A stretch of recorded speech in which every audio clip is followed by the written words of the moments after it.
Hello, my name is Marcus. I'm the compiler of a collection of therapy quotes entitled 1001 Windmills of the Mind. A collection of quotes taken from what's often called the psychodynamic or the psychoanalytic perspective, which long ago, as I understand it, was referred to by some as philosophical medicine or narrative medicine, helping one to find their narrative truth. The theory being, if we can find our true narrative truth, all of the factors, acknowledge all of the factors involved in what's called attachment trauma, relational trauma, interpersonal trauma that causes the child to freeze up inside.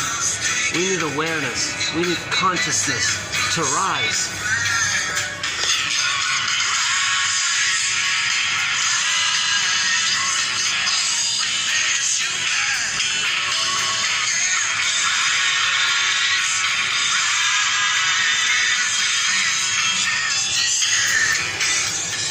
So in this video, we'll see if we can raise a little bit of self-help consciousness with the help of a self-help author. I just discovered Beverly Engel.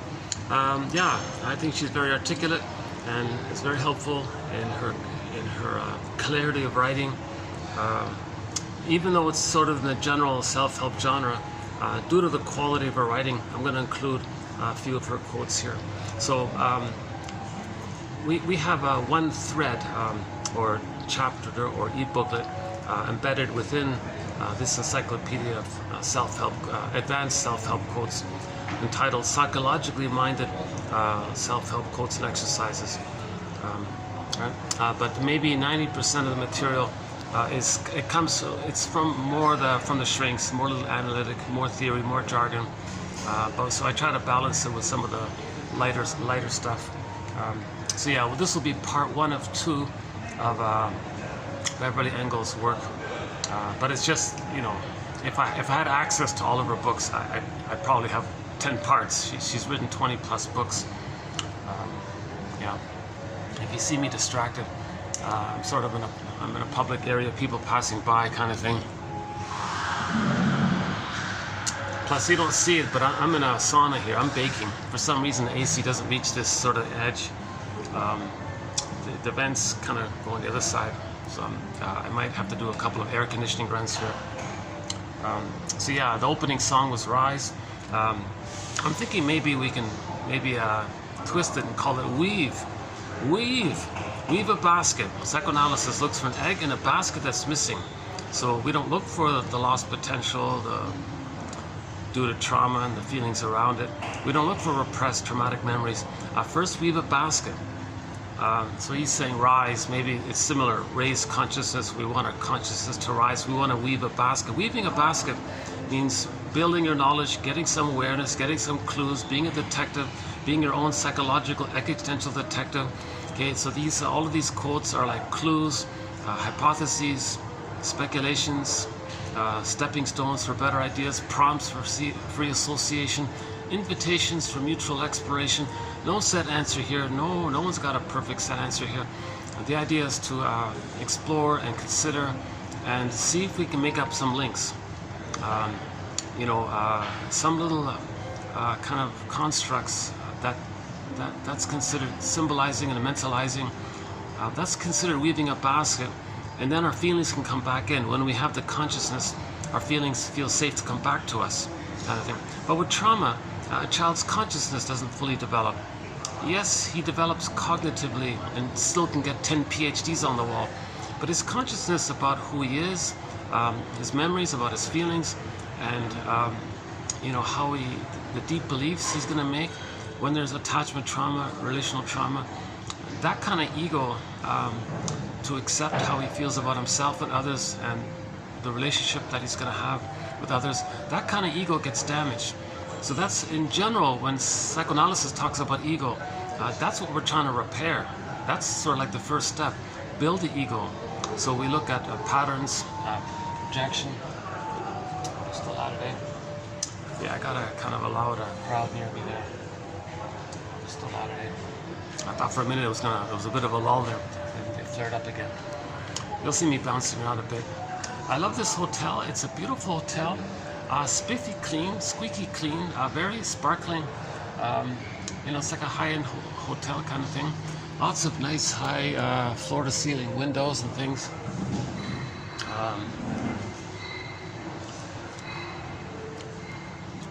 So I'm sort of in the hotel lobby restaurant, just off to the side there. But I can still hear all the commotion near me. Yeah, it was quiet when I got set up, and then just they started flaring up there. A couple of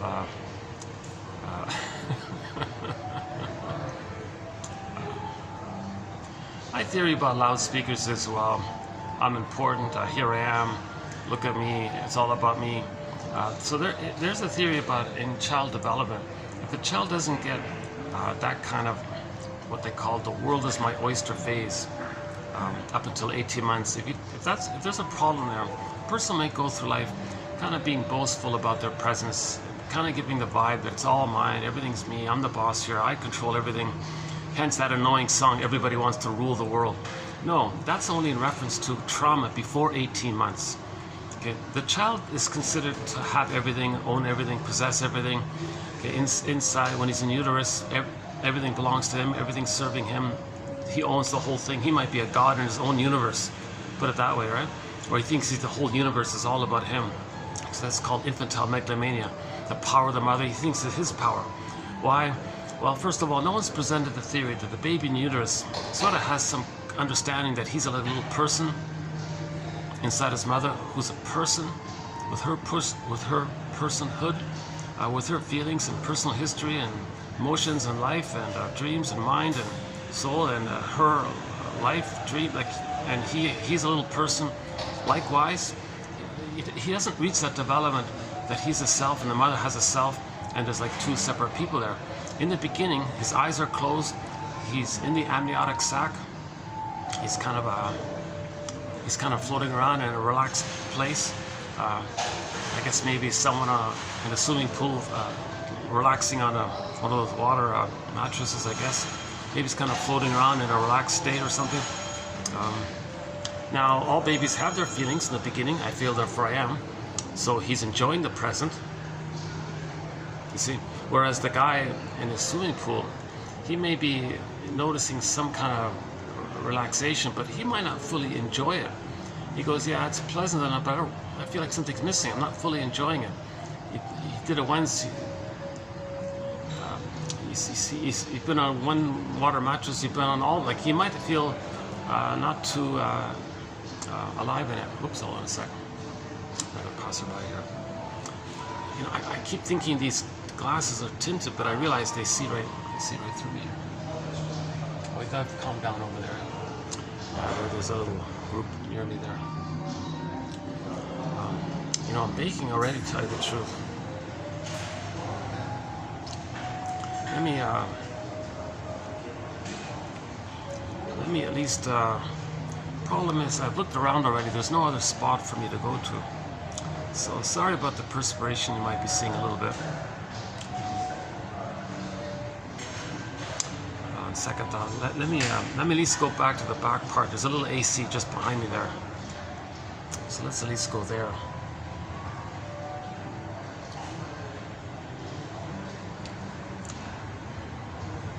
I'm constantly doing little improvs and bouncing around like a little labyrinth, you know, trying to squeeze in my videos until I can find like a truly nice venue with a view, or be on the shoreline with birds flying by. In the meantime, I'm in a very busy city, very popular city. It's hard to find like little quiet places. I'm trying all sorts of little coffee shops and hotel lobbies kind of thing. Little open spaces where the manager says, yeah, you can sit here fine, that kind of thing. And these guys have been nice here to me as well. But still, I still get distracted by it. There's loud conversations near me. That kind of delays. So I'm even thinking now of stopping this video and starting the whole thing over all again. You know, I'm just on the verge of doing so. Jesus. Let's finish our song here. Okay, for example, he's in this. I'll finish the song here. Rise. He makes a point. The singer makes a basic point. he says, you know, if there's envy in your life, you know, if you have envy or others have envy, that's trauma. There's something really wrong with that. That's really they hate goodness, and you have that kind of attitude. Well, that's severe trauma, because that envy comes about when the baby believes his mother hated his goodness. To have a mother, he identifies with her, to feel one with her, because when the baby hated his goodness, that meant the mother's love was unavailable. The more the mother's love is unavailable, the more the baby's clinging to her, searching for her, to the point where he's going to be stay fused with her, and he even like has to maximize his chance to be one with her, because that's what the mother wants in effect. He's going to imitate her. Now, to have the mother, a concept of the mother, he's got to adopt her attitudes, right? So the baby thought the mother's attitude was that the mother hated his goodness. So now he has the attitude, well, he'll hate goodness out there. You know? So that's envy, and that's how he feels safe with the mother. That's something wrong. If a child is meant to feel safe with the mother, to separate from her, to have his psychological self. If he's too terrified by the mother, it's called persecutory anxiety, etc., abandonment depression. Okay, one of our mentors, William Fairbairn, says it simply: the more the mother's love is unavailable, the more the baby's like clinging to her. Like, where are you, mother? I need the good love with you. And now, ultimately, the baby would rather find some way to have an abusive mother than have no mother. And the mechanism is known as identification with the aggressor. That's one of the most desperate measures that a baby can take, where he gives himself up and then imitates the mother, thinks like the mother, and treats others, will treat others the way his mother treated him. That's him being loyal to her, thinking he's one with her, thinking that maybe one day he'll save her, maybe one day the mother will change her ways, provide the love, and he's still stuck waiting for mother's love. In the meantime, he's got to be like her. That's a mechanism. Identification with the aggressor. One of the qualities of it is that the mother hated the baby's goodness, so he's got to hate goodness to feel safe with the mother. That's something wrong. That's what the singer says here. Envy is a clear, definite sign of severe emotional trauma onto the baby. Okay. Now, of course, the mother had a similar experience, and she does to her child what was done to her, because she's replaying what happened to her in the mechanism known as repetition compulsion, where she thinks, or any person thinks, that if they repeat what happened to them, they have the fantasy they can change the past, undo the past. So we'll talk about repetition compulsion in a couple of minutes. So that's called intergenerational, or the transmission of intergenerational trauma. Okay, so in general, there's trauma we repeat with the fantasy we can change the past, but we can't travel back in a time machine to change the past. So we repeat to know what happened in the past, and then we can heal by having the story, the knowledge. That's why we're singing the song Rise here, or let's call it Weave a basket of awareness or something like that. Then we can make therapeutic turning points when we're aware. Okay, once we have knowledge, awareness, insight, then we don't need to repeat. We repeat and search for story. We repeat because we lost our story. Enter the Greenberg film. Not a great film. I don't really recommend it, but there was one great line in this 2010 film entitled Greenberg, where the shrink said to the guy, quote, "You have trouble living in the present, so you're dwelling in the past because you feel like you never really lived it." The child was overwhelmed. He couldn't perceive it. He couldn't know it. He was overwhelmed. Enter Emily Dickinson's poem, there's a pain so utter it swallows substance up. Then the child disassociates, goes into this swoon, the endorphins, the numbing thing, okay, the emotional numbing thing. So he didn't. That's like the mercy thing, because he couldn't experience it. Now, he remembers it, and simple, basic, classical conditioning. To have his feelings and to have his developmental needs means mother's going to hurt him, and then later on to self-activate or do something that's right for yourself, like true for yourself. You're going to remember what happened the first time you were true to yourself and the response you got, and you're kind of stuck in the past, still living in the past, dwelling in the past. Okay, that's but that trauma at the same time, because there's this innate drive for healing, okay, then clicks in the idea that the person's going to still try to get the love they need. Now let's call that the cry for love. Okay? Now, baby doesn't understand time. There's no time. So the trauma clicked in repeated. Okay, it doesn't work. Okay, but there's no time. He's still in that constant kind of thing. Enter Edmund Burglar's metaphor for trauma. Every neurotic is a music enthusiast, but he only has one record. He carries this one record, one of those vinyl music disc records, everywhere he goes. Every time he sees a record player with never-ending fiery ardor, he spins off that tune. Means in the present, he's going to recreate, restage, to relive that emotional cry for love with the mother, thinking emotionally he's still waiting for mother's love. Now the present isn't the past, so he's just going to repeat it. And it's not going to work because nobody in the present can be the good mother that was needed back in the past. No time machines. Okay, so in every new situation, they're going to replay the record. New situation, replay the record. Yeah, they're starting to wear on me a little bit. I thought I could. I was right on the edge there. Can I put up with their talking? They're still going strong over there. Yeah. It's funny because they kind of monopolize the whole. Like on the other end, you can hear them pretty loudly. On this end, you can still kind of hear them, and they're the only ones that can hear for the whole floor here. That's what I was thinking. You know, that there's that kind of that might be a symptom of if it's an ongoing personality trait, then it may be a symptom of trauma, of still thinking the world is their oyster, everything's for them, everything's about them, and they kind of have to try to seek that. It's called, Karen Hornley calls that search for glory. So those guys talking loudly, it's that search for glory, and maybe like they own everything kind of thing. Hence that annoying song I mentioned before. Let me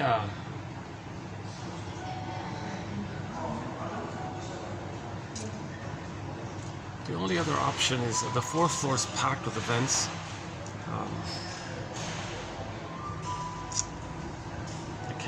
The second floor, third floor is all like little shopping kind of areas, right? And then the only other option I have around here is on the sixth floor. There's a restaurant that closes, but there's a whole, like the staff have to do all their work, so I get a lot of noise from the staff there. But that's like the only, maybe, yeah, let's do that. Let's go to the sixth floor. I'll put up with the noise there. I think it's more tolerable than for me to continue listening to these guys, because they're kind of, it's reached that point where I can't really listen to them anymore. Yeah, sorry to tell you about my thing. Yeah, my disclaimer. I have. So, what you're witnessing here so far up to this point is a lot of my anxiety. I have been analyzed. I would love to be. Oh my God, I would love to do the whole analytic process. I get my full story, then things make sense, and then I can feel safe to really feel recognized. I'm sure there'd be a big weeping about that. Today, yeah, we have a quote coming up about the weeping, where for the first time in her life, the woman felt heard, and then she was crying. What is it again? Let's see. Let's see if we have it here. It's either in this one or the next one. I think it's here. Hold on a sec. Yeah, this is sort of a...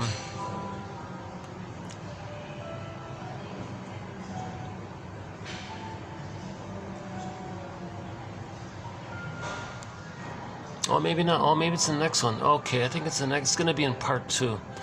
Okay, in part 2 of 2, I'll do that quote about the woman who was really weeping because for the first time in her life, she felt heard. And it linked to the recognition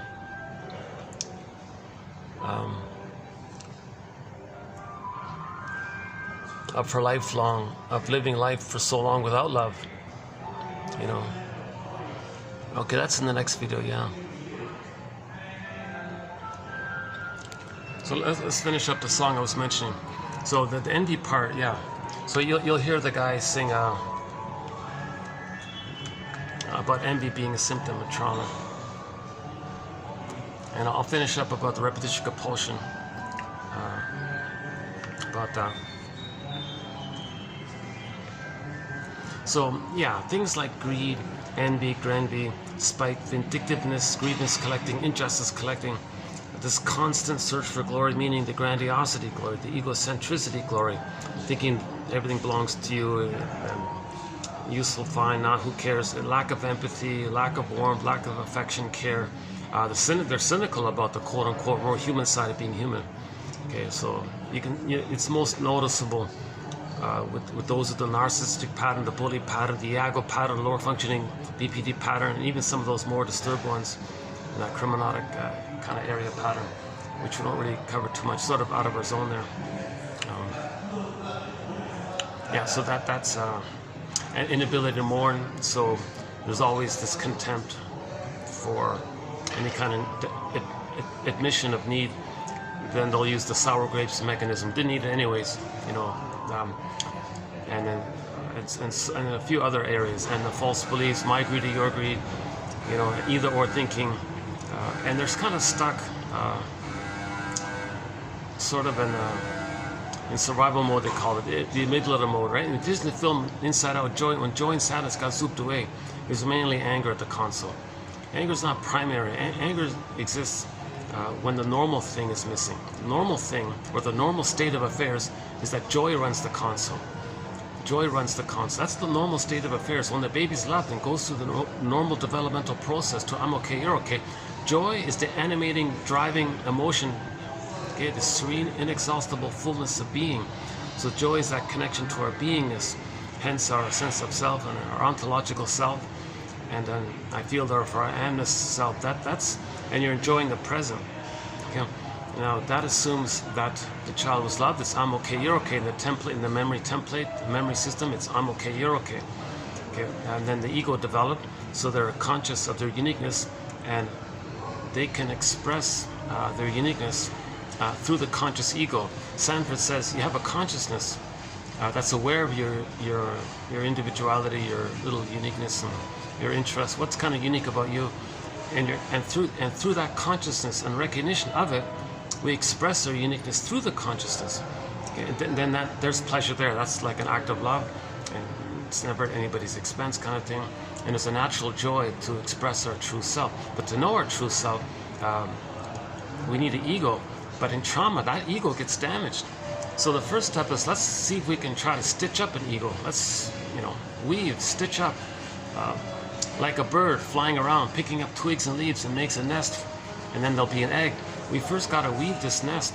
So that's what these 10,000 quotes here are sort of in the area of, or in the spirit of, to weave this basket. So let's finish up our song here.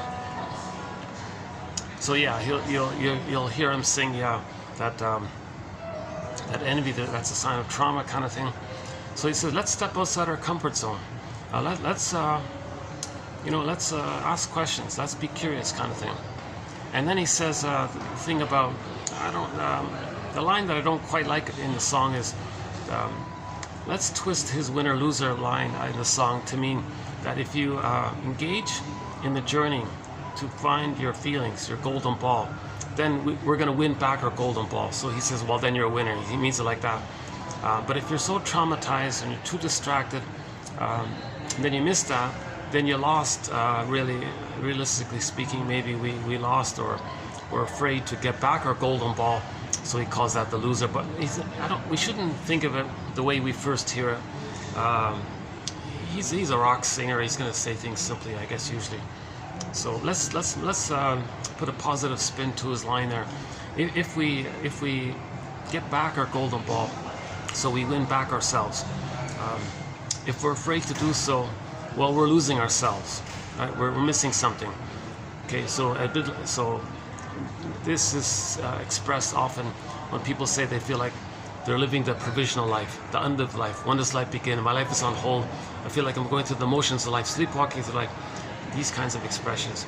Okay, in the Velveteen Rabbit story, the person says they feel unreal. Okay, so the little rabbit says, I want to be real. What does it mean to be real? I want to be real. What's this realness about? Okay, that's for the reader to kind of vicariously think about themselves. How real do I feel? Or similar to the woodworker guy carves out this little boy out of wood, and he keeps praying for the toy wooden boy to come to life. Similar idea. The reader might vicariously think, yeah, I want to feel more alive. And the more alive, get my golden ball, my aliveness, my embodiment, feel it. Okay, 1 second. I'm sort of distracted. I wish it was tinted, ironically. I'd probably still be distracted even if it's tinted, right? Okay, there are other little expressions about how we feel like that we lost our golden ball. So when he says win or loser, let's think of it in that way. Zaz puts it this, we'll play Zaz's song as well. She says we want to love life. Now if you feel like you're not loving life, she says, well, then maybe you feel like life is passing you by. Then you're dwelling in the past. So you're missing, you lost. Let's not call the person a loser. That's what the singer says. Let's modify it like that, right? The rest of the song, fine, is okay. So yeah, except for that line, which hopefully I think the rest of the song is good. He says, step outside your comfort zone. You know, and if you engage in the healing journey, if you engage in the hero's journey of midlife, so we're talking. So we're talking about the midlife audit, the midlife examination period. This time when we kind of do a self-reappraisal, this who am I thing, you know, and then we do this exploration. Some people call it shadow work, meaning what you don't know about yourself, it's in the shadow. So you want to reintegrate it, re-own it. Okay, trigger work. One person calls it, why am I triggered? What's that? You know, why do little things remind me of something big, of big emotions in the past? Or so Joseph Campbell's famous phrase for healing ourselves is the hero's journey. He says that's the monomyth. He says that's the core theme of every myth and every fairy tale and even every religious story, says Johnny Sanford. All of these kinds of stories, the monomyth, the universal one common myth, is we're trying to get back our golden ball. Robert Bly says we lose it by the age of 5. It goes into this bag that we drag behind ourselves. Metaphor that it's like repressed, lost shadow, bag behind, can't see, shadow dark. So it's so that's the idea of that the memories that we of the pain and the feeling that it's dangerous to have our feelings, it gets pressed down or stenciled in the neural networking in the non-reporting brain. Okay, so it gets recorded in the non-reporting brain or implicit memory system, the pre-verbal memory system. Okay, primary process presentations. I'll follow up on that a little bit later, and that kind of thing. What else did he say in the song? Oh yeah, then he says, so if you go on this journey to reclaim, reintegrate, re-know, readmit, resynthesize, reanalyze, analysis leads to synthesis. Just do this kind of constant going in the forest, bringing back the treasure. Okay, the Hermes flies across. That's a metaphor that something from your unconscious is coming to you. Or a bird flies across. Okay, the Pied Piper, Hamilton, he says, pay respect to the Pied Piper. You know, that if there is a loss, we gotta admit it. That's the Pied Piper saying, admit that. So in the Pied Piper story, when he says pay the piper, it doesn't mean punishment. It means pay respect to the processes in the unconscious that's trying to make you conscious. Pay respect to this healing effort that's taking place. Cooperate with nature that's trying to heal you. Now, so just recognize that it's trying to get your attention. It's trying to heal you. Okay, so so when the unconscious gets us to replay the past and the present, you know, that's the unconscious saying to the conscious, hey, conscious you, I'm showing you what happened in the nursery. What do you mean? Well, don't you see I'm getting you to choose things and say these things, and you believe these things, and you're assuming these things, and you're casting people into roles, and you're behaving in a certain way. And, you know, this is all my way to get you to orchestrate and do a theater thing, so you can get some clues to what originally happened. I'm trying to make the unconscious conscious. What do you mean? For example, what? What do you mean? Unconscious might say, well, notice how your negative attitudes towards someone who's non-threatening. Well, when you were a baby, you were non-threatening to your mother, and you're acting like the mother to them. Oh my God. You mean my cynicism towards others is kind of like my mother was cynical towards me? Well, now you're getting somewhere. Now you got the general idea, and you got to go from there. You mean I'm treating others to know how my mother treated me? Now it's getting better. What else can you tell me? So maybe sidetrack here. We have a quote here from about 3 months. I guess it was 3 months ago. Very good quote. Excellent quote. The woman wanted to have a baby, and she thought, wait a minute, if I have a baby, I don't want to do to my baby what my mother did to me. I got a feeling this is going to happen. I want to heal this intergenerational trauma thing. There's no need to do this. There's something wrong here, okay, like the song says. So she went to the shrink and tried to talk things out with the shrink.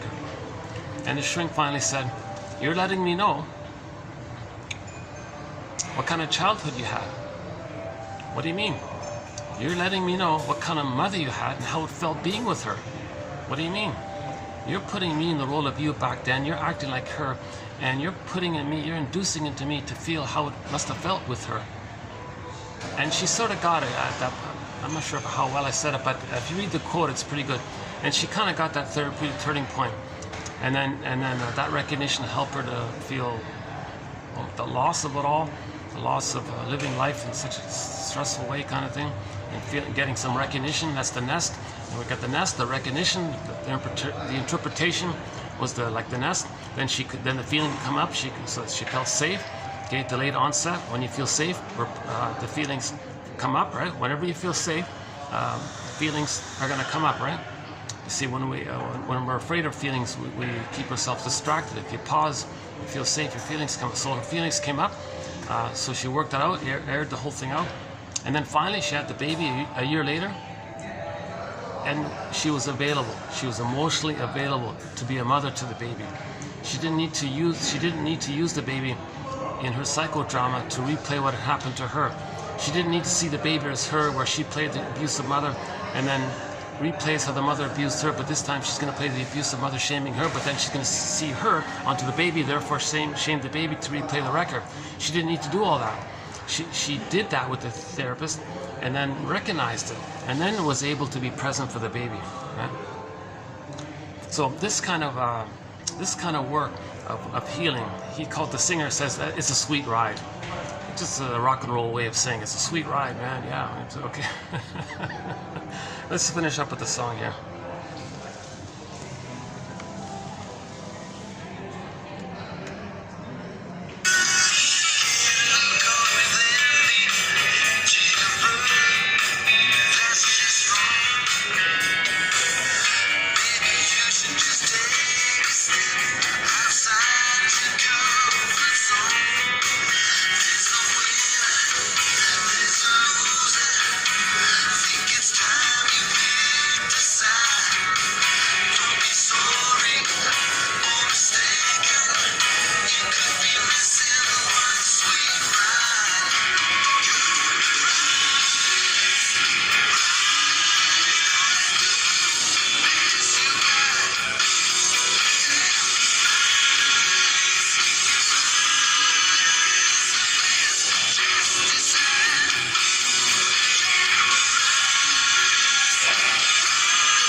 Let's see if we can continue to raise some consciousness.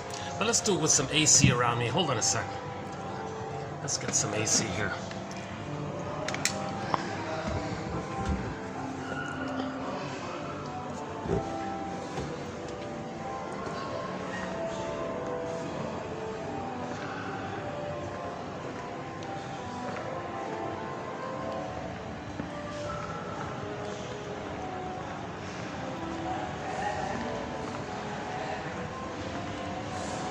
Oh, yeah, it's getting much busier, yeah.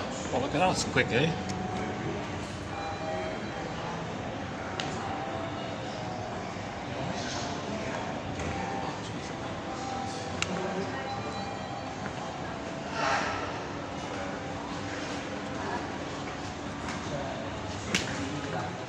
Lift กำลังขึ้นค่ะ Going up.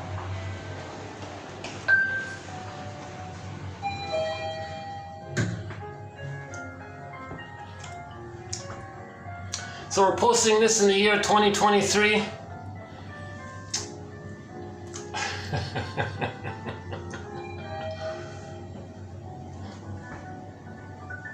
It says September 14th, but it takes about 2 weeks to upload these videos now. 6th floor. So you'll probably get this at the end of the month, huh? Jeez.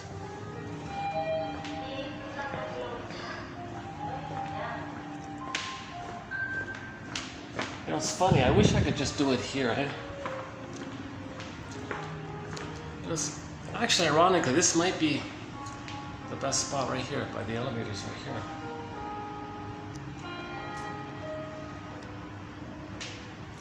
Let's see. How's the lighting? Should I try it around here? What if I got a chair? Do it here for a bit, eh? I don't think the traffic is. Oh no, no. Okay, yeah, there's gonna be. Okay. So I don't want to get in anybody's way. Yeah. Let's try it here.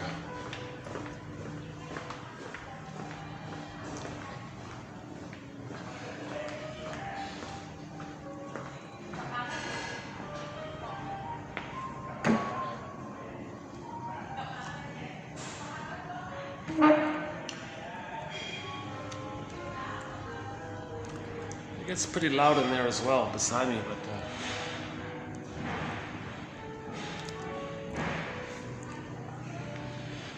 I gotta cool off for a bit and I'll go back down, yeah.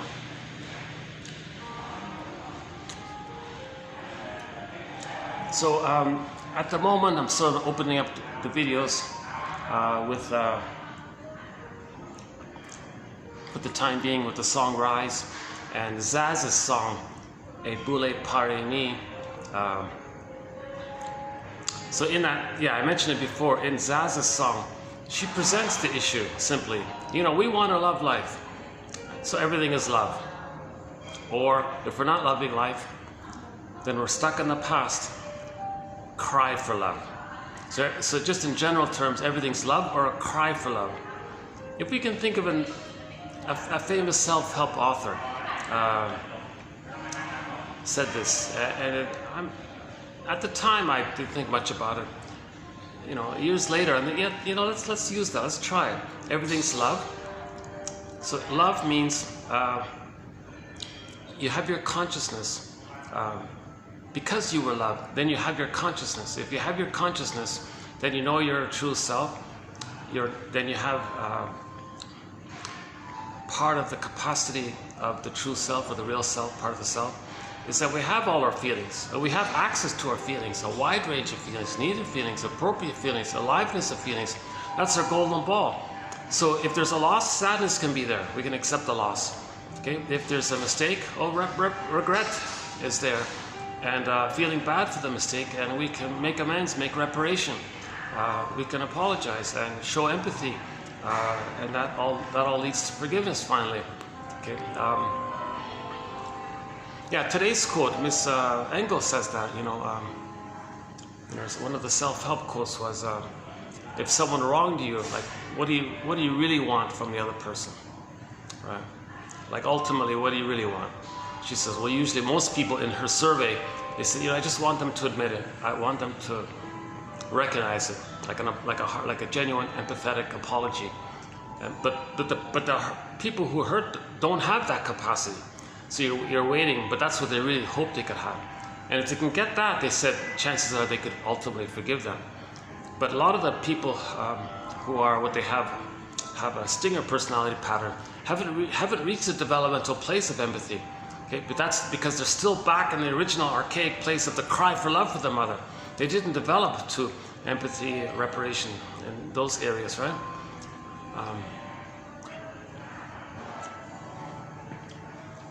Yeah, this is going to be another.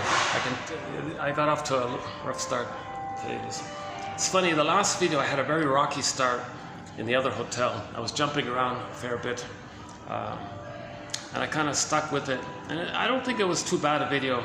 It was the longest video in our collection. It went into the 7th hour. It was the longest video. And I thought, well, there are parts of it were okay. There was a scene from an Italian restaurant in that video.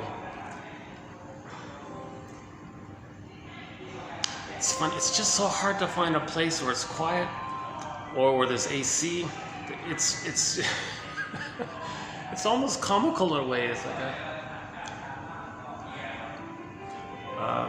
the odd time I can get into a closed room where it's quiet with AC and maybe a little view would be nice. Those are the best videos. I get into a flow. I don't have to get annoyed with some distraction, and then it takes me a while to get back, and I'm a little annoyed during the whole time while I'm trying to get back. That extends the video. That's why some of my videos are kind of long like that. I'm feeling dissatisfied. I want to get back into a good mood, get back to the groove, and feel like I've, feel like some sense of accomplishment that I produced some kind of overly, generally worthwhile or helpful presentation somehow. But back to my disclaimer, I haven't been analyzed, so that's the disadvantage here, that you're going to see my anxiety. And of course, I'm not a counselor, I'm not a shrink, I'm not a professor, I'm not a doula, midwife, nutritionist. I only have a BA here, so keep that in mind. Keep Robert Bly's advice in mind as well when he speaks to an audience.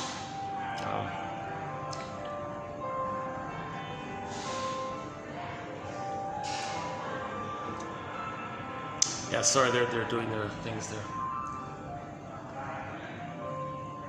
It's the same kind of setup in the other hotel.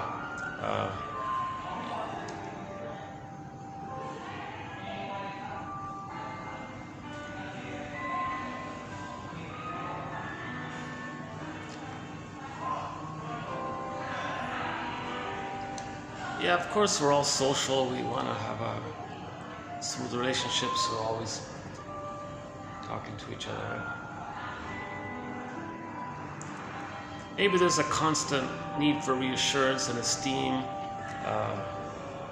Maybe there's this like real kind of a.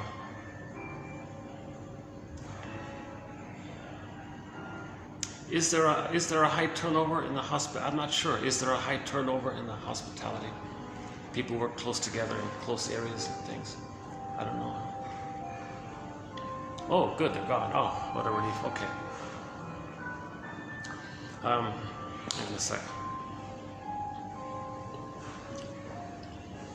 Yeah, like, here's a good example. Like my mind is drifting, thinking about what I was just saying, maybe feeling a little guilty. Try to process. Am I triggered, or what does it mean? So I'm doing a lot of processing myself.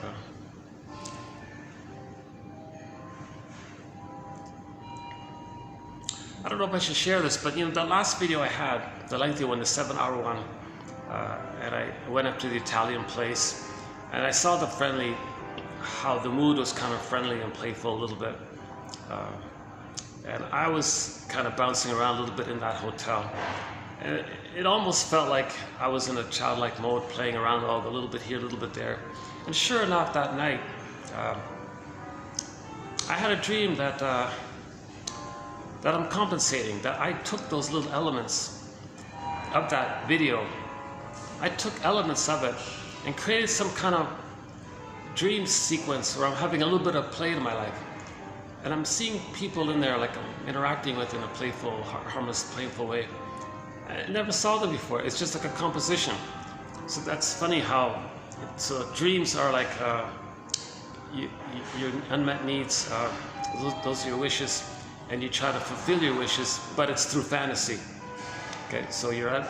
So that's sort of the first original theory about dreams, the wish fulfillment through fantasy kind of thing, right? So maybe I had that kind of a deprivation in my life of not enough, playful interactions. So my bouncing around was a little bit comical sometimes for me, and then finally I had the scene at the Italian restaurant. And people were very friendly there. somehow my brain must have clipped little things together. Okay, in the primary process mentation, they do a thing called condensation. They can take elements, and there's no time. So, there's no time, right? So it can take elements from that day, elements from something in the past, and blend it into one creation, and don't even recognize it. It's like a condensation. And maybe you're not meant to recognize it, so you can feel safe. It's interesting about dreams, right? Okay, let me get back on track here. Let's go back, where was it? Zaz's song.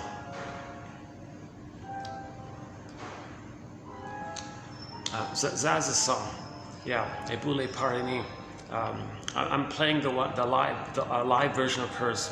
A very good, my favorite live version of hers is the one when she sang it in Rio de Janeiro in 2017. She really belts it out with a lot of feeling.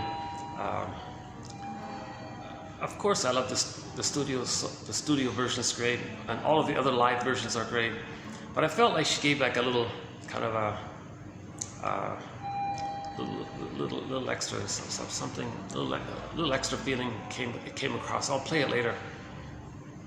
But in that song, she's presenting the basic issue that in normal development we love life, right? So we want to love. She says we're to love life, right?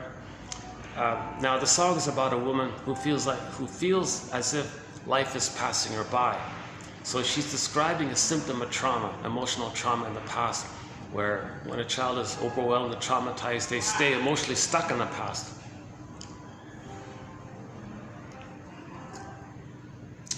Oh, don't flare up again on me beside me here.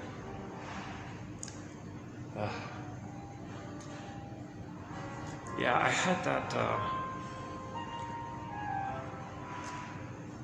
I guess it's kind of built up on me now. Maybe I should need to start looking for another venue. It's starting to wear on me, like the staff have to do their chores, but sometimes they get a little excited and have their little quarrels amongst themselves kind of thing.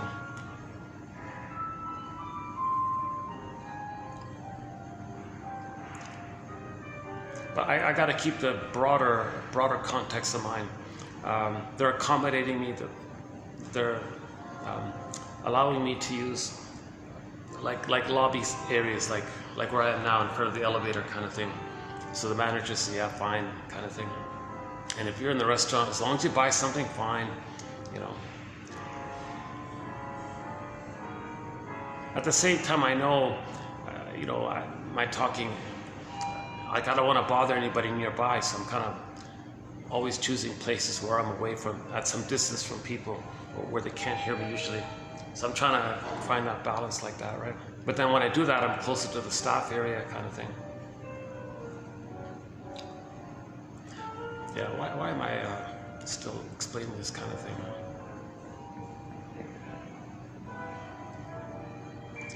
Maybe there's a little part of me that still thinks I should be entitled to have a quiet room where I can do my video kind of thing. Like, why should I have that? Why should I have that kind of automatic expectation? Like, why should I be disappointed if I didn't get it? Like maybe there's a little bit of that quality, like those loudspeakers downstairs, where they think, "Yeah, listen to me. I'm here. Everything's mine." Maybe there's like a trace of that in me where I otherwise I wouldn't notice it too much, right? I would just have I have a preference to find a quiet room. That's a bonus. If I don't, well, that's reasonable. I'm in a busy place here.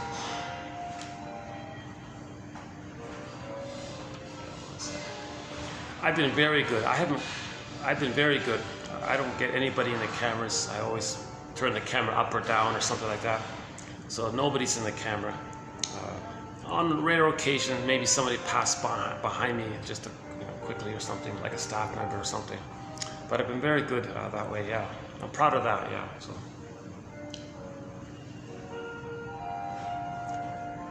Let's wait till these guys beside me pass by. Actually, it's not a bad spot here. If it stays quiet, it's not a bad spot here. These are the most neurotic elevators of all the. No, not the most neurotic, but this is a slightly neurotic elevator. The thing flashes, and you hear the bell like 3-4 times, then it flashes again. You hear the bell, and you're still waiting. Each time you get a flash or a bell, but the door doesn't open, doesn't arrive. I keep telling you it's coming, it's going to arrive. Like hang in there, and it flashes again and lights again. I'm like, oh my God. Something odd about it. Oh, there's one hotel. Oh my God! When you go in the elevator, the moment you step in, there's this a movie from a horror show. They actually put like a horror, semi-horror, yeah, like Jaws kind of thing, like this frightening, terrifying scenes. And like the moment you step in, you got the drumming and the fearful sounds of an extremely dangerous event, and you're trapped in the elevator, being exposed to this flashing B movie horror film kind of thing. What are you doing that for? Why are you terrorizing the people in the elevator? Here it's fine. This place is good. They play elevator music. That's normal. These guys are normal here. So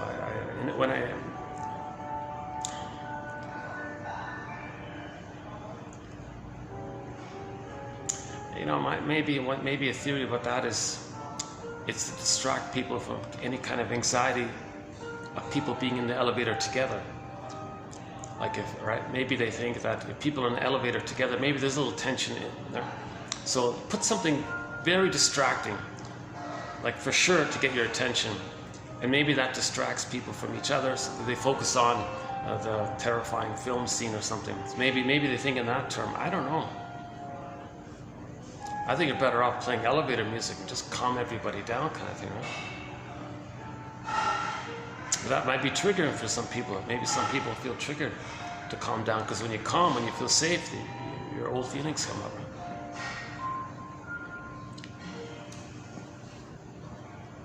Oh, hold on a sec. Let me, that's why I'm sweating here. Those doors are open.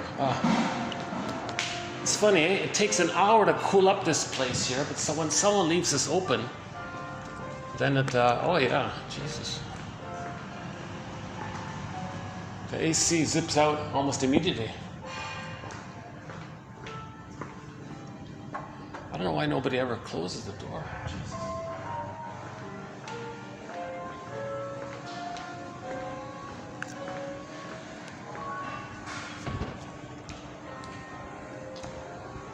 I don't think I've ever seen anybody close the door. They just open it and leave it open.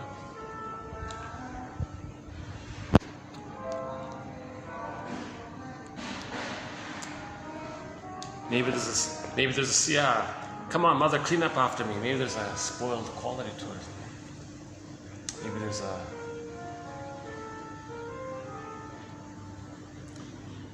Yeah, I'm sweating here already. Yikes. Oh Jesus, yeah. So I'm really got off to a rough start. This first hour's been not really what I hoped it to be. Let's see if I can make the second hour a lot better. Let's go back down. Let's see how it is, and let's see if we can pick up and save this video rather than start over.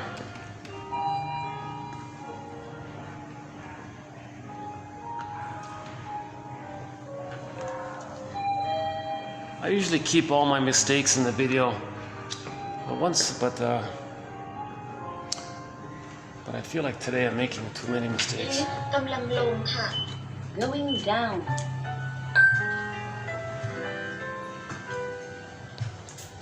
You know, part of my sort of, I have a slightly, I'm not in the best of moods today, to tell you the truth, because I saw the news about the floods and the earthquakes recently, and gee, that's all. I feel awful. Those newses. First floor. Yeah. Libya and Morocco. Jesus.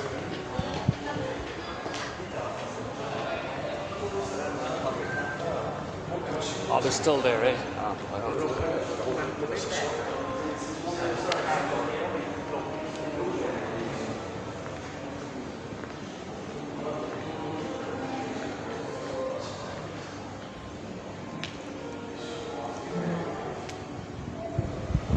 Let's see if I can experiment here. Let's try this for a bit. Oh, that's too distracting. Okay, never mind.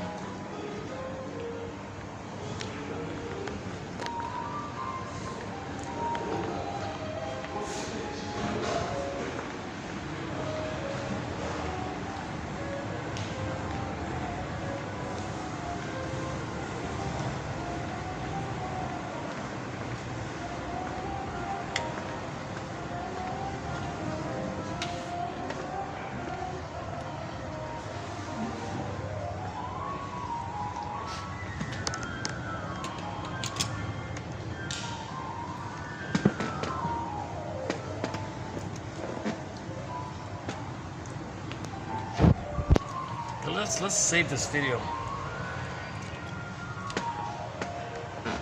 Yeah, I can save this video. Let's save this video. I did get a few points across in the first hour, so maybe the first hour is still not too bad after all. Let's play the Zaz song I was talking about. So the image of the song is that the woman feels like life is passing her by. So the image is she's on the subway platform. The trains are passing. She doesn't really get on, kind of thing, but she's kind of stunned by the lights of the trains passing by. Kind of like an image of disassociation. When there's trauma, we're like stunned in the lights. You always see the lights. You don't even fully see the train. Can't get on the train. So that's her metaphor. The person's not living life, and they're not moving anywhere. They're not going forward, kind of thing. They're kind of stuck in the past, right? The other line in the song was about a woman pining for from her first love from decades ago, and she didn't have the psychic structure to mourn the loss. Okay, so she was too attached. That guy was her first, my last, my everything, kind of Barry White song, right? So she misses that fellow, goes through life, cannot love another person again, because to love again, you got to mourn the past one. She can't mourn the past one. That's a sign of trauma when you can't mourn the past one, right? So she was, decades later, she saw that guy, her first love, pass by, didn't even say hello, kind of thing. And she said, oh my God, when's life gonna begin? So that was sort of and the song is called Bedazzled by the Lights, kind of thing. So that's sort of the issue that she's presenting. We want to love life. If we're not loving life, then we're frozen in the past, feeling that life is passing us by. That's a symptom of trauma. Okay? So a symptom of trauma, symptom means sign or signal. Okay? So it's when there's a symptom of trauma, that symptom is considered like a sign that there's trauma, or like a flashing light. There's like a light in the dashboard on the car. Okay, the engine's trouble, the engine needs oil, light's flashing. Okay, so that's similar. If there's a symptom, it's like a flashing light. So we've got to look under the hood, kind of thing, you know.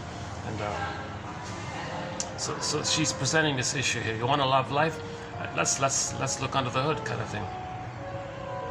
So let's play her song here. Ne Boule Parini, great song, yeah. Zaz.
Another way of saying it is a recent song we just added to our collection by the folk singer Kim Ritchie.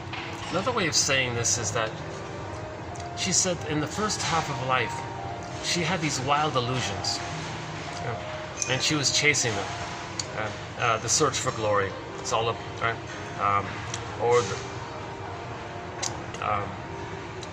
Part of the search for glory is thinking that one can be perfect enough to save the mother. So you're chasing this wild horse kind of thing, right? The name of the song is called Chase Wild Horses. Or anything dysfunctional that you're doing is you're still, shall I compare thee to an onion? So psychoanalysis, one theory is that anything dysfunctional, if you layer it down to its core, you're still trying to save the mother. You're being loyal to the mother, you're imitating her, acting like her, because the thing is, when the baby's not loved by the mother, if the mother doesn't have love for the baby's feeling the mother's hate and anger. The baby may interpret that as the mother's cry for love. Mother, I'll save you, I'll protect. Plus the baby needs her love as well. Okay, so he'll try to save the mother. So he can't. Now the mother hated him. He'll treat himself the way the mother treated him. That's the inner critic, so he'll criticize himself all the time. At the same time, to get out of that, he's got to save the mother to make her be loving, so he can get her love, so he can feel safe to know himself. So all of this dysfunction around that, she calls that chasing wild horses, meaning chasing wild illusions. So let's modify her line here. Instead, when you hear her sing chase wild horses, let's say chase wild illusions or delusions. You know, she's chasing these delusions, that by imitating the mother, somehow we're going to save her. That's a wild delusion or illusion, let's say. So she says finally at midlife, okay, this, no matter how fast I go, these illusions run faster, she says. She can never catch them. She can never succeed. It's impossible. No baby can save the mother. And no baby can transform a traumatized mother, make her be a loving, healthy, healed mother. No baby can do that. The attempt to do so is called chasing wild horses here. Or let's twist it and say chasing wild illusions, wild fantasies, wild false beliefs. How about that? Chasing wild false beliefs, let's say. I'm still searching for this one here. I don't have the quote here on me handy here, but the lyric to it is in the last video about it. But she sings pretty clearly. You'll hear the lyric here.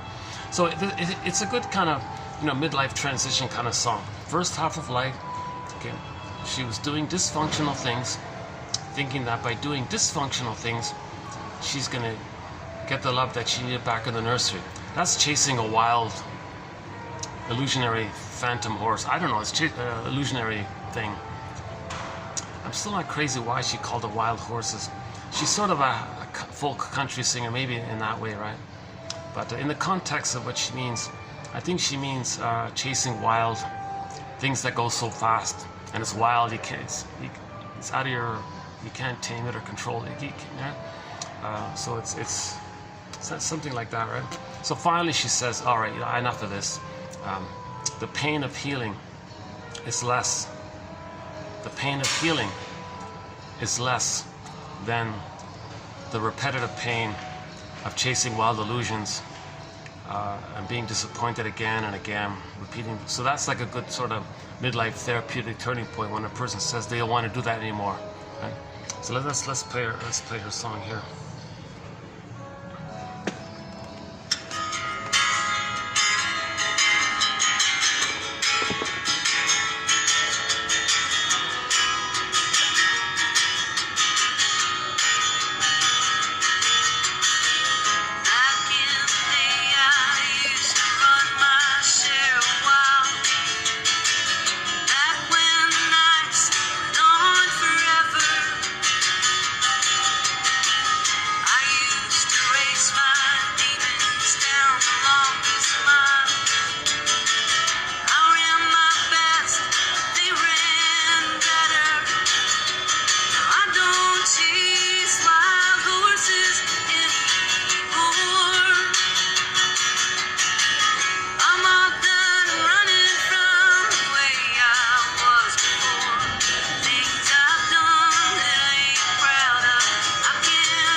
What a relief, huh? Yeah, what a relief to feel like it's okay to get in touch with your feelings and return to yourself and find your inner home. Right? So in the Odyssey, right, Odysseus finally got back to his psychic house called the Soul Castle, Ithaca. So he reconnected with himself, kind of thing, and then the feelings came in. That's the reunion with his feeling self, Penelope. Again, a metaphor to getting back our feelings. Okay, I feel, therefore I am. Penelope, Ithaca. It's kind of linked like that. Okay, in the White Bear, King Valamon. Actually, we have a song from the film adaptation of that fairy tale called Polar Bear King. Yeah, here it is here.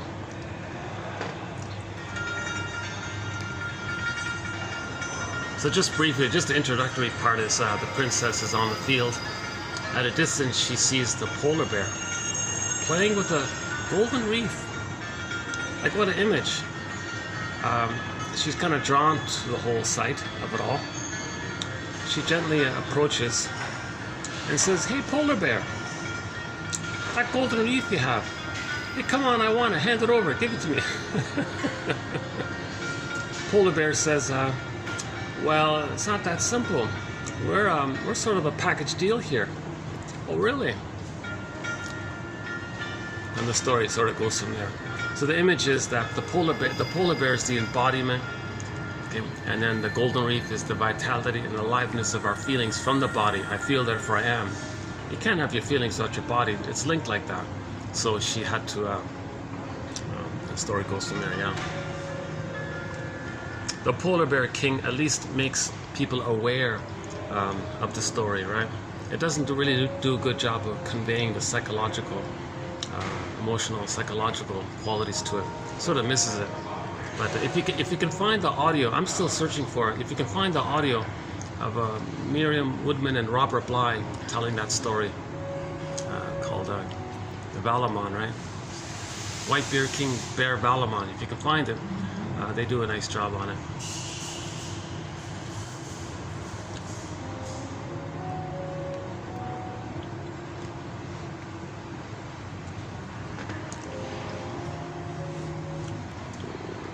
Okay, let's yeah, good, things have calmed down here, but all right. You know, I was thinking while the song was playing, I think that's what's happening with me. Whenever I do a video and I start off I start off smoothly, and I want to go. I got a flow coming. I want to go, and then there's some kind of interruption of some kind, and I struggle to get back on. And I was saying before, that's why my videos are kind of delayed like this. I think this delay is sort of a passive-aggressive annoyance within me that's causing this delay, and I'm afraid to get back on track. Because what if I'm triggered off it again, kind of thing? So I'm kind of work through that, and. So yeah, there's a little, so I think, so why am I like a little annoyed by such a little thing like that? So maybe that's what I was saying before. Maybe there is some kind of unresolved, unconscious expectation in me that I'm not aware of. So one self-help exercise says, well, just downgrade it to a preference. Tell yourself, you have a preference for something, okay? Instead of this strong demand or whatever, or strong expectation or entitled expectation or something, just downgrade it to a preference. And that's reality, right? I have a personal, so I have a preference that I can do a video without loud things going on beside me. It's certainly a preference. It would be a preference. But should it be like a strong, more than that? Do I have a right to think that it's more than that? If I do, what's going on there, right? Reality, public place, busy city, tourist season. Tourists all over the place coming. Like, whoa, what kind of attitude is like, why would it? But maybe it's the unconscious child in me thinking. So maybe I gotta think in those kind of terms, right?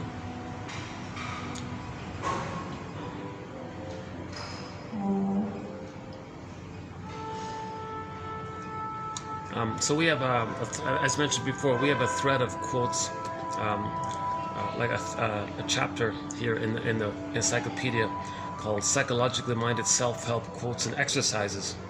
And we'll do one, we'll add one, just a little one in this video as well, so stay tuned. It's not a bad one, actually. I kind of brushed it over when I first saw it. Wait a minute, let's back up a sec. Okay, there's something to this exercise, so we'll do one self-help exercise in this video here. Sort of like a fill-in-the-blank kind of thing.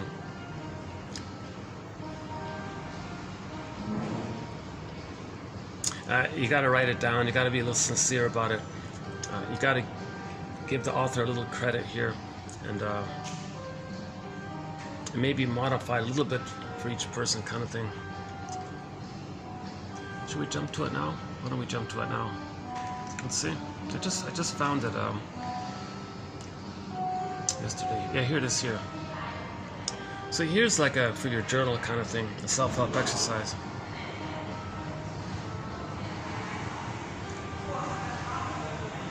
Okay, as follows. Think of a current behavior that you would like to change. Okay. So think of a current behavior that you would like to change. About a behavior about yourself. Okay. Something that you're doing that you would like to change. Okay, so let me pick one. Okay, so let's just say I won't do mine. Let's let the... I don't want to...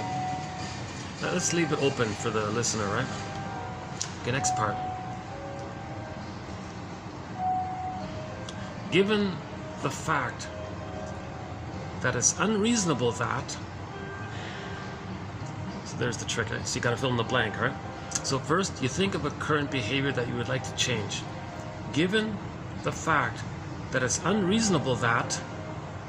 Fill in the blank. Okay, part 3 of 3. It's more reasonable that. See, it's a little awkward, right? But stick with it. Think of a current behavior that you would like to change. Okay,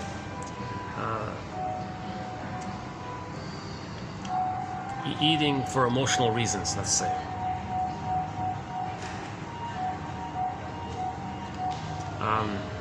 Regulating my emotions through self-awareness rather than through cookies. Okay. Given the fact that it's unreasonable that you could do that, given your past childhood, it's more reasonable that you can, for example, remember Roger Gould's exercise. When you got your hand on the cupboard door and you're about to open it to reach for the cookies, pause and remember what Roger Gould said in his book, Shrink Yourself. He says, what are you really hungry for? What are you really hungry for? You're not physically hungry, you're emotionally hungry. What are you really hungry for? And get in touch with some childhood unmet need for soothing or something, right? Reassurance, comfort, sweetness. Again, think of a current behavior that you would like to change. Get better management of my emotions and not use cookies. Given the fact that it's unreasonable for you to do that, given your childhood, period, it's more reasonable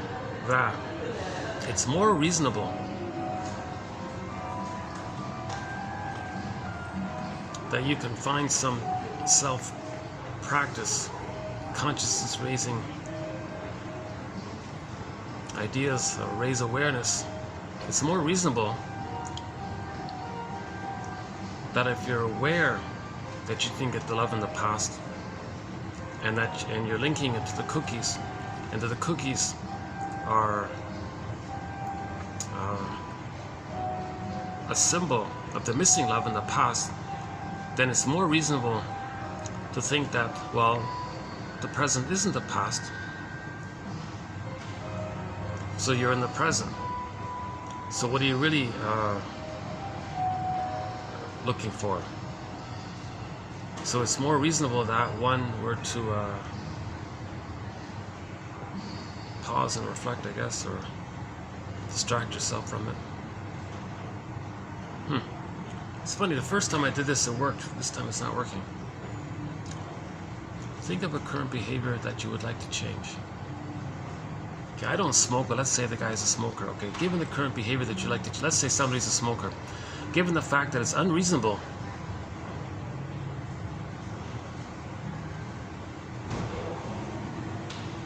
So what's smoking? Yeah, okay, I don't know much about smoking. Okay, let's try another one. Think of a current behavior that you would like to change. Well, sweating. I'd like to stop sweating. How's that? Given the fact that it's unreasonable, that you can not feel anxious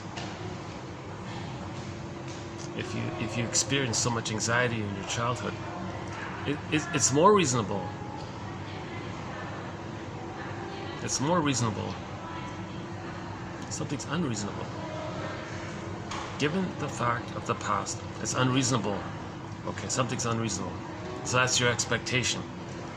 Okay, so the first part is face your unreasonable expectation, right? Your fantasy or something. Now enter your adult reasoning mind. It's more reasonable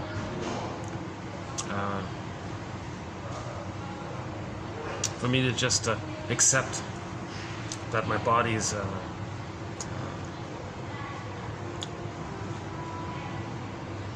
trauma, that there's trauma, and give myself some self-compassion.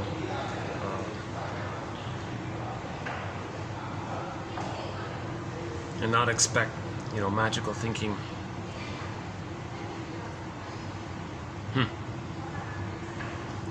Well, I'll leave it there for the viewer to figure out.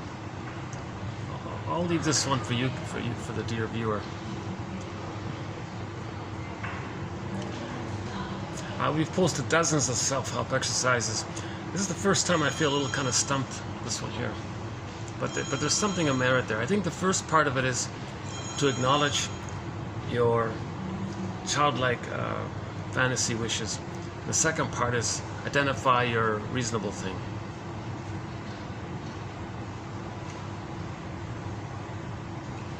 Forgive yourself for not knowing how to show people who you really are, and for not knowing how to express yourself in a way that allows others to understand the real you.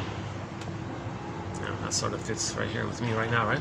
Forgive yourself for not knowing how to show people who you really are, and for not knowing how to express yourself in a way that allows others to understand the real you. Yeah, so my difficulty with this self-help exercise, am I going to criticize myself for not providing a clear example of that exercise? Well, forgive yourself for not knowing how to show people who you really are. I couldn't really show my true. I couldn't provide a true example, right, in that exercise. And for not knowing how to express yourself in that exercise in a way that allows others to understand the real you. Yeah. Okay. Yeah, that follow-up is good, right? Okay, so yeah, forgive yourself for not knowing how to show or to teach this example right now, and for not knowing how to express your way, i.e. by giving a real-life example in that exercise that allows others to understand the real you. So I noticed I couldn't show myself because I couldn't find an example.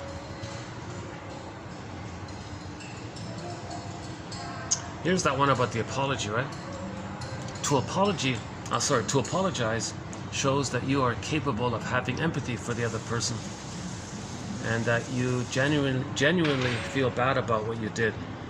It also shows caring, since you are willing to set aside your pride to help relieve the pain of the one you hurt.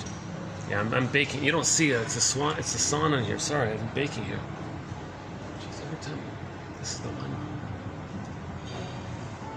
Hey, it's not funny. It's suddenly calmed down here. Look at that, eh? Maybe I can go to one of those Star Trek chairs. They've got some Star Trek chairs over there.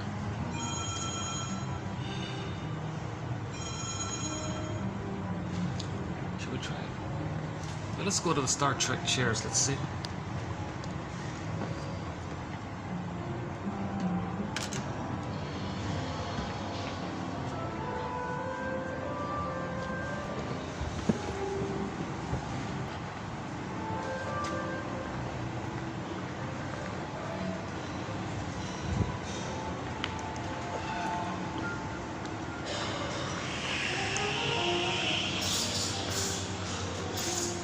Oh. Oh, not. Oh no. Oh. Oh yeah, there's one over there. Oh no. No, they're all used up. Huh?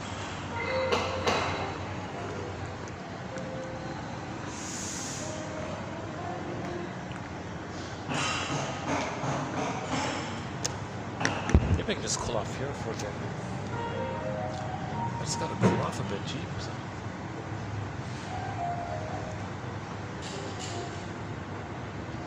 There's that nice little imitation tree.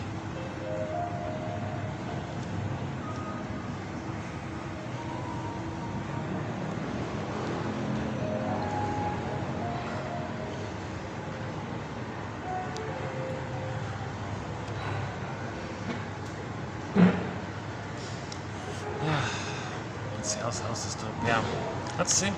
Let's check this battery thing. Is it working? Yeah, it's working. Yeah, it's finally working. I've been having battery issues, so I got this little battery booster thing, and it keeps the battery in my iPhone charged as long as I use this. Of course, there's a time limit on this, but it's a big help. Yeah.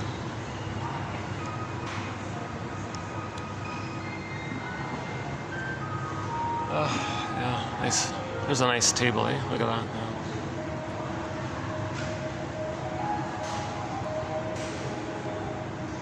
Coffee's okay here. Yeah, coffee's okay here. Very pricey, of course. But, this hotel is slightly off the main touristy area, sort of more in the residential area, half residential, slightly touristy area. But it seems to be it's one of the main hotels.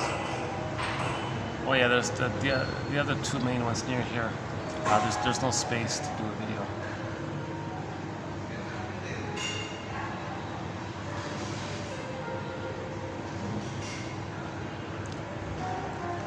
Let's go back to the repetition compulsion.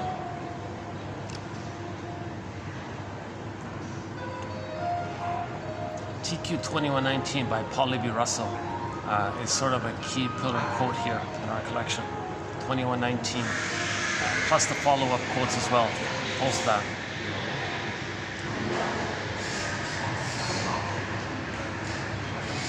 I'm gonna get too distracted here. I'm by the elevators, and there's a guy talking on the phone right beside me here. Okay, this is not gonna work. But at least those loud characters are gone. That's huge. That's great.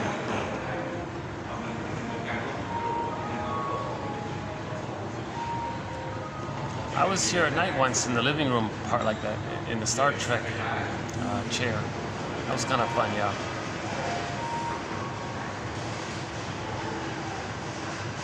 Okay, yeah, this is too distracting. And let's go back to the sauna.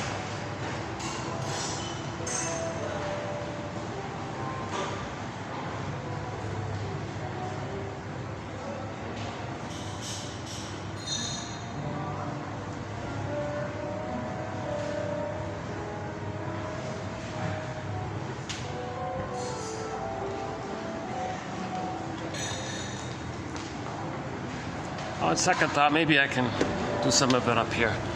Let's cool off. I gotta cool off here.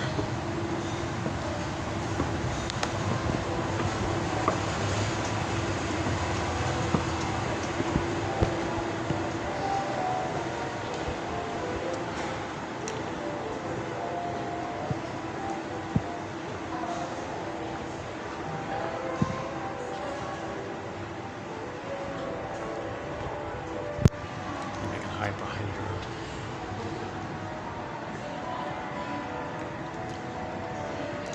Problem is that guy. Last time I was here, that guy over there jumped out. Can I help you? You want to buy something? Oh my God! He's. Okay,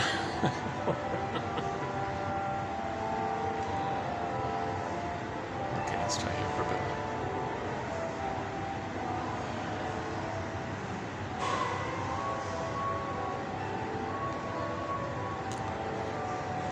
Let me spend 10 minutes here to cool off.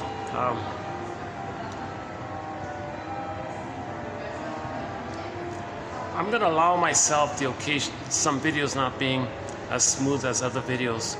I want to keep posting the quotes. We got a lot of great quotes in our collection here, and when I find them, I say, oh my God, I feel like let's bundle them up, put them into a TQ quote. So today's TQ quote, therapy quote, is TQ 2671, roughly 15 or so sort of short sentences from Beverly Engel. I heard a little clip of her on YouTube. Articulate, smart, to the point. The interviewer threw these glittering generality curveballs, oh boy. But she answered them, she didn't care about that. She said, no, I'll give you like a point, something that is a chance to, present an important point clearly and not get thrown off. Oops.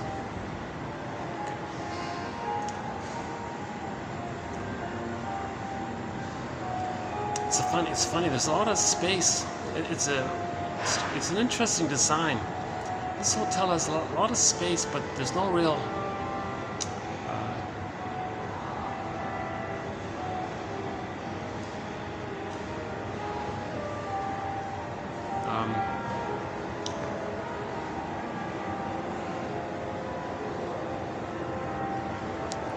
Let's see.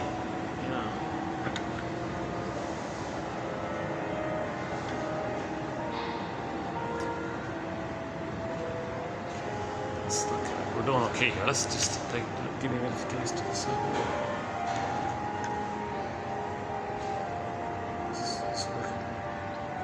Does that work? All right, let's do this. Let's do the record part. So back to Edmund Burger, one of our mentors. Every neurotic is a music enthusiast, but he only has one record. Let's use the record that magazines used to sometimes provide people, whereby when you open the magazine, inside you'd find a 45, a floppy, like a thin plastic 45 song on a plastic imitation of a record kind of thing. But you could still put it on the turntable and play that song. And on the back there was no song, it was flat on the back. So it was just one song. I think that image kind of conveys the idea that the person just has that one song. Because usually with the 45 on the back there's a side B. But those plastic ones that you got in the magazines, there's only one song. There's no side B, right? So in trauma, the person only has one song. Okay, so let's call it the cry for love. Now here's the thing, it's hard to recognize this cry for love. So if we experiment with this idea, or go with this premise for the time being, that everything's love or a cry for love, the cry for love takes two main forms. On the record is the memory, basically, that the baby needed love, wasn't available, misattuned, malattuned, whatever reason, the mother, disconnection from the mother's absence, whatever it was, the baby didn't get that love. He felt pained by it. Okay, the pain of it clicks in the repetition compulsion. No time, timeless, infinite, no time, no state, no understanding of time. It's always like now, so he's crying all the time now. Cry for love, mother said no. Cry for love, mother said no. Okay, or mother shamed the baby, let's just say. So that's like one tune, the cry for love. Baby has a wish, mother said no, ouch. That's recorded on the record. That memory, that relational trauma, it's a painful tune, it's pressed on that record. Okay, it's a conflict, it's an inner conflict, need, fear, memory, mother said no, it's a conflict, but the need's still there. Memory, so that's a pain, this is also repressed, it's unconscious. Okay, so that's the record. Now it makes us neurotic. Okay, so first of all, neurosis is the petrification. Okay, this like setting the grooves down. It's the freezing of the grooves. Okay, so neurosis is the petrification, or this setting down of that conflict. And it's set, that conflict is set in the grooves of on that song, on that disc. And it makes it, so that's neurosis. Now, neurosis makes us neurotic. What's neurotic? Neurotic is you're not going to enjoy the present, really. You're going to see the present emotionally in terms of the past. So you're still living in the past, dwelling in the past. Okay? The present becomes the presenting past. The present is like a revival or a new edition or a new version of the past. Yes, cognitively the person knows the present is the present, but they're transferring the emotional issue in the past into the present, thinking emotionally it's still past at that time. So we're neurotic because we're not enjoying the reality of the present, because we're seeing it through the emotionality of the pain of the past. Because when there's trauma, we create that one record, and in every new situation, we play that record. Okay, so back to burglar. Every neurotic is a music enthusiast. How do you like that? Meaning, the person would love to have lots of songs. They would love to have a wide range of feelings, okay?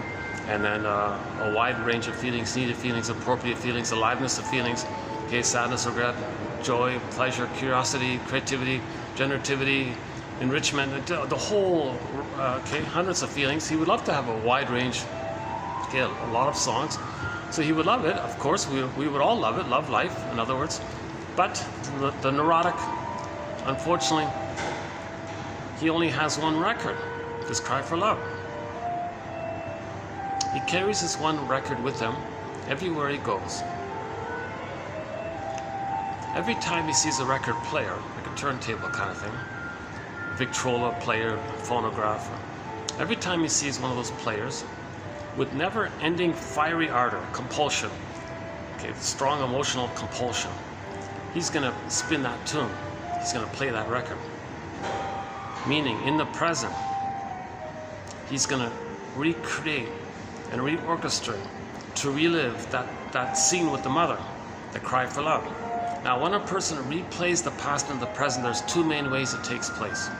There's two main forms. The stinger and the clinger. So if the child is traumatized prior to 18 months, prior to the time when the grandiosity would more or less dissipate, and he's stuck in that grandiosity time, egocentricity time, the world is my oyster time, like those loud guys, or the world is all mine kind of the world. Okay, the world is mine, those attitudes, right? Infantile megalomania, narcissism, okay, it's all about them, everything belongs to them. They're still in that kind of psychological mindset, so that kind of place, right? Oh yeah. It's fun. I got this whole floor here, but I noticed that the guy in the shop kind of keeps looking at me. How do I avoid it now? He must, yeah, I guess he's, we have a quote, is it in today's, yeah, it's in today's video about people feeling bored, so they want to create drama and to stir things up to feel alive, right? You notice that sometimes, people feel bored, so they want to like do some little thing or something. Okay, I've cooled off a bit. Yeah, I've cooled off a fair bit here. That's good. Nice and cool here.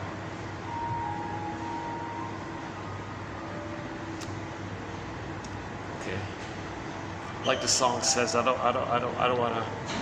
want to avoid your good grace. What is it? The graces. I want to stay on the good graces of this community here. Avoid the good graces of others, right? Okay, hold on a second.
Exposure is locked.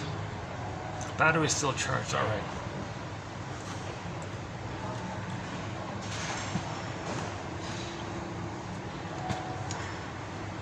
Okay. They're quiet, and there's people right beside. They're quiet enough. That's okay. I wish everyone would talk at that mild level like that.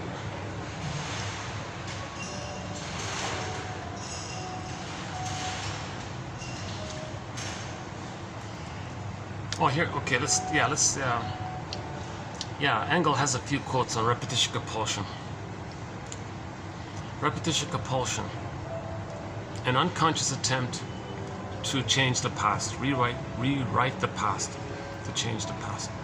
I was choosing friends who treated me like my mother had.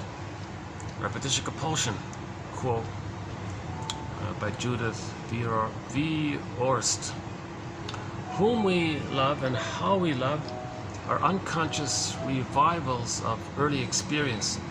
We will act out the same old drama, painful tragedy dramas, unless awareness and insight intervene. Unless awareness and insight intervenes. If we're not aware, we keep repeating until we become aware, then we stop repeating. He had been shamed in childhood.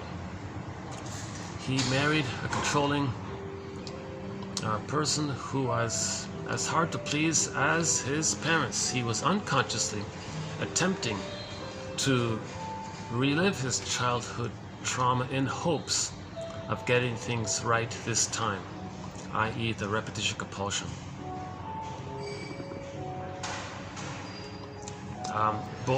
Boys who are emotionally abused often identify with the aggressor, thus repeating the cycle.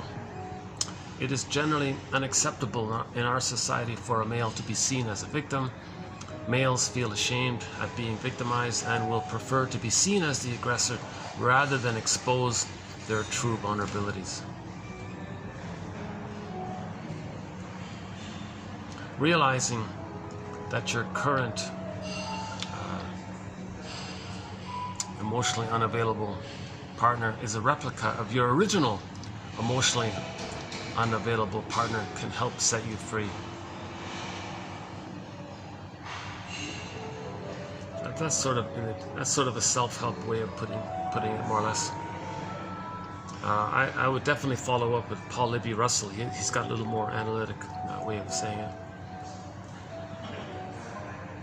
So basically, we're trying to change the past, undo the past, correct the past, get the needed love past. So we're creating things in the present that remind us of the past unknowingly.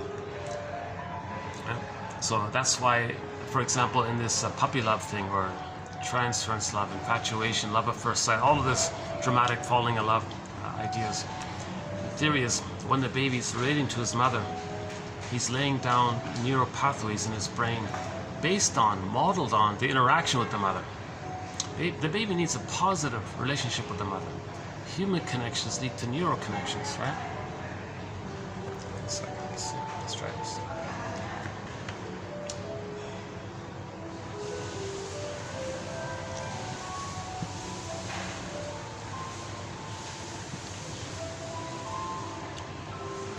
Does that work? Let's try. Does that work if I try this? I can see it in the background. Okay, hold on, let me adjust here. Make an adjustment here. Hold on a second.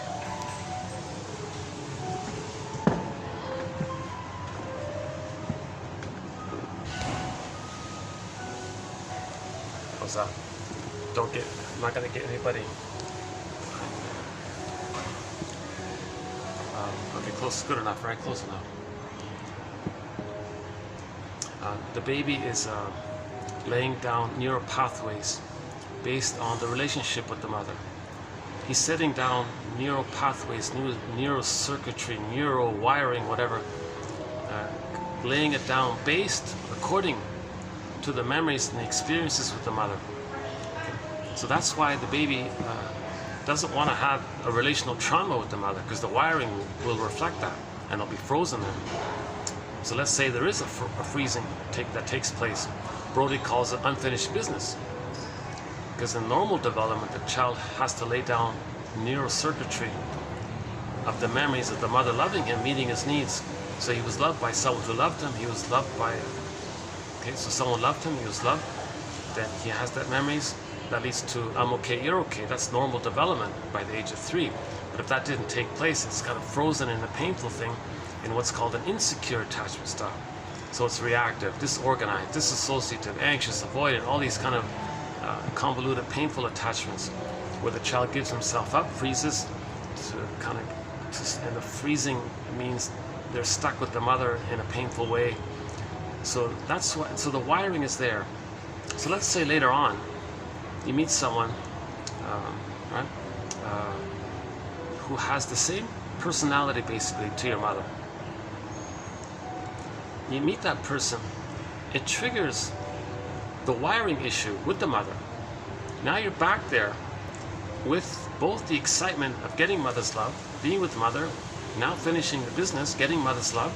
Okay, so that's why it's like a second chance. So the great excitement of falling in love, infatuation, transfer and stuff, it's called transfer, because you're going to transfer, okay, transfer the past into the present. But the present person just triggers the past. So you're going to see the past into the present. Okay, so the person in the present just fires up the electricity and the wiring. So that's in the brain. So your infatuation now, you're just feeling what what you as a baby felt when you were in bliss with the mother. Babies feel bliss in heaven with their mothers. Now there's a problem there, it's frozen there. Now you're back at that place. It seems to be you're back at the place where mother's going to change her ways.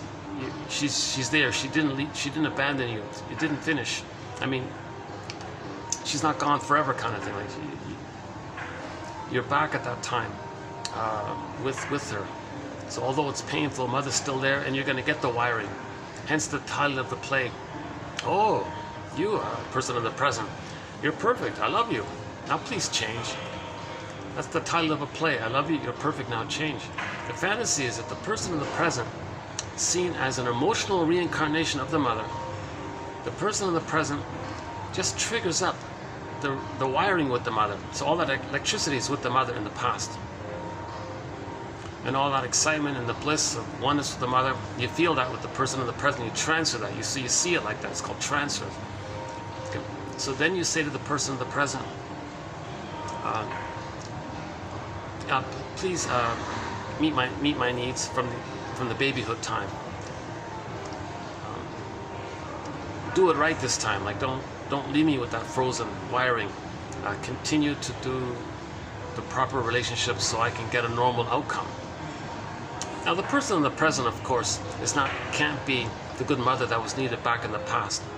And plus, you're not seeing the person for who they are in the present. You're just seeing them in the fantasy that they're the mother back in the past. Yes, of course, cognitively you say they're not your mother and all this, and you're upset at the idea or whatever. But emotionally, you're operating from the feeling, the intrapsychic realm, right? So once again, psychoanalysis or object relations theory is the study. Object relations theory, one of our mentors, Masterson, puts it this way: object relations theory is the study of the internalization of interpersonal relationships. Baby had an interpersonal relationship.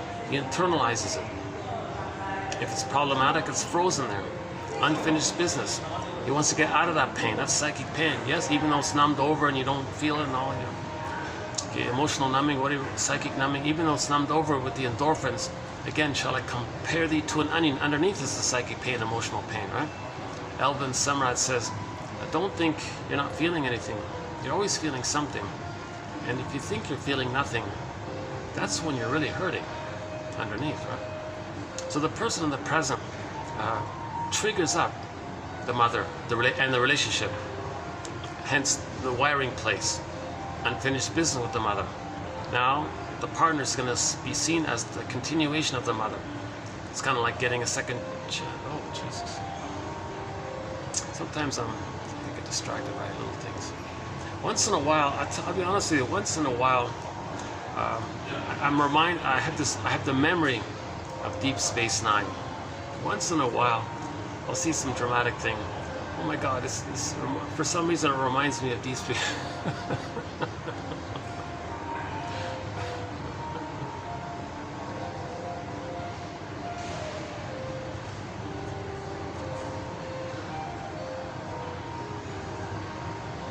some of our dramatic appearances might be about rebellion or finding yourself, creating some distance from the parents, maybe, you know. Yeah, I think maybe that's ultimately it. Some of the dramatic appearances might be like creating some kind of distance from the mother and the mind kind of thing. Because if the mother expected something, you do something the opposite, maybe you think you're kind of creating some separation.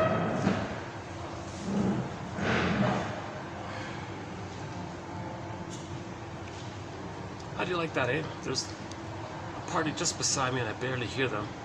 And earlier, like 3 tables over, there was another party and they were blaring. I could hear them.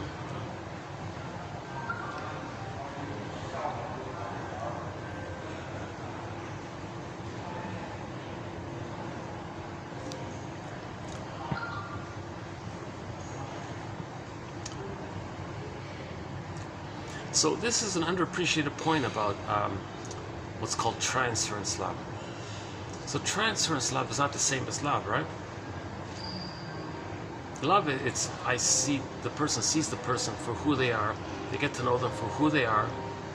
Okay? And you're relating in the present to who they are, not seeing them through a fantasy that they can be or should be or maybe can be, or maybe that you can coax them to be or induce them to be or plead them to be the good mother that the person needed way back then. Because we're trying to get out of that frozen.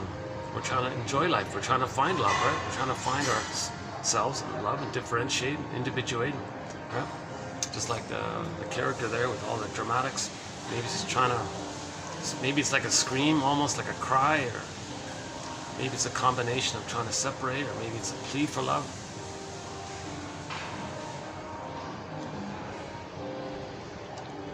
Seeking attention. It might, maybe that some of that dramaticality of appearance might be like a kind of a continuation of the cry for love. Everything's love or a cry for love, right? So that's the working hypotheses we're just going with at the time being. Again, like Robert Bly says, yeah, we did it upstairs. Yeah, Robert Bly. Okay, he said to the audience, 30% of what you're going to hear tonight in this lecture, dear audience. Thanks for coming out, by the way, in the snow and all that. Nice to see you all. But 30% of what you're going to hear tonight is wrong. It's up to you to figure out which 30%. So he's emphasizing there's no set answer here. Everyone's got to like pick and choose which quotes or ideas to work with. Everyone's got to weave their own basket. Everyone's got to raise their own consciousness. No one can hand somebody a consciousness, right? Each person has to actively do it. All others can do is maybe make it safe to consider ideas or share ideas without imposing it, kind of thing. Let others pick it that they can use, kind of thing, right? Sometimes some of these self-help books do appear kind of preachy or pedantic, so that it turns people off, kind of thing, right?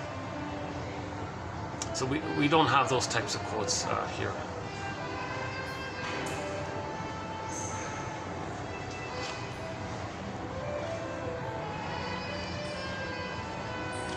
Okay, for more on this topic about falling in love, or this being in love thing,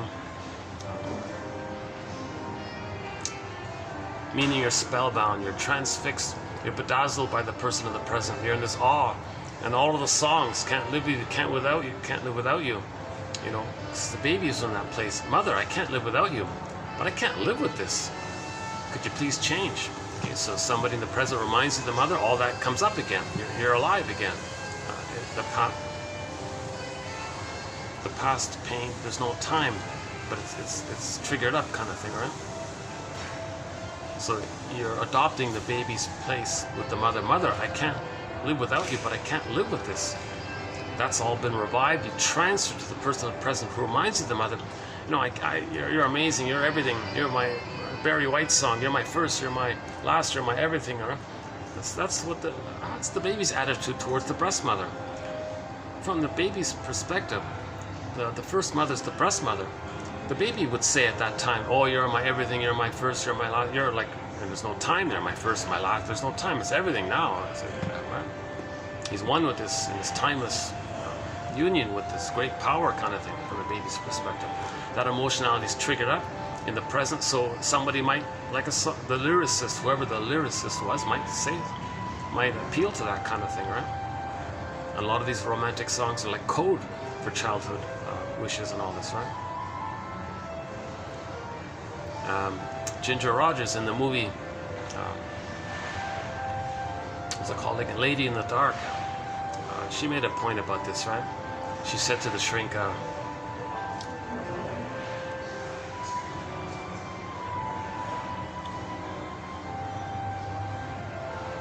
I'm just noticing some families pass by.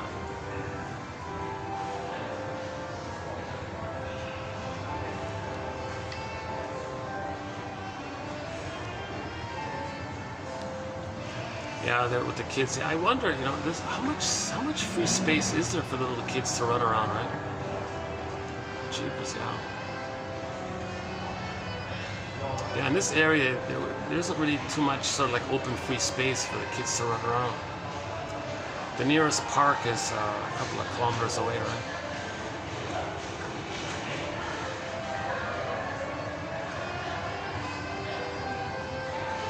But that doesn't mean the children can't psychologically differentiate.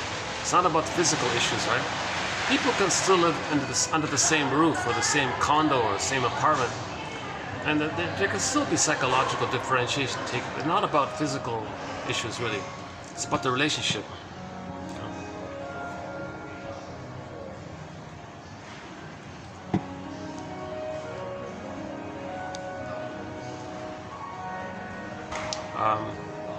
Well, yeah, for more information about this topic of puppy love, transference love, and all this infatuation, etc. About a year ago, we did a 5-video special run on this topic, just exclusively on this topic called transference love. And the hope was a person can kind of shift from transference love to regular love. If people are conscious, they can use their relationships as a healing journey path together if they make I statements and develop together. As long as they're conscious of it, right? Then they can get to the abiding love. But if they're not conscious, a lot of drama, ups and downs, okay, and those relationships are going to burn out, turn into sour milk, etc. Or there might be emotional cutoff, or like emotional divorce if they're still together physically. Or other distracting ways, other distracting maneuvers or something.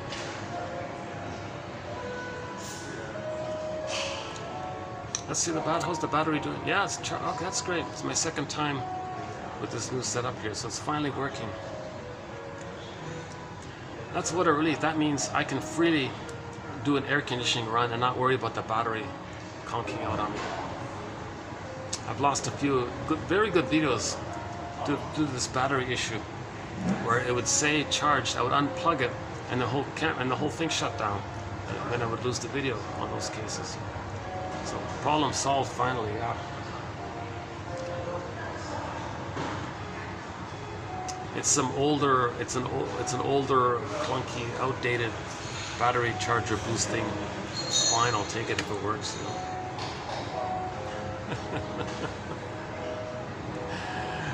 You'd be surprised at all of my old technology. My laptop, I bought it secondhand in a shop, and the guy, they were gonna throw it away or recycle it or something. He had it already in the recycle bin, and he, I'll take it if it works. Are you sure? Yeah, oh, sure. So I got it at a good price. That was like 15 years ago. It's still running. Oh, not 10. Yeah, about 10 years ago. But it was already secondhand. I don't even know how old it was prior to that. So this laptop is at least 15 years old. It's still hanging on, barely, right? Barely, just barely. This iPhone is also an older model, and it's hard to find the cord for it because it's such an older model, but it works well. I love this little phone here. Yeah, these guys did a great job. These guys who made this phone here. Honor, what is it? Honor, is it S8? Something S or something. They're great phones, these Honor ones. well, this particular brand anyways, I'm sure it's improved over time.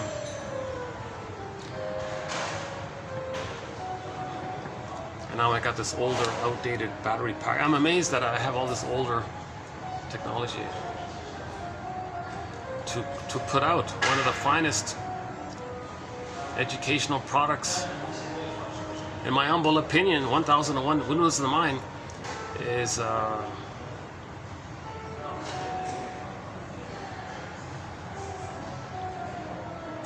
valuable product. 10,000 advanced self-help quotes that more or less, as best as I can see them to be, meet Grice's criteria for communication. He's got the 4 points there, the 4 maxims. Quantity. The quotes aren't too long, not too short. Usually just like 1 or 2 sentences kind of thing. It's very manageable in terms of quantity. Occasionally there's like a little passage, right?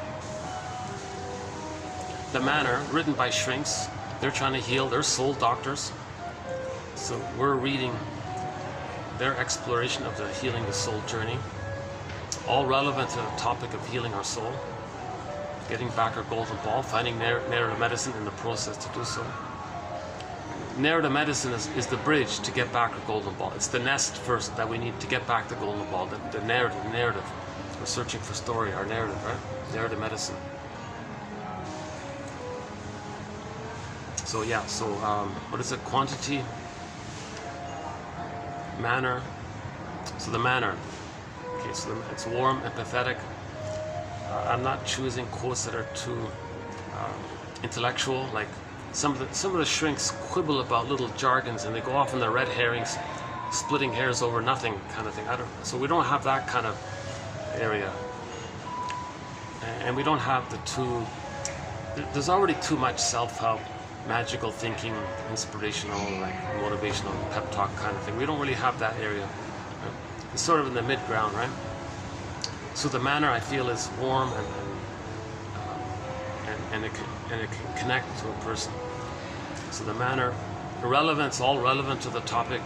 Now the quality, of course, is very subjective. If things loosen up, if you read some quotes, if things loosen up, you get a dream or something, you get little aha moments, there's your quality, I think. And my guesstimate is that in each video, okay, if you click the more link, you'll get the quotes. There's bound to be one quote that a person might like. Okay, we have 900 plus videos already.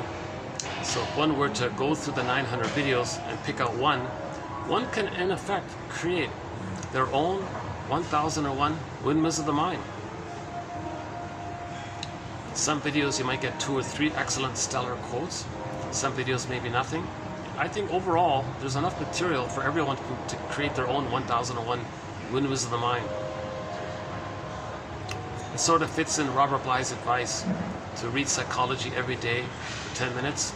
Okay, in each video, if you click the more link, it's about 10 minutes worth of reading. And then pick one, do something with it, like write it down or copy paste it or something. Put it in a separate file. Every day, 10 minutes, pick one, kind of thing, right?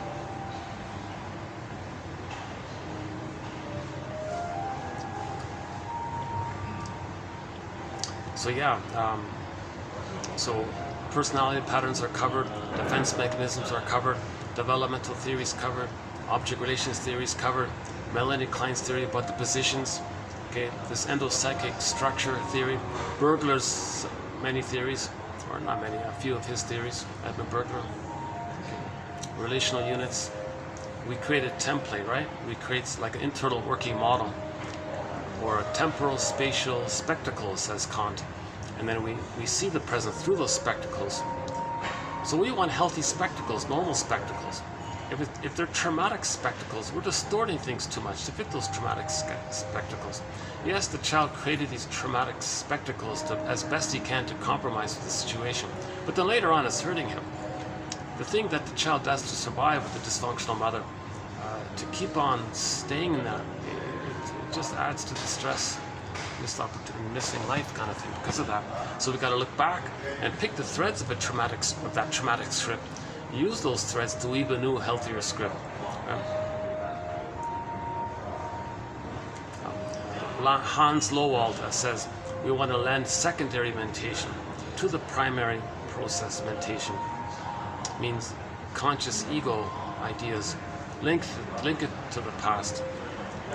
It reorganizes things. The metaphor is the ghost becomes, when it becomes seen by the secondary mentation, the ghost is laid to rest and it becomes an ancestor. It serves us, feel again, right? So the secondary mentation means the ego. So we gotta have an ego to heal some of that primary process. Basically, the mind of a child before the age of 3. It's imaginal, it's pre-verbal, usually pictorial. It's the dream world with the fairy tale world. The cat in Alice in Wonderland says it's mad in there. It's different, so no time. Things can flip. Demons and creatures. Demon, what's that? The baby's projected rage onto the mother, and the mother's seen as a demon. Mother's not a demon, but the baby can't hold all that rage. His need to take in, unmet need turns into oral greed. He projects oral greed and his rage onto the mother. It says the mother's a monster that wants to eat him. Nonsense. But that's the world, that's the mentation of the baby. It's called primary process mentation. Primary process. And these associations are very tight, very deep kind of thing. But consciousness, then you make a link between the primary process and the secondary process. There's like a link there. Okay? And when you establish that kind of link, the past feels seen and the ghosts become laid to rest. The furies become the Unamities, etc. So the more conscious we are, the more we can give ourselves, the more we can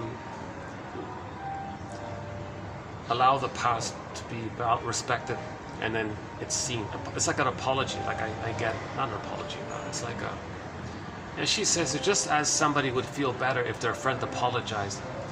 Maybe a simile to that would be, well, just as we recognize our past, we can feel better.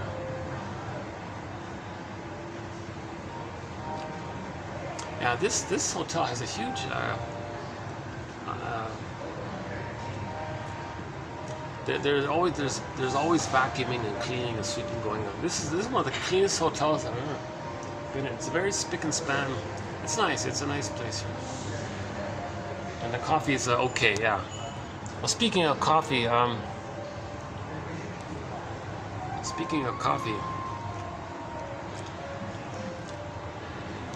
if one would like to have, I think every iPhone should have. There's that should word in there. Well, until I find a better phrase, let's just say, I think every iPhone should have.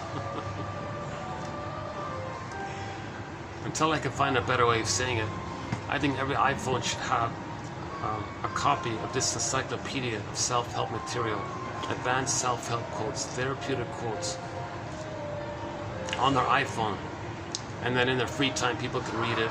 It's convenient and all this. 10,000 quotes. Now again, this is for people at midlife, usually over 40, right?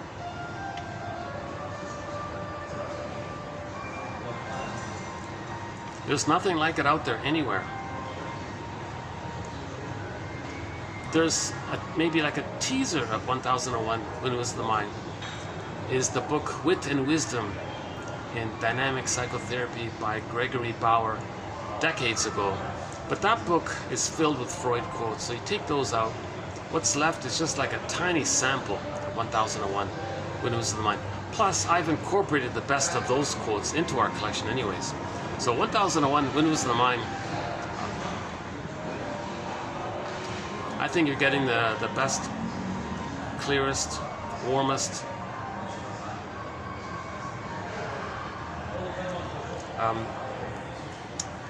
now from the dictionaries, from the psychoanalysis dictionaries, I think I've also incorporated some of the best definitions from the various dictionaries of psychoanalysis. Some of these dictionaries aren't all that interesting. just found the recent one. Oh my God, you gotta be kidding.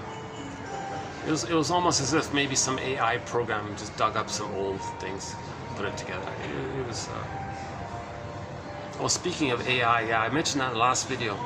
As we speak right now, as at the posting here, right? Is it September 14th? In the last video, I was talking about how just when I started the video, I just learned about this massive AI conference in San Francisco, right? 243,000 participants, most online, but 43,000 in person. But it's incredible. 43,000 computer software engineers and all this are going to meet just to talk about AI. Plus another 200,000 engineers are going to participate online or something. That's incredible. Now, could the organizer at least include one shrink? Invite one shrink? Why? Because we have a quote here in our collection from somebody who made an interesting point. 2 points. One is, maybe AI is going to function as technology's unconscious. Not that different from the way a person's unconscious influences a person's consciousness. And our conscious doesn't know what our unconscious is getting us to do. So if AI is going to be technology's unconscious, those programmers, do they know they're unconscious? Because if they've got issues in all this, they may unconsciously program things with loopholes and confusions and little tricky little things or whatever to sneak in their frustrations. Now, what if those programmers have a cry for love? Now, remember the cry for love. Let's go back to the record.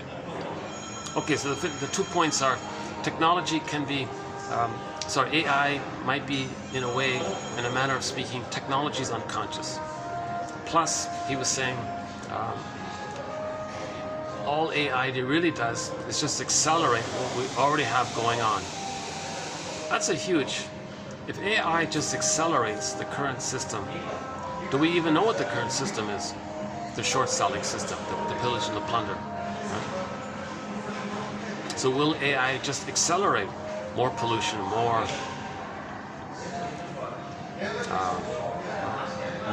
harm? If the short-selling system is based on envy, as one famous short seller says.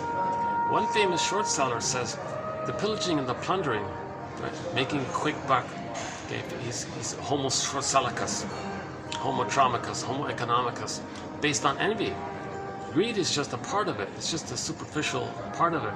Underlying it is the envy. So why are we harming the planet? Because when the baby's goodness was hated by the mother, and the baby identified with the hating mother, the envy breast, to be connected to the envy mother breast, he's got to hate goodness. If a person identifies with the aggressor, they're going to hate goodness. Carl Sagan says we're going to transfer this onto the planet. So now, the goodness on the planet, the food, the beauty, the birds, all the beauty it took billions of years to create, that goodness, that'll be seen as goodness. Well, to stay safe with the mother, okay, the mama's boys, they don't know how to leave the mothers, they're stuck with the mother, married to the boar queen, married to the monster image or whatever. But if that monster image is just their own rage and oral greed, they're married to, you see? So then that's their cry for love. When they damage the goodness on the planet, okay, wreck the food, wreck the air, wreck the pollution. Okay, now we're seeing all the reactions to this. The oceans are heating up, and the water vapor can't do its thing. The atmosphere sucks water from the soil, and the trees get dry, makes them brittle. It's just messing up the ecology and all this, right? So if the system is based on envy, and these programmers if many of them are motivated by envy, but they don't know it, and AI accelerates the envy system, can we have some consciousness here, right? Like, let's have some consciousness. to at least entertain the 2 points so far made, that AI accelerates the current system. Is the current system destroying the goodness on the planet to replay how a person's goodness was damaged or destroyed by the mother, and they've identified with the mother, and when there's trauma we repeat it? And there's two ways the repeating can take place. One way is called the stinger way, or identification with the aggressor way. And that's the more disturbed, quote-unquote perverse way. So let's go back to that record. On that record,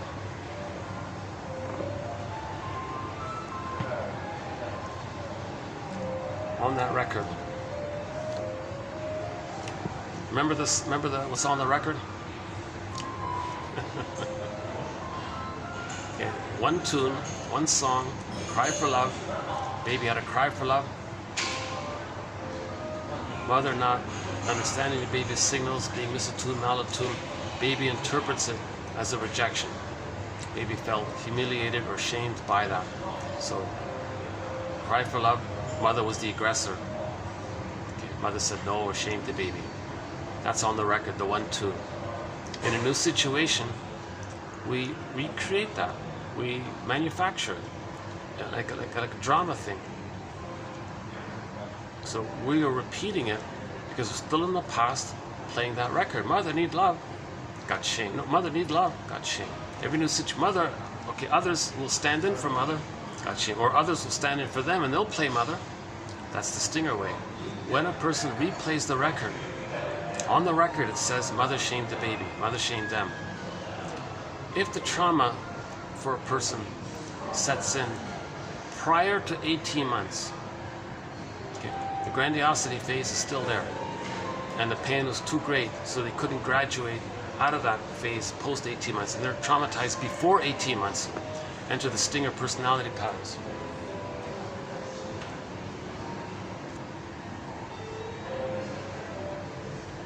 Oh, sorry. Just noticing this guy talking to somebody with a full full mask, like a full. Isn't that over yet?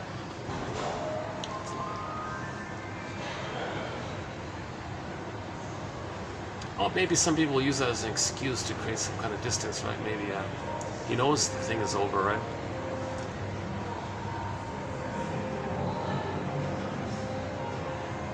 Yeah, maybe the mask can be used psychologically as a way to create a little distance.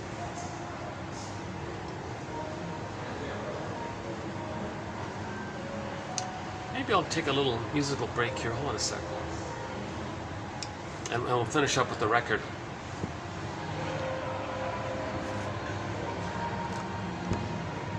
Hold on a sec. Oh, okay, here we go. You know, things are nice and quiet around here. Let's play just something kind of easy going.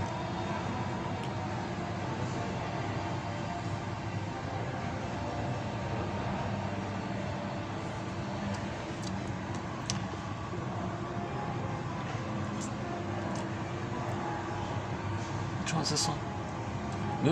Nusrat Fateh Ali Khan. We've got 2 of his songs on our soundtrack. I played one recently called, what was it called again? Nothing Without You, is that the one? What's this one again? Oh, here's Nothing Without You. Yeah, okay, so here's sort of a typical kind of song, right? The baby would feel nothing without his mother. Right? So later on you transfer that to the partner, and you say to the partner, you know, I'd be nothing without you. He's talking about, of course, the girl says nonsense, right? So he would transfer the emotionality into the present. So there's a typical example. Most of these romantic love songs all around the world are talking about transference love. So here's just another example of it, right? Okay, let's play this one here.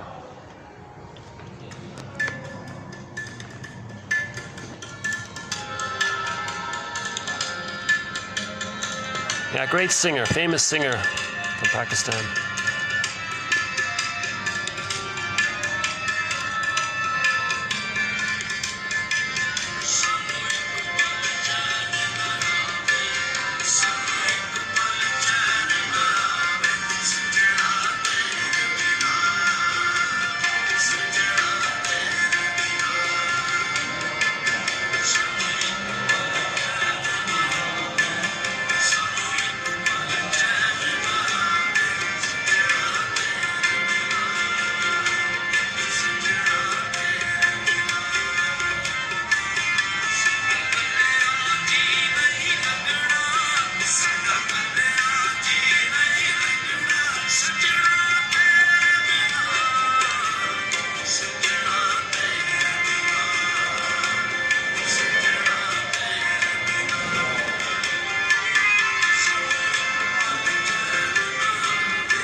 maybe a good song to follow up with that one would be Rick Sanders' song Lovesick.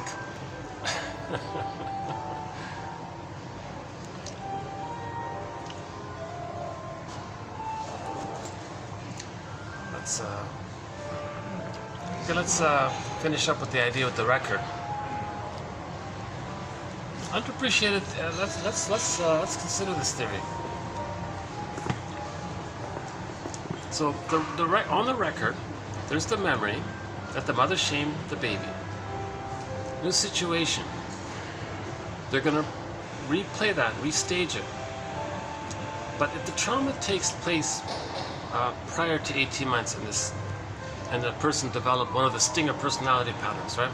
Narcissist, bully, Iago, lower functioning BPD, and the various forms the narcissistic pattern can take. Not only the exhibitionistic, sort of cookie cutter type that we're familiar with, but there's also like the turtle narcissistic pattern, the clinging vine narcissistic pattern, okay, and the closet narcissistic pattern, and a few others, right? So in the present, when they play that, when they restage and recreate, okay, in the present, to restage it so they can transfer the emotionality or see the past cry for love in the present and recreate and redo that cry for love. In the case of the stinger personality patterns, it's very convoluted. It's very so-called perverse and disturbed.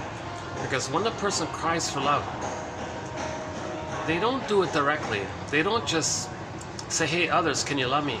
And get rejected. They don't do it that way anymore because the pain was too great.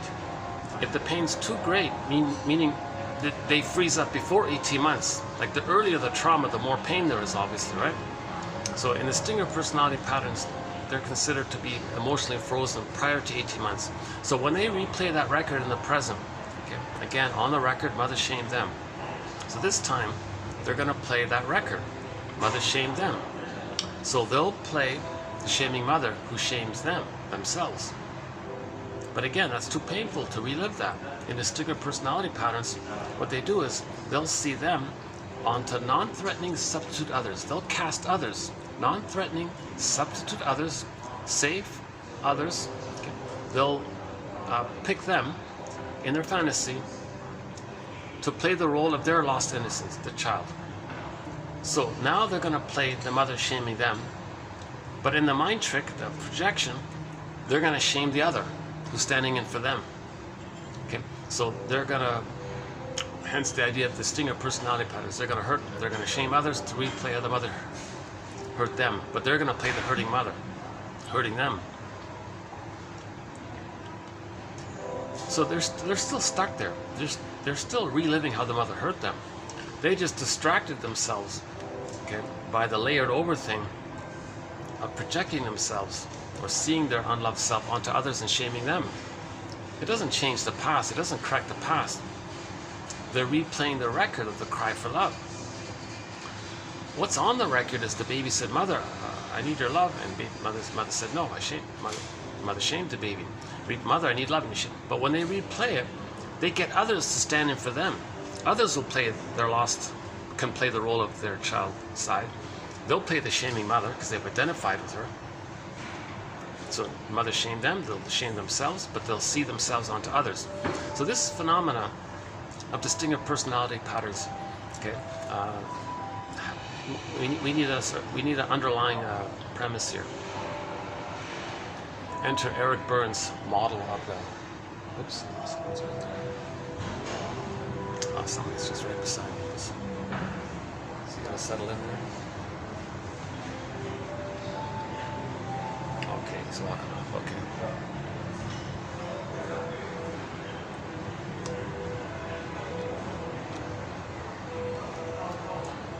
Okay, enter Eric Burns' model about that in normal development it's I'm okay, you're okay. And anything other than I'm okay, you're okay is trauma. Right? So baby comes out of the uterus. He needs an extended paradise.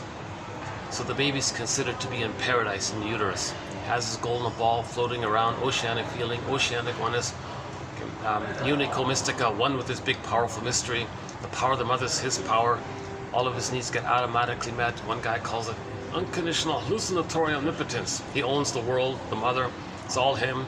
Okay, he's a god in his own universe called solipsism. Okay, so the baby's sort of in that kind of state. Okay, and it's considered paradisical. He feels pretty good because he has his golden ball. Assuming he wasn't shock traumatized in some kind of prenatal shock trauma.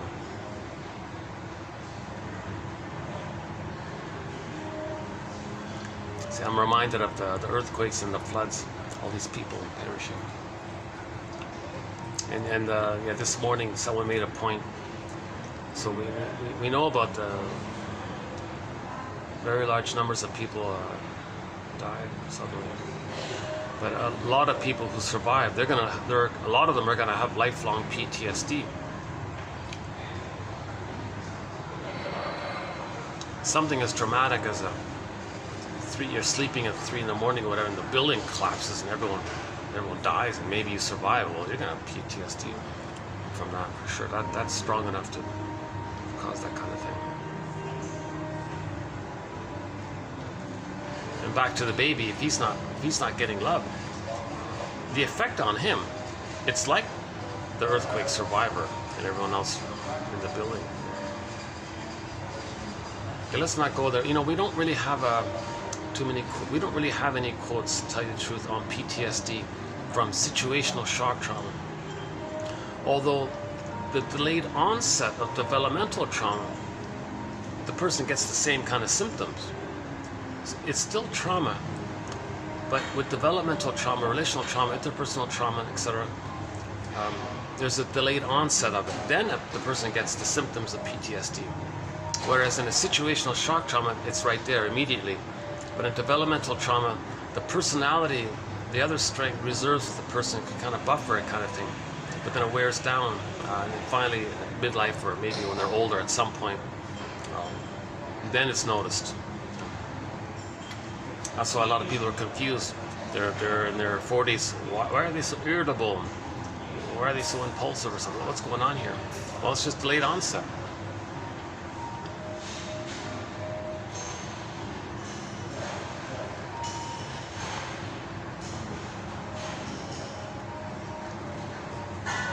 Yeah, let's reserve that topic for another time, maybe.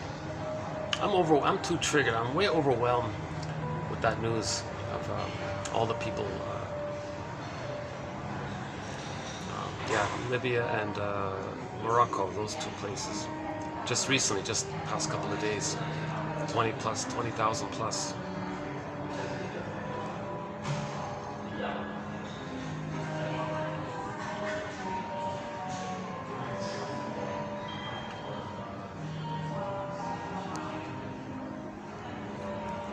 And someone was saying, of course, you know, people who live nearby, they're going to live in fear. What if it happens in their area, kind of thing. So it kind of has other effects too.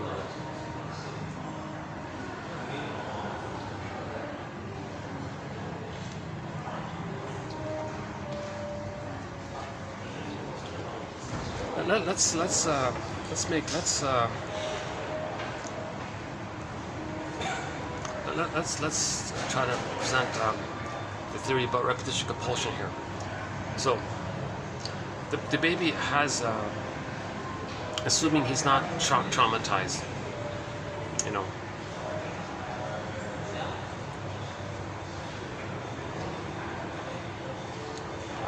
so everything was okay in the uterus, let's say. But when he's born, he needs that to continue. That kind of paradisical-like condition of the oneness of the mother needs to continue. Let's say something, the paradise isn't there, the continuity doesn't continue, something happened. And we have a whole thread on this sensitive point here. Klaus and Kennel, the nerve lines needing to be there, lotus birth theory. And we have a whole set of quotes in this area at the time of birth, mainly by Klaus and Kennel, about the time sensitivity of the hormones being produced and the importance of that timing. So let's say the baby comes out of the uterus and, hey mother, I need a paradise to continue with you. Let's say it's missing, not there, unavailable. So if the baby thinks he's a little God and his paradise is not there and he's in pain, maybe the child thinks that he's defective. There's something wrong with him. Why? Where's his paradise? Why is he in pain? Like, I don't get it. He doesn't get it. Is there something wrong with him? Maybe that's his identity. That's his core identity. So he may think he's defective. That's called shame. So the baby's immensely shamed if the mother doesn't provide the reverie, the attunement, the relationship with the baby. Okay, remember, the relationship lays down the wiring. The baby wants positive wiring. If the mother's present to the baby will be present to himself. If the mother soothes the baby will later on can soothe himself. Mother sees, hears, feels, respects, okay, does those things for himself. Whatever the mother does with the child, the wiring gets laid down accordingly. And post age 3, it's set there. He does that. He takes it on, continues it. He continues that tradition to himself. So the mother lays down the original template that he's going to go through with life. Some people say, well, if it's faulty, he's cursed, kind of thing. Well, he's just wired. We can update the wiring with consciousness later on. But long ago, they would say, well, he's cursed, kind of thing. No, he just developed deep, painful memories of the mother shaming him. And he's repeating it. So it feels like a metaphorical curse, kind of thing.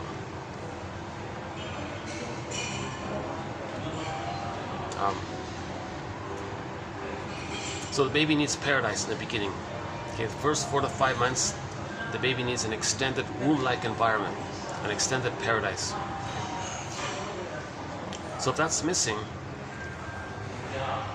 child might think he's defective. Part B, baby can't parse out where he begins and ends and where the mother begins and ends. If the mother's quote-unquote defective, he thinks he's defective. Part C, baby thinks, oh, mother can't offer love. That means the mother's crying for love. Love or cry for love. Baby thinks, because of his omnipotence of thought, magical thinking, oh, I'll just save the mother, no problem. I'm a god, I'll save the mother. He'll try. He can't do it, it's impossible. That's part C. He concludes, geez, I even tried to save the mother, and I'm a little god and I couldn't save the mother, meaning the environment. There's something wrong with him. That's his identity, shame. So you add those 3 points up. He may begin life. Theory is all babies begin life with I'm not okay in terms of his identity. Insult to injury. He's got to deny and lie that the mother's rejecting him. And in a mechanism known as the psychic splitting, he'll hallucinate a goddess, that he's safe with the goddess. So he's really violating something. That's called unconscious guilt. Okay? He feels like an invisible criminal, committed some kind of invisible crime, hidden guilt. Okay? So you layer that guilt issue on top of the underlying shame point. You add those 4 points up. All babies begin with some kind of feeling of I'm not okay. And again, mother must be seen as okay. So the template in the beginning is I'm not okay, you're okay. Others, you put a dash between the M and the O in the word mother. So the prototype for the emotionality is the mother. So the other, you look to the mother. Okay. So if the mother's got to be seen as okay, others got to be seen as other, that's you. So I'm not okay, you okay, you're okay. So all babies begin with I'm not okay, you're okay. It's just for a few weeks. In time it gets sorted out. It becomes existential hearsay. The child resumes development. Then by the age of 3 he gets to the normal result of I'm okay, you're okay. So he stays on track. With time, with experience, the child realizes that the mother is more loving than frustrating. He records that. It leads to I'm okay, you're okay, psychological birth. That safety allows him to have a consciousness, a recognition of his true self, which he expresses. There's the love expression, the love light, or etc. He shines his light or something. There's a pleasure when we express our true self. So that's the act of love. So he can reach the place of everything is lover, the love side of that expression. If the baby reached the psychological birth, he knows his interests and express it. Okay. Relationships, fine wine, intimacy. He can make I statements. Wide range of feelings, empathy, reparation. Okay. Makes a mistake, feels bad, can repair it, can talk about it. Okay. The grandiosity is dissipated. Later in life, he'll be an elder, contributing, sharing. You know, that's normal. And the temperament is calm, warm, affectionate, kind of thing. Another one there.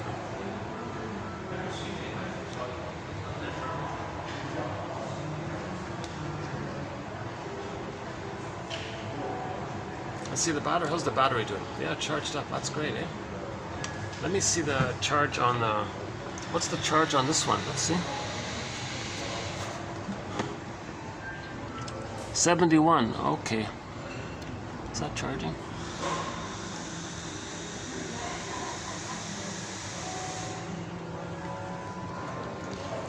I thought theoretically, if this is plugged in, that the battery pack thing should be charging up. But it's not. I'll check it in a minute and see if it is. Yeah, why does it say only 71?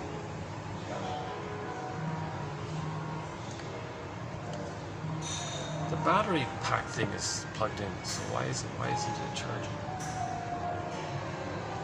And that's okay, as long as this can stay charged, that's okay. Yeah, that's a little strange. Okay.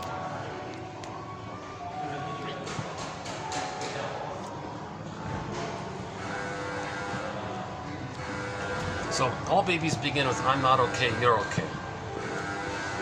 Sorry, hold on a second.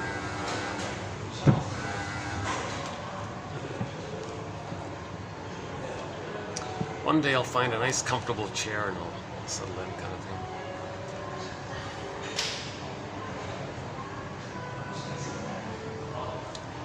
Oh my God, yeah, I just had a little fantasy. I'm on some kind of penthouse with a nice vast view of the ocean or something.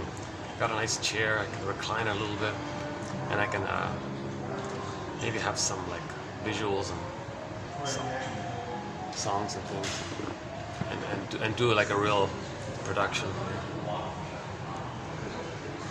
Well, before I forget, back to that AI thing. Let me finish that point about the AI conference. Why don't these programmers call up some of the shrinks and create a Find Your Story app? Know Your Story app. Let's try that. Know Your Story app. KYAS. Kias. Know Your Story app. Every iPhone should have, I think, this Know Your Story app. Meaning, the app, you type in everything about yourself, and the app uses all of its algorithms, whatever, to help you know yourself. So all of your physiology, that's a clue. Okay, emotion, mind, body connection. Maybe it reads. Maybe it does the face reading exercise, the eye reading exercise. Your posture, your tone of voice, your mannerisms or something. Your nonverbal. Let the app be a shrink, and know your genealogy. Give you your genealogy. Look for your patterns, and you keep adding data into it as if it's a journal. So the app will absorb your journal entries to know more about you and look for the patterns. Ultimately, the app is searching to help each person know their true story. Your patterns from your family tree, genogram, psychological patterns. Because in the family tree genealogy, apparently you'll see these little patterns. So the app can help us find that. It can give us interpretations. It can point things out, and let these programmers and the shrinks work on a Know Yourself app. And every day, people enter their journal in, or speak into it, or tell your story into it, and let the machinery do its thing to help look for patterns, to formulate your story. It'll update with new info, so you got to be honest, of course. The app might notice some inconsistency, so clarify it, you know. Oh, app will say, hey, 2 weeks ago you said this, now you're saying this. Please clarify. So whatever your reply is, it'll notice that. And just work on something. Let the app be like a master shrink or something. If we're going to use the power of all this, let's use it for healing. Know your story app.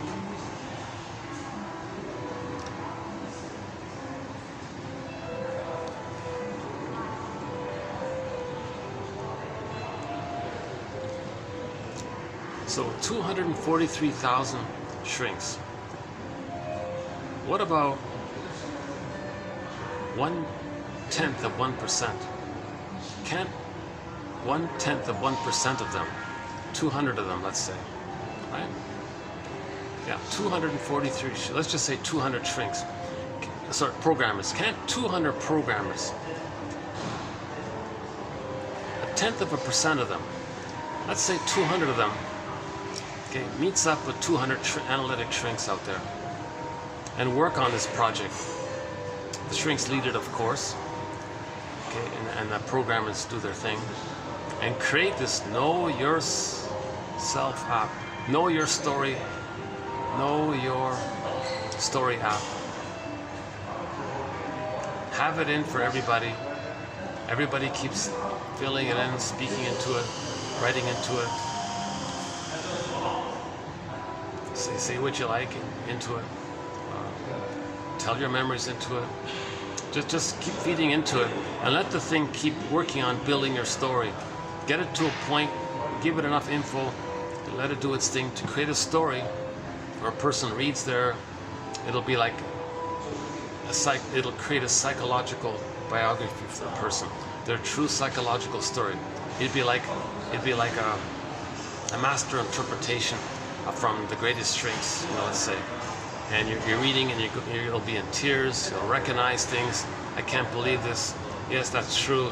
Oh my God, I knew that. Yeah, I knew. I sensed it. And let it offer that. I think maybe it can be healing. I'm sure it can be healing, because in our fantasy, we can recognize that there's powerful AI machinery at work here by the programmers and all this. But it's got to be built in that the software isn't fooled by metaphors and things, right? Like, so to recognize the person's metaphors, screen memories or something like that, right? Latent content behind the manifest content. Yeah, so you report your dreams into it, of course. What bothers you, what triggers you, what you think about things. Just keep feeding into this app, and let the massive AI system help each person know their story. If we know our story, we'll feel immensely relieved. If we know our story and we feel some of this relief we're feeling, because if we're not feeling, we're not making sense. Kristen Wilson says, if you're not in your body, if you're not feeling, she doesn't mean you're not in your body. She means if you're numb, you don't feel connected to your body, you don't feel connected to yourself, then you're not making sense anymore, because you're repeating and replaying in search for your story and your feelings and your connection to yourself. So her line is, if you're not in your body, you're not making sense, literally. And it's disembodied discourse that causes all these confusions and problems. Because in disembodied discourse, it's this cry for love. But this cry for love, it's hard to see it in the present. Because the cry for love in the present, okay, if it's the stinger personality way, they're gonna see others as their original childhood innocence. The stinger is gonna play the role of the shaming mother and shame others to replay the mother shame them. That's their cry for love? Really? Someone is negative towards others? somehow it's going to magically take them back to the nursery and the mother's going to change her ways and the person gets the love. It's not going to happen. They're crying for love, but it's so twisted and convoluted. And the victim on the receiving end can't say, oh, ouch. Are you behaving the way your mother behaved? Are you trying to repeat how you were treated by the mother by acting like the mother and putting me in the role of you, how it felt being with her? And you're wanting me to be like a proxy voice of your cry for love, and you want to see your cry for love, and you're crying for love. But you know, I can't invent a time machine for you. I can't change the past. But the exercise is for the projector to know himself, that he's treating others the way he was treated. Alice Miller says, where do emotional abusers get their ideas from? Edmund Burglar, as usual, if you want to understand the adult, look to the nursery.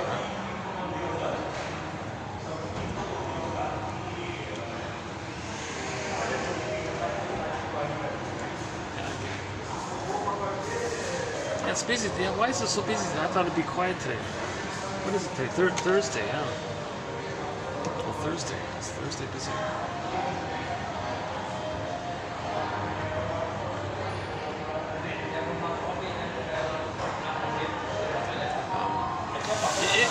Yeah, I'm not going to complain about the weather, considering what others are going through.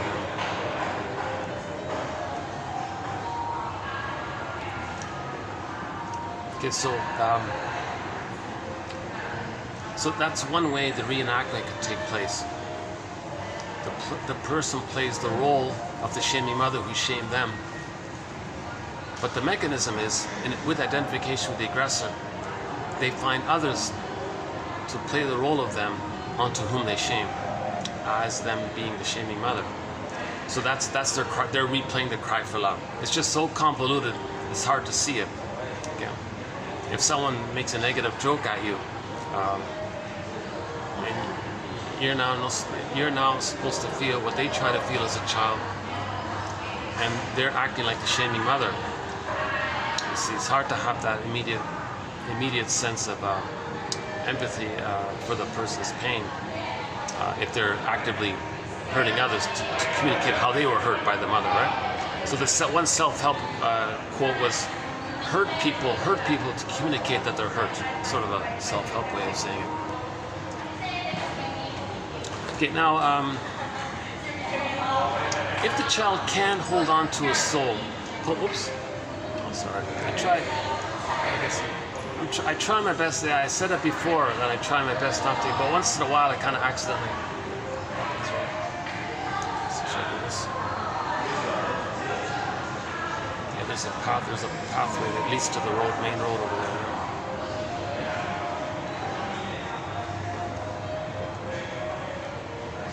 If the child, okay, hold on a second.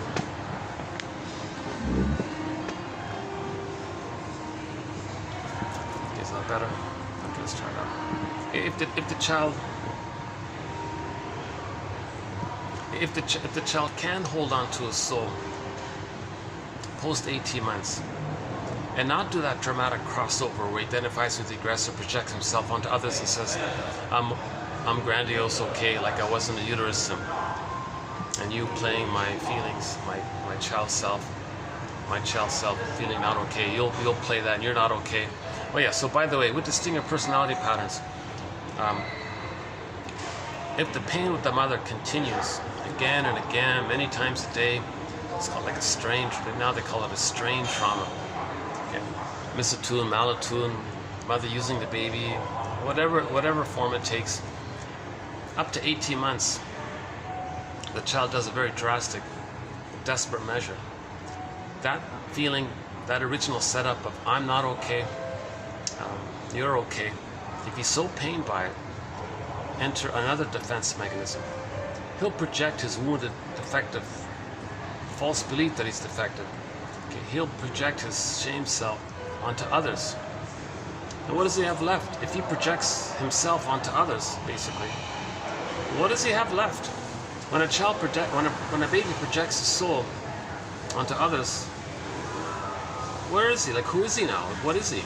All he's got left is that once upon a time in the uterus, he thought he was a little god. he'll take refuge in that old belief. Sanford calls it egocentricity. Edmund Burger calls it infantile megalomania. Most people call that narcissism. Okay? Karen Horney calls it the glorified self, the idealized self. And others call it the ego ideal. Whatever terms, whatever jargon we create, or in the song, or in Kim Ritchie's song, chasing wild illusions or whatever, chasing wild fantasies, whatever. So the person's going to adopt and take refuge in that old grandiose part self. Yeah? So the child self, when he projects his "I'm not okay" soul onto others, all he's got left, all that's available to him, is to take refuge in the old belief that once upon a time, when he was in the uterus, he was a little god. He'll pursue that, think that's him, and chase it, chasing wild horses, chasing wild illusions. That's the search for glory that Karen Horney talks about. It's similar to the Don Juan and the Peer Gynt's and the Playboys. People don't want to grow up, and the selfish and the cookie cutter narcissist. This is the area we're talking about. Oh, it just started raining here. Oh, did I bring my raincoat? Oh yeah, I've got one of those. I've got one of those raincoats. Yeah. Do I? Oh, it's okay. It's one good thing is you can buy one of those plastic temporary raincoats at a convenience store. They're pretty good, yeah.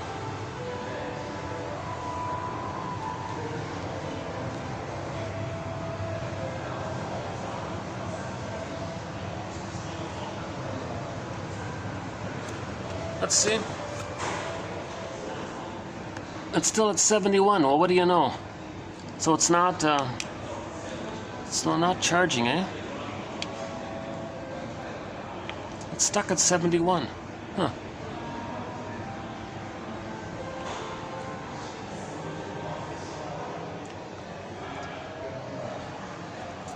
Yeah, it's plugged in all right. Why is it not charging? I see. So if I'm recording and draining battery onto here,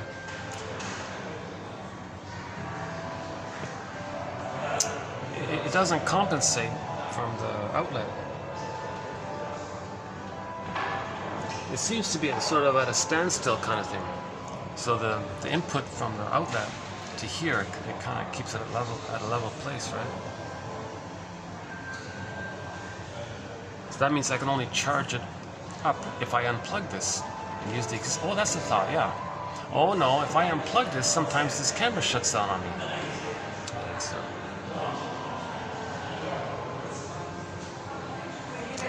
That's okay. Even if there's only 70% of the power pack, I can still get about a good 2 hours on it. Maybe even 3. Yeah, maybe even 3. So we're okay. Yeah. Yeah, so we're okay. Okay. Oh yeah, it's really pouring, eh?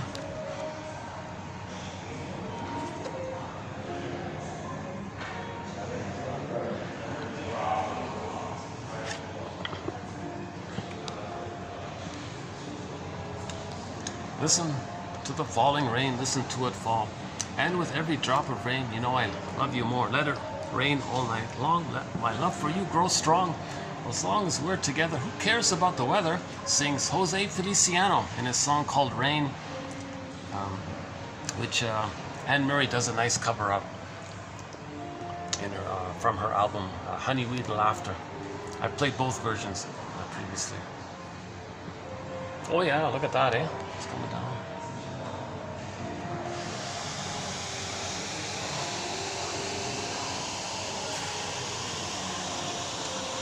Okay. If the child can hold on to a soul. Oh, yeah, back to the stingers.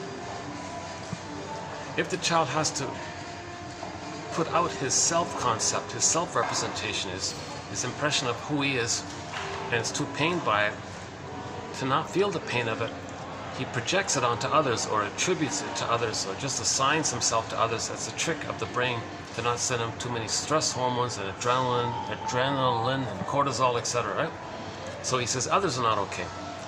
For the safety feeling, he'll take refuge in the old archaic belief that he was a little god in the uterus. So he'll say, I'm okay, and you're not okay. So his emotional development got derailed. When he projects himself like that, he got off the track. The track was, I'm not okay, you're okay. You stay on that track. By age 3, I'm okay, you're okay. But once he says, before 18 months, once he says, no, you're not okay, and I'll be the infantile God, he rejects the quote-unquote emotional development. He rejects the quote-unquote more human side of being human. He rejects the feeling realm, okay? The human, the more quote-unquote human side of being human. And he'll just pursue, chase the wild horse of being an infantile God, the wild illusion of being an infantile God.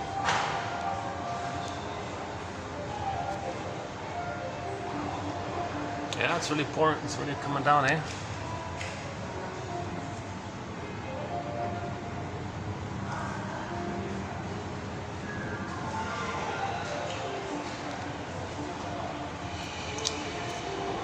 If we get some lightning, I'll show you some lightning.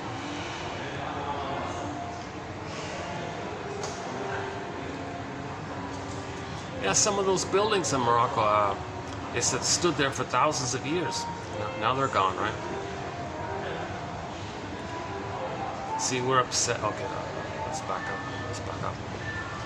Because once I start down that thread, yeah, it's hard to. Yeah. So back to the stinger personality patterns.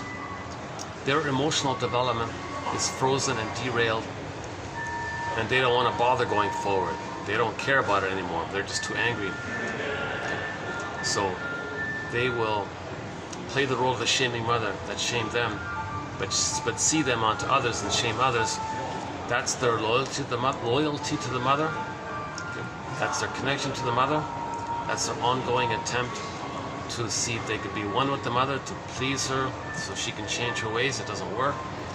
And the narcissistic dynamic of this is considered that there's something in the brain going on where the baby's so pained, it gets the endorphins. So to deal with that level of pain, he's got to have the endorphins. So he's going to be eventually addicted to endorphins. So he'll be addicted to being a stinger. So he'll be addicted to shaming others. He'll be addicted to hate. He'll be addicted to greed, envy, schadenfreude, grandiosity. He'll be addicted to this. So, because he's just doing it as a pain relief kind of thing. It's called schadenfreude. So he'll be addicted to schadenfreude. Some people call it emotional sadism and all this. So he's the stinger personality pattern. Now, stingers strongly hate. Yeah, it's really. It's just sometimes it's just a shower. Sometimes it just pours down for 5 minutes, and suddenly it stops. Oh, good. Oh, good. That noisy people. Okay, good. Maybe I'll have some more peace here for a minute. Oh my! Like, see, I'm not fully aware of how audible I am to them. Like, I don't think I'm as loud as those guys. Like,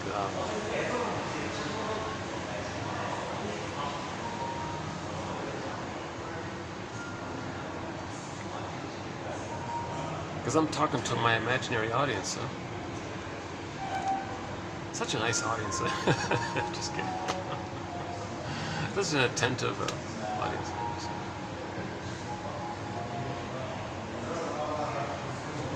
I have no idea what the viewership is. A few people have ordered 1001 Windmills of the Mind. I consider them very fortunate, very lucky. The stats are not clear on the YouTube channel. Some videos may get like 20 views or 30 views, but the watch time is like nothing. It's like 0.1 of a second. Not even a fraction of a second. Like 0.01 of a second, something like that. Sometimes a video gets 2 views, but it says 30 minutes. Somebody watched it for 30 minutes. I don't get this counting or whatever. But as far as I know, the coffee page still works. If somebody would like to have a copy of this encyclopedia.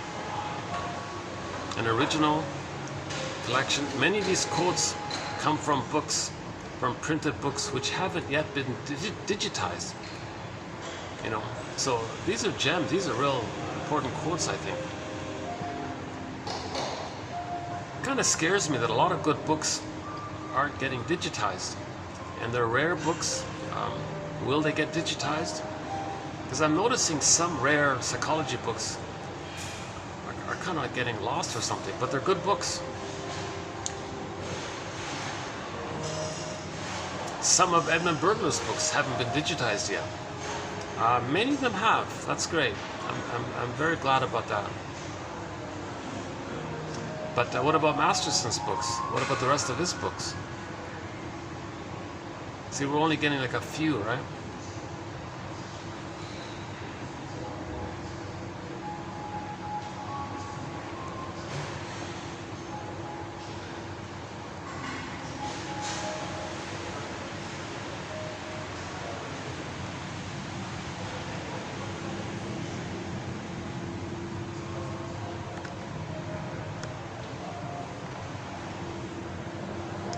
I don't know how well it's showing up on the camera.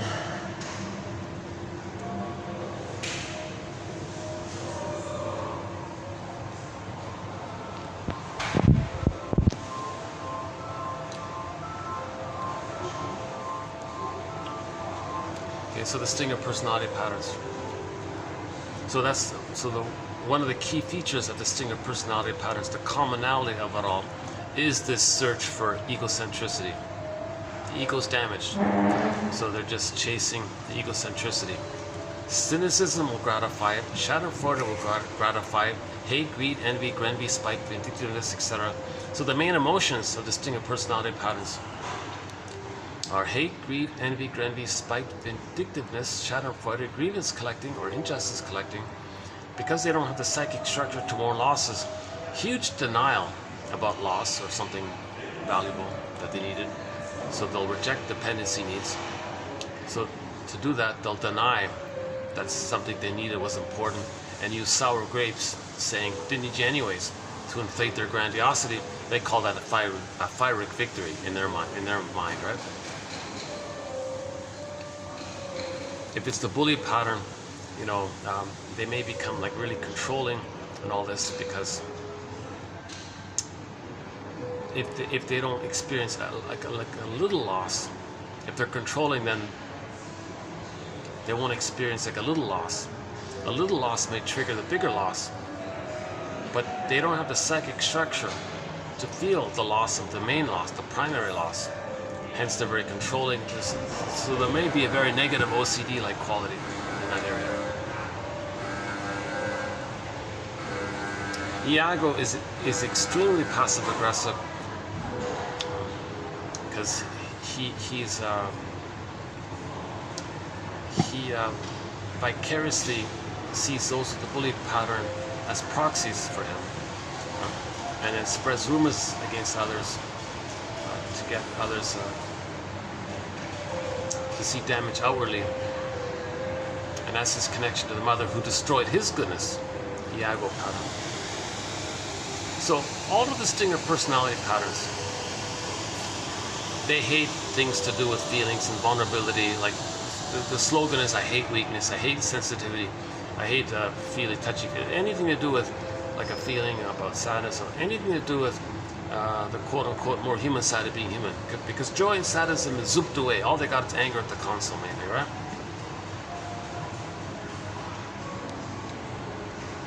So, and they'll have that put down dictionary of insult terms. You're this, don't be a that. One of the songs is Get Over It. That annoying song called Get Over It. Okay, in the protagonist, I don't have it here, but the protagonist in the song was in effect saying, when I was a baby, I was crying and crying.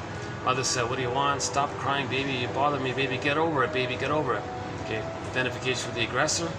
Okay, tells others outwardly, you have any feelings? Get over it, get over it, get over it. So they're talking about identification with the aggressor. It's a song about emotional abuse, and he's saying, well, that they'll be like that because they identified with the aggressor, and they projected their crying child place onto others. Oh, you have any feelings? Get over it, get over it. They're imitating the mother, in other words. And the other, the rule the world one we talked about already. And some of these sadistic songs. Once I was in a hotel on the overhead speaker. They played a very perverted, disturbed, psychotic song called, yeah, very cynical too, the Sweet Dreams song by the band Eurythmics or something like that. Very disturbing song. They might sing that song, because in that song, as I understand it, I didn't look too carefully into it, but I think as I briefly understand it was about it's eat or be eaten. The song says it's eat or be eaten. Okay. So the baby projects his oral greed and rage onto the mother, says the mother's a hungry wolf. Okay. So they act like that. The philosophy later on is going to be, well, if I'm not going to be greedy and aggressive, if I'm not going to be the eater, then I'm the baby who's going to be eaten by my own image. The mother doesn't want to eat the baby, but the baby thinks that when he projects his traits onto her as a trick to not get too much cortisol. It's like a compromise he makes. So his slogan will be eat or be eaten. Now that song, that Sweet Dream song, I hate that song. They say, oh yeah, it's eat or be eaten. Isn't that fun? To be the aggressor? And others can play the role of you can play the role of the shamer. It's a very perverted, disturbed song, a psychologically perverted, disturbed song. And we heard it on the radio. I heard it on the radio a gajillion times in my youth. It was on all the time, right? That annoying song. That one about the rules the world one. Again, that annoying song, everybody wants to rule the world. That's talking about the trauma that the baby didn't get his the world is my oyster phase needs met. He's stuck there and he still has the fantasy for that. That song refers to trauma at that place. No, not everybody. And there's your everybody. No, them, the writer of the song. Or those who with trauma prior to 18 months. They may have those kinds of fantasies like this. Right? How are we doing here? See, that's okay, that's good. See, people are at a bit of a distance, but I don't have to worry about maybe bothering them or something. But I can, wait a minute, I can hear people right beside me. So what is this? Oh geez, yeah, oh, they're right beside, oh geez, oh, there's a couple right behind the TV screen here. But you know what, I can go somewhere. Yeah, let's, I can come back, yeah, let's go somewhere. And continue.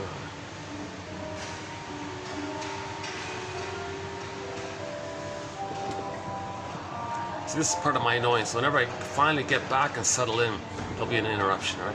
That's kind of my, not always, but sometimes, yeah, not always. Okay, so back to the stingers. Should I stay?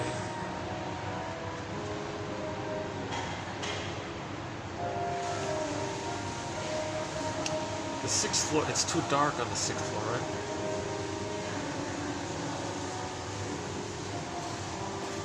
I notice at nights everything, the lighting. Oh yeah, I always have a lighting problem at nights in these hotels. Right?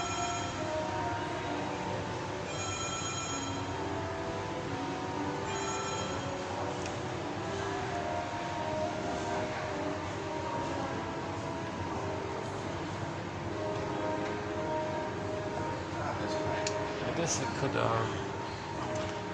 hey, maybe that 2nd floor place. No, they're still open up there.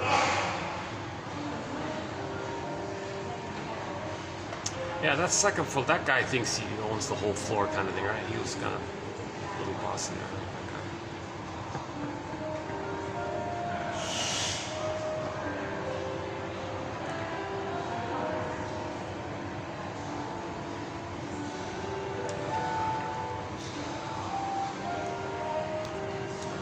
It's a journey of learning and discovery, right? Little clues, little threads, little clues.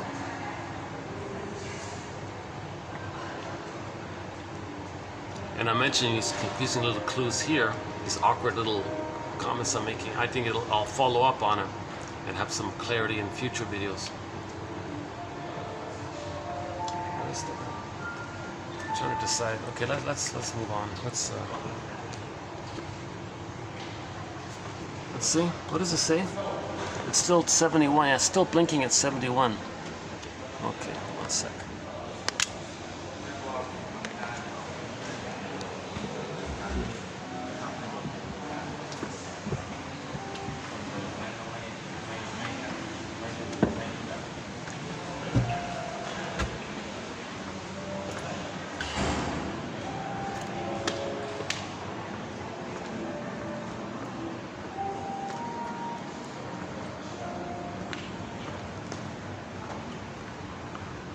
Too bad I couldn't use it. Yeah, it's close. Oh no, it's sorry.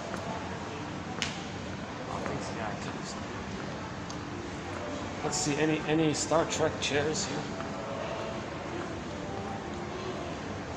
Oh, theoretically. Maybe I could spend a few minutes here.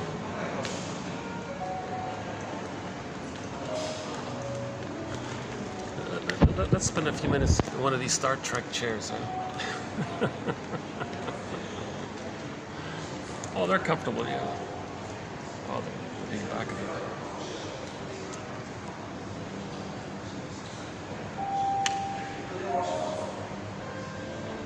Let's see. It says 71 here, right?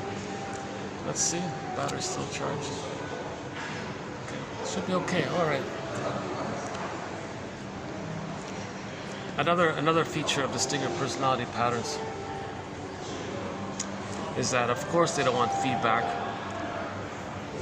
because to accept any kind of feedback means they gotta trust someone who's giving the feedback. What? Trust someone?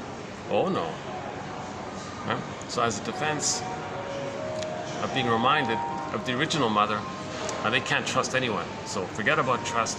Forget about it. So the more quote-unquote more human side of being human, okay, trust, affection, tenderness, you know, like I'm okay, you're okay, empathy, caring, how someone feeling badly if someone, you know, these more, those kinds of feelings haven't quite fully, you know, entered into the psychological picture because the trauma took place prior to it, right? So that's part of the reason they won't take feedback from others.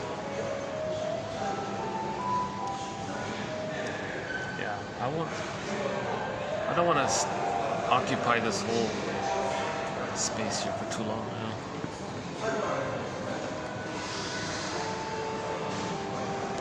You know? It does have a bit of a living room feel, this whole floor here with the high ceilings like this, you know. And I was here once a little bit late at night. It was pretty quiet here. I had a nice time.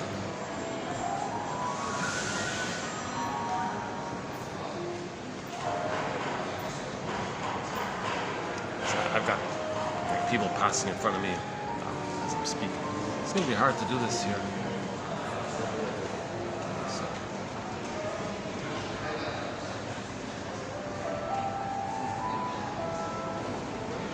Hey, there's a plug there. Maybe I can plug it in there. Oh, I just noticed an outlet. Maybe I can. Next time.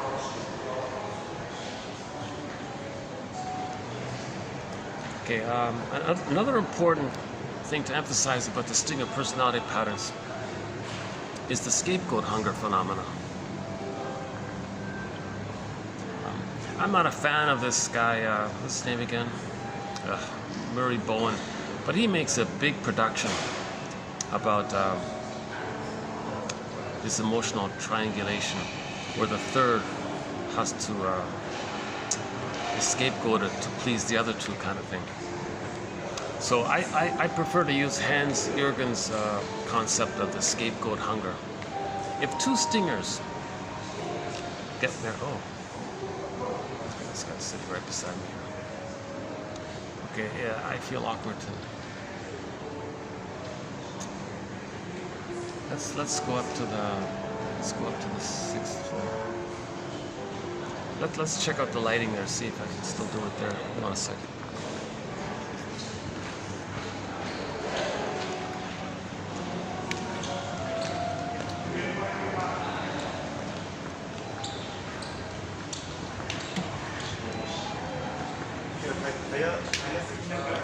lift กำลังขึ้นค่ะ going up ประตูลิฟต์กำลังปิดค่ะ door closing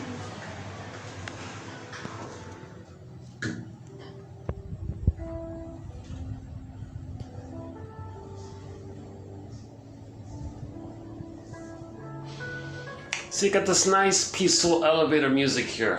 It's normal. This is a good, normal elevator. ชั้น6ค่ะ sixth floor Let's see.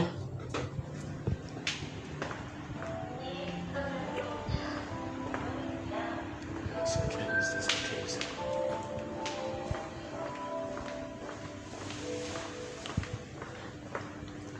See, it never fails, eh? This door is always open. Okay.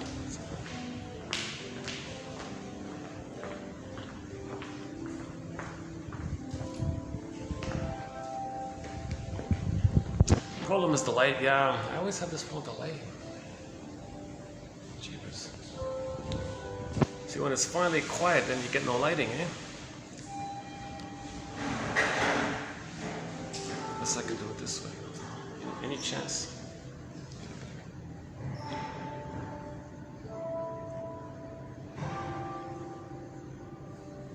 Or maybe I can maybe just do it standing. Let's see.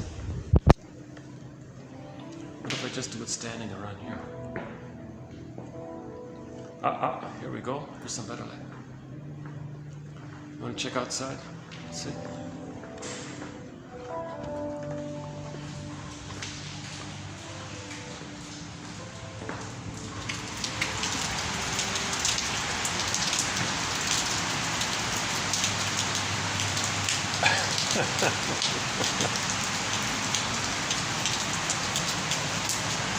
The lighting's better. Oh yeah, let's do the lighting here, yeah. But I can't get a chair here. Alright, never mind the chair. Okay, I think we can do a few minutes here.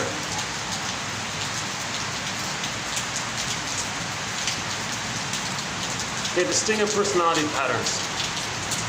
Hans-Jürgen Viorst, can you still hear me okay over the noise of the rain? Hans-Jürgen Viorst has a thing called scapegoat hunger. If two stingers get married,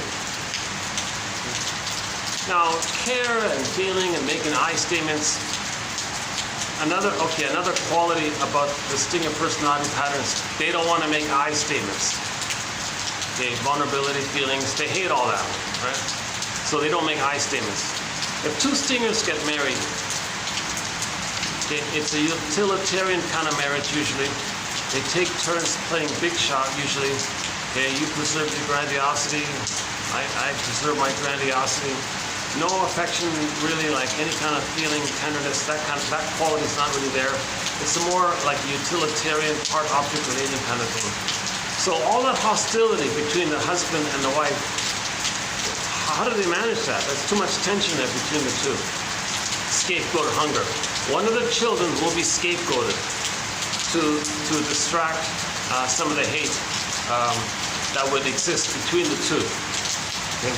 So that's what he means by emotional triangulate. He triangulates in the child, scapegoats the child. So what the parents do is they'll deliberately upset one of their children. The father will deliberately, covertly, sneakily make one of the children angry. The mother is doing the same thing. Them doing that, coaxing the child to be angry, they then have the fantasy that the child is a proxy expressing their anger. That's part A. Again, proxy. Someone feels for you, does something for you, plays a role for you, etc.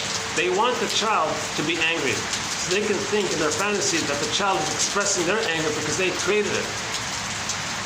So that's part A. And so in other words, they traumatize one of their children to make them angry, so that they can see the child being angry, for them to think that the child is expressing their anger. So the child is expressing the father's anger, the child is expressing the mother's anger, then the father and the mother don't express anger at each other, at themselves. The child is being diverted like this. It's being diverted onto the child. Okay, so the child is scapegoated for this purpose. That's part A. That's not finished. That's just a setup. Once the parents make the child angry and naughty and all this, then the parents say, we got to protect ourselves from the bad kid here. Isn't that a bad kid? We got to protect ourselves. They create an excuse to counter anger onto the child being angry. So that's their agenda. Make the child angry to then manufacture the excuse that they got to be angry towards the child. Now the father's angry, he can direct the child. Mother's anger, she can direct the child. That keeps the husband and wife together, you see? And the child goes along with this because he's trying to save the parents. The children are trying to please the parents, save the parents. So the child has no choice really, right? So one child is scapegoated. Of course, how does the child feel by this deep within? His needs don't get met. He's traumatized to let the parents get along with each other kind of thing. He says scapegoat hunger. Now that child may grow up with the pattern memory template of prejudice. So the parents, of course, prejudiced against the child. They created prejudice against the child, obviously. Yeah, so in our thread on the psychoanalysis of prejudice, that's one of the theories that's included in that thread, that one there. And a more common version of this is if just two friends get together. They're not like a couple, married couple, just two friends get together. Berger describes it as, well, they'll take turns playing big shot together. All right, you get to play big shot, I get to play big shot. But no I statements, no feelings, nothing about it. We hate vulnerability and feelings. So all of our feelings and shame will manufacture a third and agree to hate some. Will manufacture, and we don't care, but they don't need to care. Doesn't matter. They have to make up a third to agree to hate. So the two of them will hate some kind of third. Right? So the two guys there will. Let's say in a neighborhood, two gossiping neighbors. They'll say that the neighbor at the end of the block or something is the bad one. They don't care about the reality. They don't want to know the reality. They have to believe that. Hold on a second.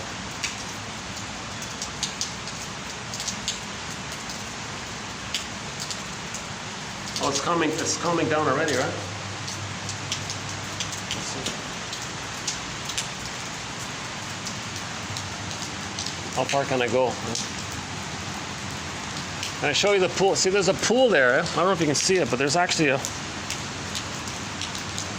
Well, does it show up there? Let's see. How about this way? Hey, what about this way? Hold on a sec.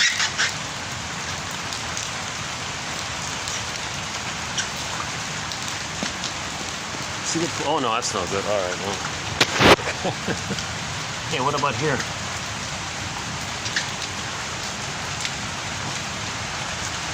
Oh, there's the pool. Can you see it?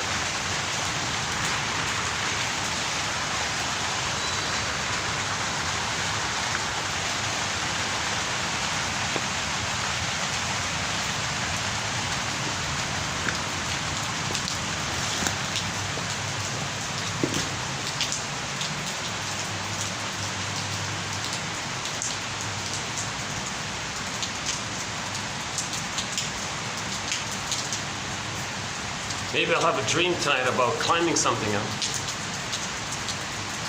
Oops. Okay. So that's one key feature about distinct personality patterns. Don't want feedback because they can't trust. Hatred towards vulnerability, hence a lot of their insults towards others. Okay, scapegoat hunger. Perverse philosophies. My greed to your greed. Okay. Very perverse, traumatized way of thinking. But that way of thinking is for the person to know that their oral greed or oral need didn't get met and they were enraged, created a mother of that, identified with that. That's what that means, right? So in myths and fairy tales, we can see this when some monster image disappears. When Dorothy throws water on the wicked witch, poof, she disintegrates or disappears. Because it wasn't real. Okay, so that imagery means we recognize the feelings of what that wicked witch represents. The mother was never a wicked witch. but we created the bad breast into a wicked witch. Okay, so when we recognize that that's like artwork, think of it as art. The wicked witch is like a work of art to metaphorize or symbolize or express our rage and oral hunger. Right? So the witch Wonimi, the Cyclops, in the Odyssey, the Cyclops eats the people. Hansel and Gretel, the witch wants to eat the children. These kinds of things, right? Hey, yeah, it's not so bad here after all, in the rain. I'll make a note of this. When it's raining, this is a good spot right here. All I gotta do is bring a chair. Let's see, the battery's still holding up. Let's see, yeah, battery's holding up. Hang on a sec. Let's check that battery pack here. Hang on a sec. Let's see. Look at that, it's still 71, it's still holding up, huh? Okay. I guess I'll lose light pretty soon. Is there a chair left? Okay, never mind. I think this might be only the second time I did a video in the rain. I think only the second time, yeah.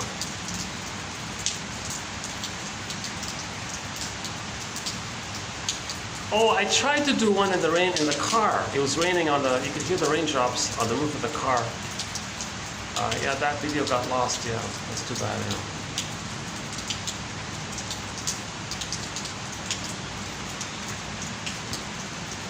I once tried to do it under an umbrella. It didn't work out. It was too much, it didn't work.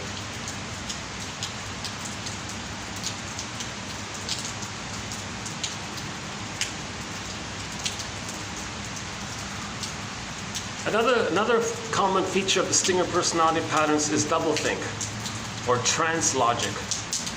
Right?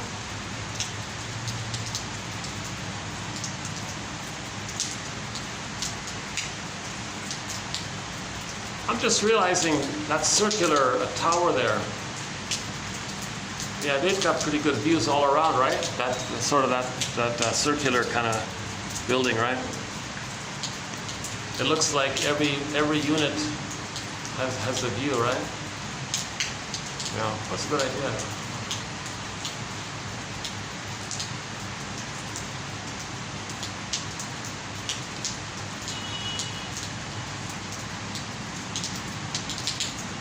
Yeah, like you never have the feeling that you're going to see your neighbor, right? Because yeah, right. You see, every unit in the circular one, when they look out, they don't have to worry about seeing the neighbor. But with the flat ones, you might get that problem, right? Yeah. In other words, there's more privacy with the circular one, right?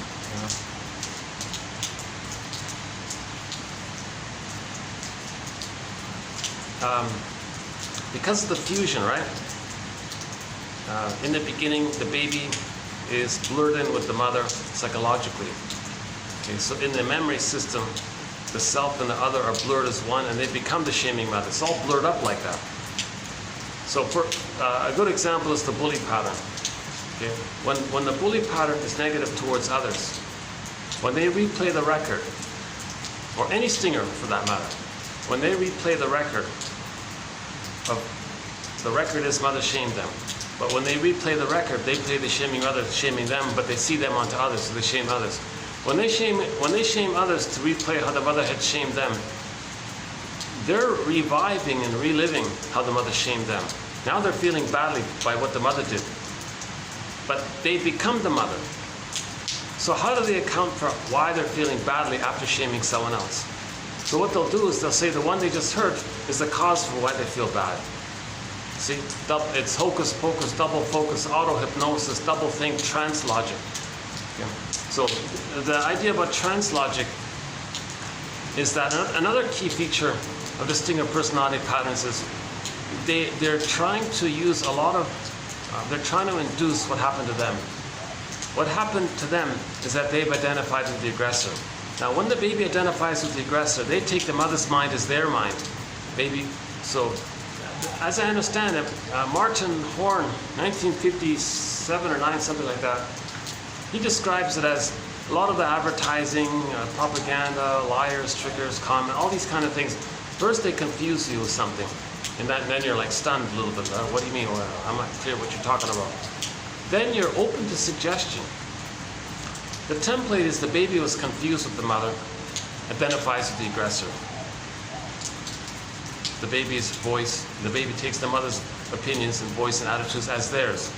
So the bully pattern, all this, or the corrupt self-help guru or whatever, they'll confuse you with something and then say they like this or they want this, hoping that the victims will take that for their opinion.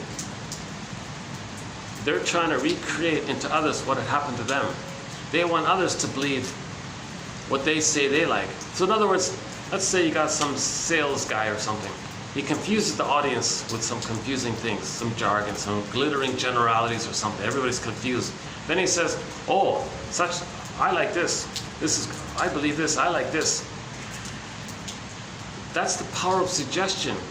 Okay? So he's hoping that the receiving end people, after being confused, may start to say themselves, oh, I like this, I believe this, what the speaker said. Then he can sell things like this. So the person doing this, it's meant for him to know he identified with the aggressor if he does trans-logic tricks onto others. If he's trying to use the persuasion and wanting others to believe what they believe. Okay? So the gambit is, first there's something confusing, that opens people up to be more susceptible to believing what the salesperson is selling, kind of thing. So that might be one feature, that might be one little clue to the stinger personality patterns. Okay, so double think. Okay, they shame others, and then they believe that the victim is the cause of why they feel badly by the mother. They don't take it up with the mother because they become the mother. They're protecting her. They're still trying to save the mother. Can you believe it? The stingers are negative towards others. They think they're still trying to save the mother. Look, mother, I'm just like you. We're one. I'm treating others the way you treated me. I'm still trying to save you. I'm still trying to give you the good fusion that you wanted, the missing perfectness that you wanted. Yeah. Now let's say a person tries to heal. The memory that they didn't save the mother is called the inner critic. So let's say, okay, that's a separate topic, yeah. Okay, there are a few other sort of points about the stinger personality patterns. So I'll just maybe leave it there for now. In other videos, we elaborate a little further on it. So let's talk about the clingers now, the pleasers, the caretakers, and all this. If the child can hold on to a soul, post 18 months, that seems to be a key ballpark time in child development, this 18-month one. If the child can get past that 18-month place and still hold on to the original, I'm not okay, you're okay. Whoa, okay, he's holding on to himself. Yes, it's childlike. Yes, it's painful. Yes, it's hurtful. Yes, when he replays the record from that place, he does it directly. So he'll project the rejecting mother onto others, believe that others are going to be rejecting. That puts a kind of pull on people to reject him, because when the projector believes the other one's going to reject him, self-fulfilling prophecy, they're going to try to make it happen, induce it in them, like try to coax them into that role. So they'll be difficult, annoying, give people impossible tests, be passive-aggressive, push their buttons, try to coax them to reject them. So they're not like hurting others, they're just getting others to reject them. So they're the clingers, the pleasers, because the template is I'm not okay, you're okay. But the mother, being in the okay one, shamed them. So they're just replaying that record of how the mother shamed them. So those are the pleasers, the caretakers, preoccupied, codependence, and saving others, martyrs, and all these kind of, so people call them emotional massacre. Why are you doing this? Why are you choosing people that are going to reject you? And if they don't reject you, you want them to reject you. It's kind of emotional masochist kind of thing. And then the stingers are considered the emotional sadistic one. I don't use those terms, but some people like to use it, right? The self-help author, today's self-help author, she just simply calls them aggressors and victims and all this. That's not too clear either. I prefer stingers and clingers for the time being. Oh gosh, this is great. This is the best spot I've had in such a long time. It's nice and quiet here. Notice no traffic. I got enough light.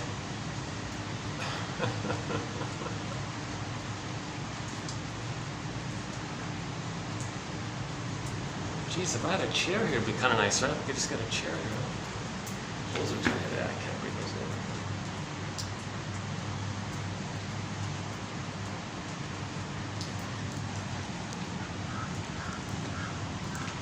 Hey, what about those chairs over? Hey, wait a minute. There's some chairs. I see some chairs down there. Oh, in the little bar area. Yeah, the pool bar has some chairs.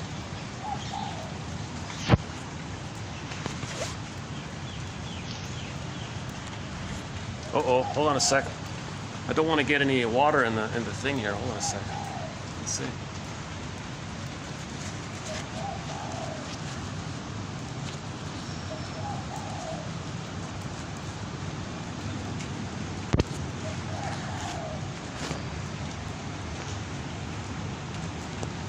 Should be okay now.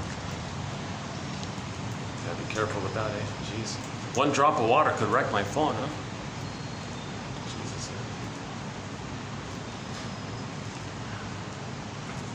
If I do have to buy a new iPhone, I'll definitely see if I can get the same one again. It's a great little phone. Honor something. Honor. I think it's S8, S something S or 8, something like that.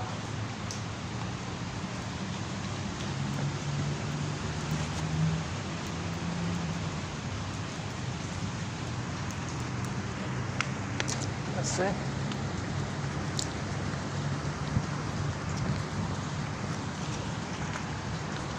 Oh. Let's see. Hold on a sec.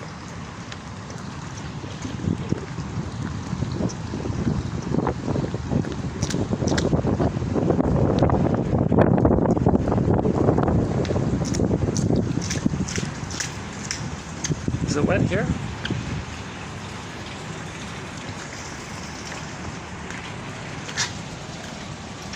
What if I go to the end here? How's this? Oh, these chairs are soaked. I can't use these chairs. Oh. So much for that idea. Oh, it's nice little. Yeah, we got a nice view. Yeah, there's a pool here. Look at this. Yeah. There's even a whirlpool over there. Look at that.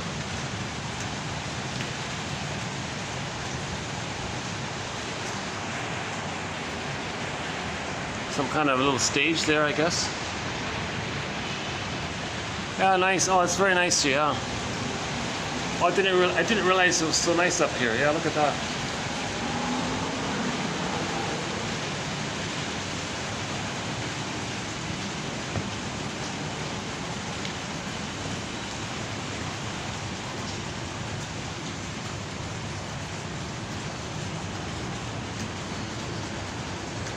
No water. Okay.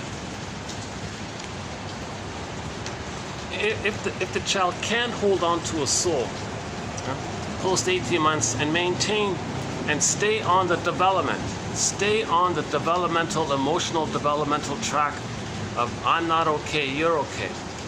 So yes, they're more openly childlike, they're more openly hurt, they're more openly visibly upset or something like, because they're still in that wounded child place. Now the stingers have rejected all that, and they're just playing infantile God as a defense. So they hate the quote-unquote the feeling area because it was so hated in them originally. So when they see the clingers, well, they're gonna hate it in the clingers because it was hated in them by their mother, and the stingers have identified with the aggressor. So if the clinger, by the way, marries the stinger's thrilled to have somebody to shame. The stinger says, I'm okay, you're not okay. Clinger says, well, yeah, that makes sense because I'm not okay and you're okay. So the clingers distort the reality, okay, because they want to see things through their lens. Their lens is, I'm not okay, you're okay. So they're going to distort the reality to fit the lens, I'm not okay, you're okay. Stingers love this arrangement because they say, of course, I'm okay, you're not okay. But what the stingers do is, they're married to mom. All they want to do is find someone to play their lost child vulnerable side and hate it the way it was hated in them. And the clingers go, well, that makes sense because I'm not okay and they're okay. finally it takes about 6 to 7 years on average for the clingers to wake up and say, oh my God, I can't believe this. All this time I've been trying to save them and correct them and please them and heal them and help them. The whole time they had contempt and hated me. And so finally the clingers leave and write a self-help book entitled Codependent No More. And maybe they'll play April Wine's song entitled Won't Walk Down That Road No More. And Gloria Gaynor's song, I Will Survive. These kinds of things, right? So the clingers are surprised because they've dedicated their lives selflessly in the sense that they believe they could save the stinger, help the stinger, and then maybe the stinger will feel better and they can be together and grow together. Stingers don't want to grow together. They're just addicted to playing infantile God. They hate this idea of emotional development. But the clingers are hoping to save the stingers, to get them onto the developmental path, and they'll grow together to I'm okay, you're okay together. Stingers don't know what you're talking about. And the clingers are kind of a little foolish in a way because the stingers, their emotional development has derailed. So how are the clingers going to get them back on it? See, the clingers can't get them back on emotional development, right? Only the stingers have to sort of do that on their own. And any effort by anyone otherwise, they'll just react with narcissistic rage, narcissistic injury. So the stingers have to take it upon themselves to self-reflect and make therapeutic turning points on their own terms, in their own mind kind of thing. If anyone tries to, all someone can do, I guess, is, I don't know. Nothing, I don't know.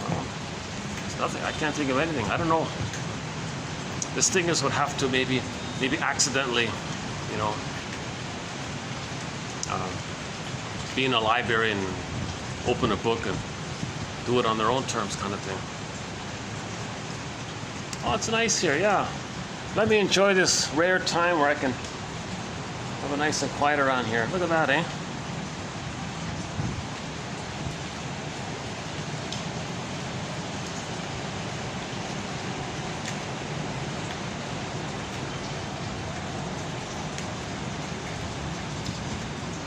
Let's see. Oh, these are drenched. I can't use these chairs. They're drenched. Yeah, that's too bad.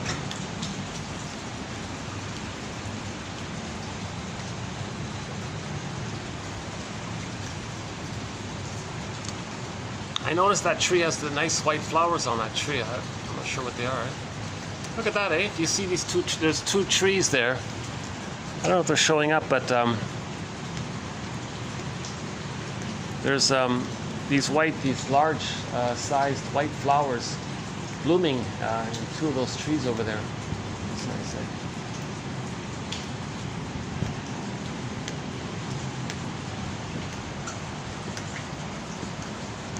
If two clingers get married,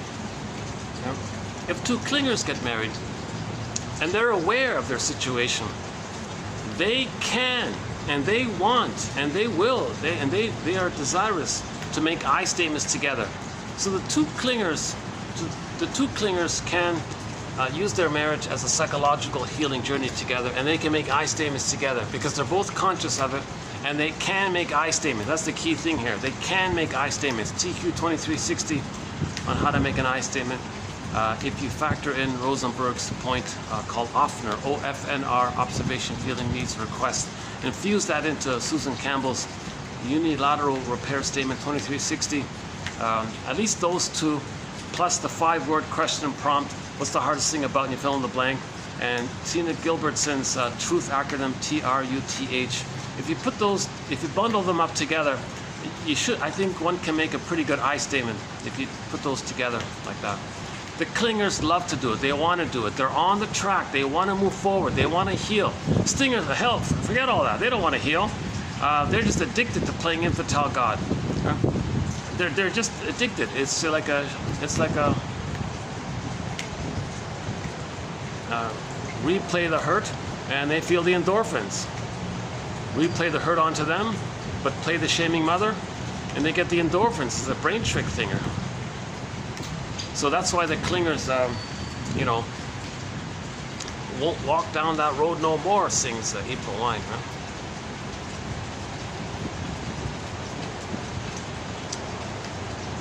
Now the stingers, by the way, oh, didn't you anyways? You're a fool anyways, well, you deserved it. You should, and you know, the stingers are so arrogant, they might say, aren't you grateful I gave you the chance to be stung by me? I'm so important.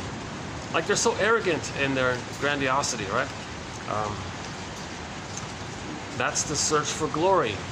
The way that phrase by Karen Horney, what she means is the search for glory in the way any kind of Don Juan or Peer Gynt searches for glory. Or in our today's song here, the search for wild fantasies or whatever, egocentricity fantasies.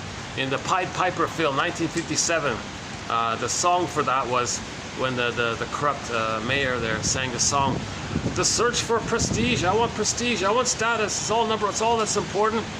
Forget about the children suffering. Forget about this. Forget about feelings. I just want prestige. He sang this song.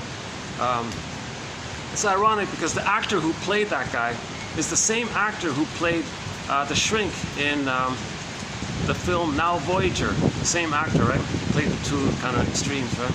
The most hurtful one and the most helpful one, the two kind of extremes, right? Interesting.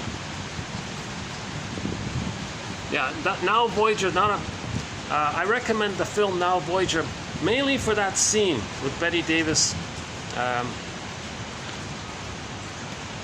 So Bette Davis played an abused daughter, and her mother was abusing her, and the shrink had to come in and intervene, kind of thing. And then the shrink said to the daughter, "Now Voyager, seek thou forth and find yourself." And the mother thought she had a right to use one of her children to serve her and take care of her. Shrink said, "Nonsense. She's a person in her own right. She has a right to know herself." And she got cynical about it. Finally, she had to accept that kind of thing. Right? But the rest of the movie wasn't so great. But that scene was good. The staircase, a different kind of staircase scene, right? Oh yeah, Bette Davis. Oh, another Bette Davis staircase. I just realized that. The original one with the Eve one, and then this one here. But in this staircase scene, it wasn't Bette Davis. It was the shrink walking down the staircase. Dr. Jack Quiver, if I remember correctly, confronting Mrs. Vale, the abusive woman, Mrs. Vale, right?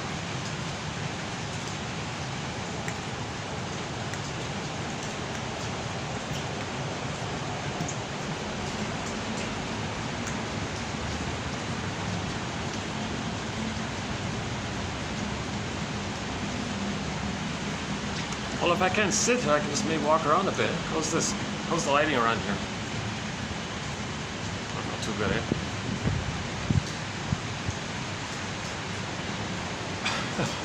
I see. So this is what it's like to be behind a bar. I see.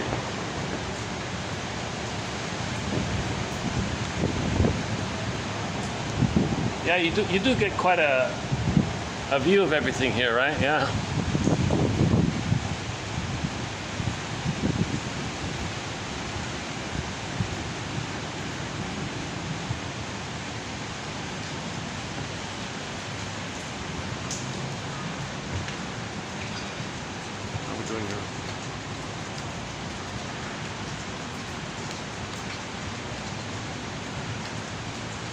Okay, so we talked a little bit about the stingers and the clingers and how it applies to repetition compulsion.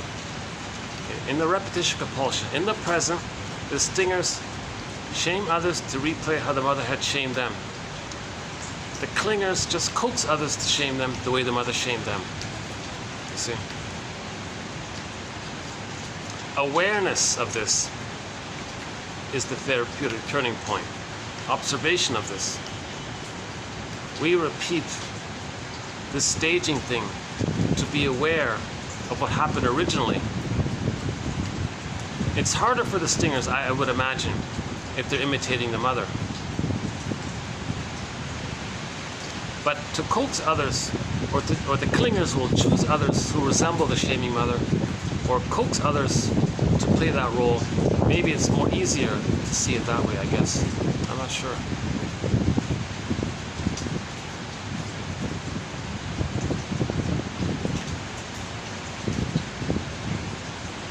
Yeah, it's a pleasant, mild. The temperature's nice. It's mild here. Yeah, it's nice.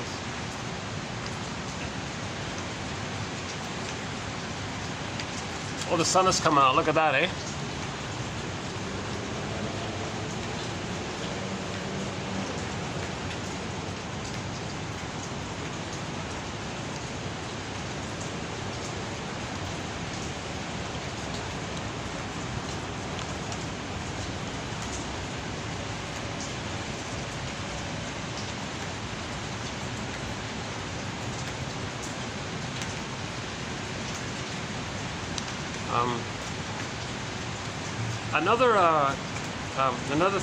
Another theoretical consideration on healing the soul is the image provided by the Iron John story, okay, that Robert Bly likes to tell.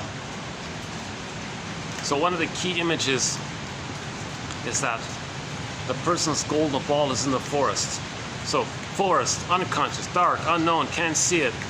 So the storytellers would describe the forest, and we don't know what's in there, but your gold is in there, your golden ball's in the forest, or the baby's in the forest, or the princess in the, so something like that. Something pure is lost in the forest. Metaphor for repression.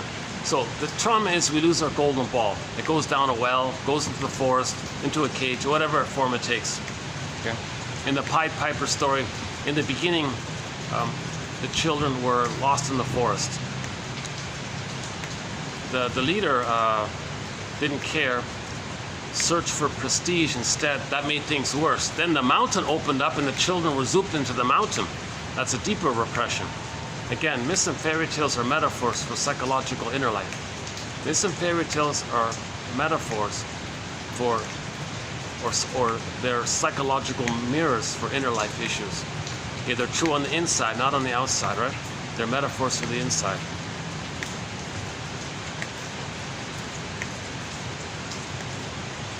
So in the Iron John story, the protagonist, so we're looking for the golden ball. It's in the forest. The person found it finally. After they recognized trauma, so that's the line, this must be the place. So prior to that point, the guy was in the forest and his dog got yanked down into the lake. That's like a sinking kind of feeling or something, like you lost your embodiment. Oh yeah, ouch. But you don't freak out, he said. Oh, this must be the place. You want to be neutral in the beginning, to collect the data, collect the facts kind of thing. Then dreams, it's a dream. Like in the dream world, there's no times. You can have like a dream snippet, a dream sequence can snip. Then the next scene was the golden ball is in the cage, but it's locked. It's in the forest, yes. He found it. But it's worse than he thought. It's locked in a cage. He needs the key. Where's the key? Protagonist learns that the key is under his mother's pillow. What does that mean? The key is under mother's pillow. Under the pillow it's dark. Shadow. Mother's head is on the pillow, right? Underneath the so the image is the mother's unconscious. So one interpretation is that the mother used the baby to try to meet her unconscious needs. And that's why the baby's golden ball is locked in a cage and the key is under the pillow, mother's pillow. So there's 4 points about this. How wet are these chairs? Let's see, hold on a second. No, they're soaking out.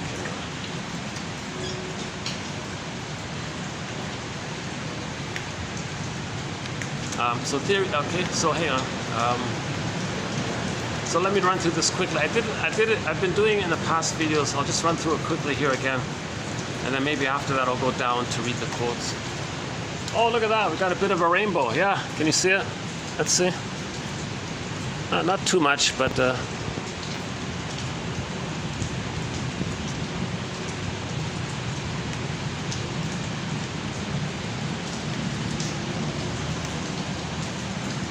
it's still raining, but the rainbow's out, huh? Yeah.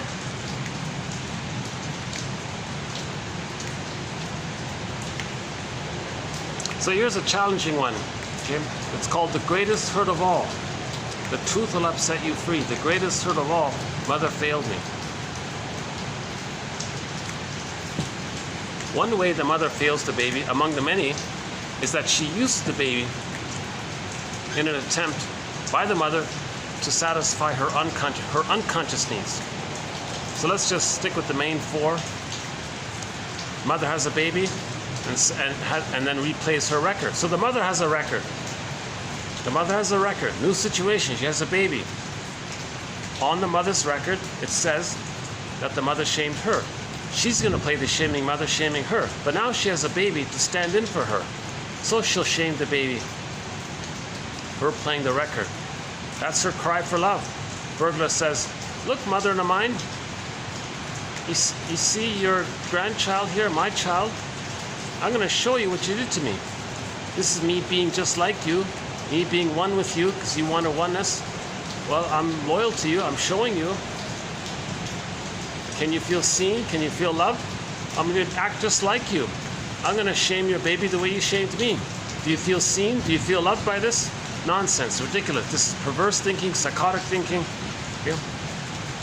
Really, the mother shaming the baby, it's going to somehow transport that mother back to her nursery to get the love that she needed? Nonsense. But the mother is attempting to meet her unconscious need to win her mother's love that she needed back in the nursery. So she's using the baby for this unconscious agenda. Again, when we repeat, we have the fantasy that we can change the past, undo the past, correct the past, etc. Well, it's getting darker here, eh? How's the lighting? Oh, how about here? Maybe, maybe I can go down. Yeah, it's gonna get dark here pretty soon, anyways. Let's. I'm gonna need to cover the camera, so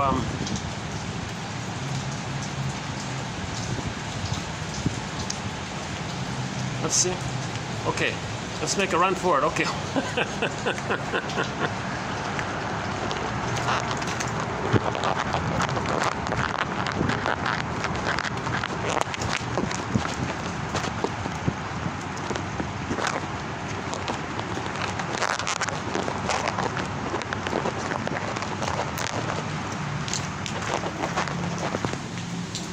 Still okay? Still recording?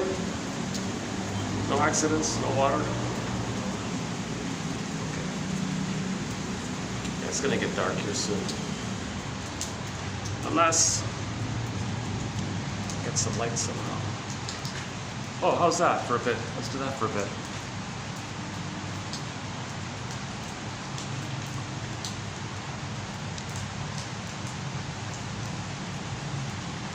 So that's one way the mother might attempt to satisfy her unconscious fantasy that she's hoping that by replaying her record onto the child, that somehow she's going to get the love that she herself had needed back in the nursery.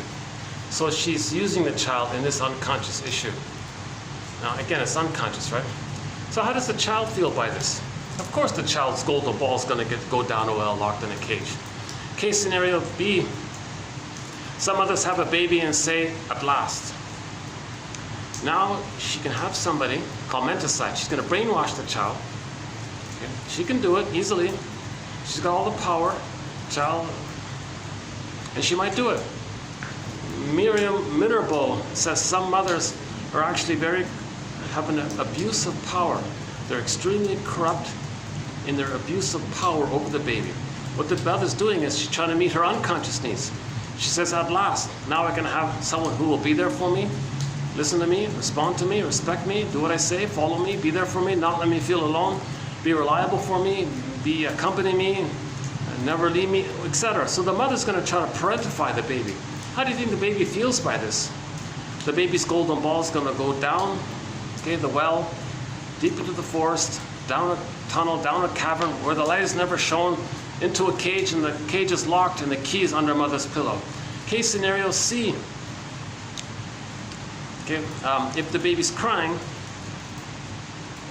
the mother transfers her belief that her mother rejected her, flies that image of the rejecting mother onto the baby, and says to everybody, hey, how do you like this? My baby doesn't like me. My baby hates me. My baby rejects me. Nonsense. Baby's crying because his needs aren't being met by his mother. Mother doesn't get that. She just says, oh, baby hates me. Nonsense. How do you think the baby feels by this? Golden ball into the cage, locked, key under her mother's pillow. Case scenario D is sort of a continuation of case scenario C, where when the mother says, oh, my baby hates me and all this, then the mother is aggressive towards the baby in counter reaction to it. Even a worse case scenario, right? So let's back up over those four and imagine the baby has a voice. Case scenario A. Hey mother, what are you doing here? What are you doing here? I'm your child. I'm not you from 20 plus years ago. What's going on here? You're shaming me, thinking you're your mother and I'm you from back then? Hold the phone here, mother. What? I'm your child. I'm not you. Could you please look at the calendar? What year is it? Mother doesn't get it. The baby might think, oh my God, was I born to a psychotic mother? Is my mother psychotic? From the baby's perception, the mother thinking that her baby is her from 20 plus years ago, the baby thinks his mother's psychotic.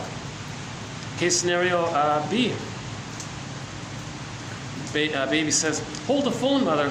I can't be the needed good mother that you needed 20 plus years ago. I'm your child. You're supposed to be my mother. I can't be your mother. I can't be my grandmother. Like, what's going on here? So the mother's brainwashing the child to take care of her. What are you doing? You're parentifying me. I can't be a parent for you. And you're looking for the good parent from 20 plus years ago. I can't do all this. Baby thinks, oh my God, is my mother psychotic? One quote about that is, the metaphor is the letter gets sent, but it arrives at the wrong address. Imagine in the mother's mind, right? A case scenario C. Mother, hold the phone here. I don't hate you. I'm crying because my needs aren't being met. And you think I hate you. You think I'm your mother, and you believed your mother hated you, and you think this about me? Oh my God, is my mother psychotic? And then case scenario D, the mother's like punishing the baby. Get over it. What are you shaming me for crying? Insult to injury. You're not meeting my needs. I'm crying, and now you're telling me, and now you're shouting at me to get over it. Oh my God, so is my mother psychotic? So Lawrence Hedges describes this phenomena that in the baby's psychic system or whatever, there's going to be like a fault, like a crack. Okay? He calls it a psychotic pocket into which the child's golden ball goes down. Emily Dickinson, there's a pain so utter, it swallows substance up, then the baby goes in a swoon. Zaz's song, they're gonna sleepwalk through life, going through the motions of life, emotional numbing, etc. Okay. Another famous poem is that a great hope fell. You heard no noise. The wreckage was within. O cunning tale that let no witness in. So the child's ego is so frailed up. That's the scarecrow in the Wizard of Oz. The child lost his heart by all this. That's the Tin Man in another place. Okay, the two being like that means the child's going to feel disembodied. That's the Cowardly Lion in another place. So later in midlife, we've got to be like Dorothy. So Dorothy is the part of us that's trying to line things up. Okay? Or we can be like Dorothy and try to line up mind, heart, get it back in the body kind of thing. And part of that is throwing water on the witch, meaning seeing that we were enraged at the mother. And that we had oral greed because our basic need wasn't met. So to get the feeling around this, and you need to talk about it with somebody to feel safe to allow the feelings to come up. So you need the nest, then the feelings come up, kind of thing. So ultimately you're going to forgive the mother. So the ultimate point in the journey is to forgive your mother, heal yourself. Forgive your parents, heal yourself. So be a psychological detective. Okay,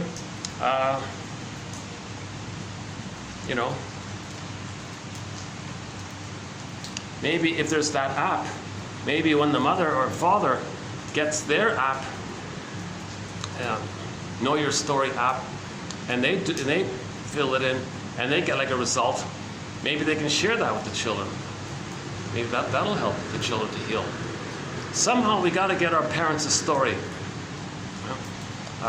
One starting place is on YouTube.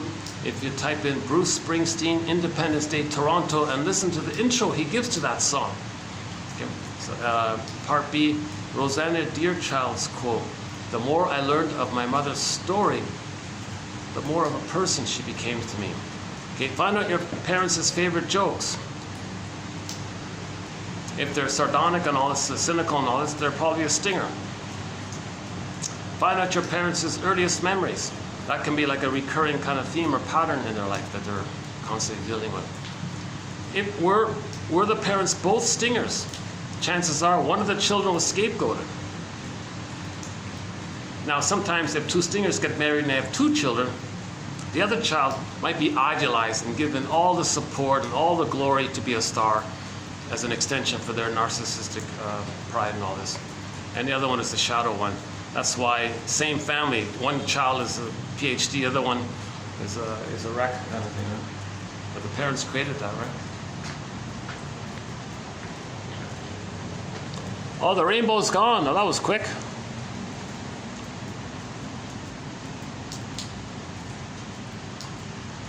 I was just thinking, I wonder how much it costs to rent in one of those places. Yeah.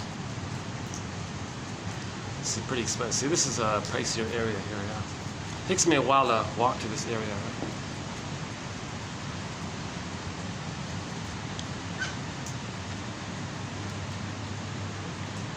Oh, now the heat is speaking. Now the heat is kicking in. Now it's 40 or whatever. Okay, let's go back in here.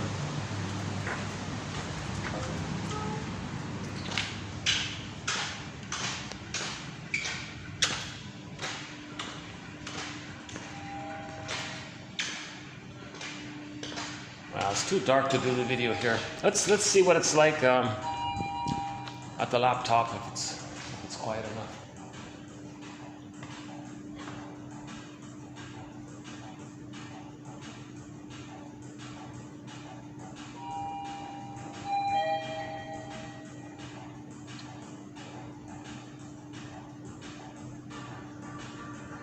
Oh, this time it's okay. All right. กำลังลงค่ะ going down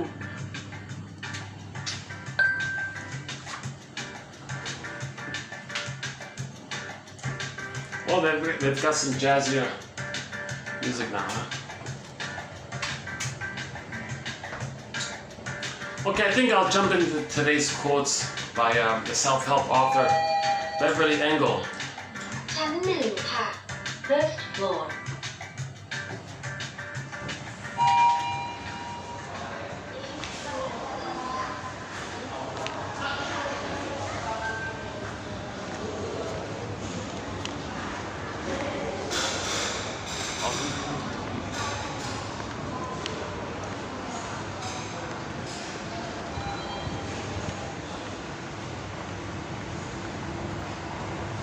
Okay, that's good.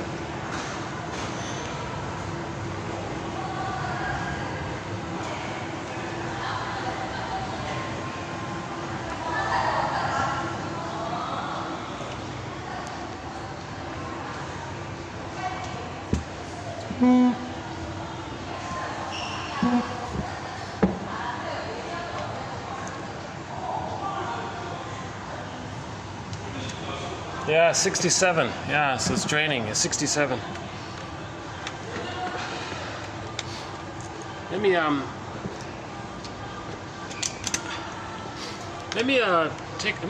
do a little break here. Fast forward this video, maybe 3 or 4 minutes. I'll play some new age music in the background. I'll be back in 4 or 5 minutes. Let's play this one. Yeah, this Robert Slap. Is it Robert Slap? Is that the one? Okay, let's play this one here.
Okay, let's get into today's quotes here.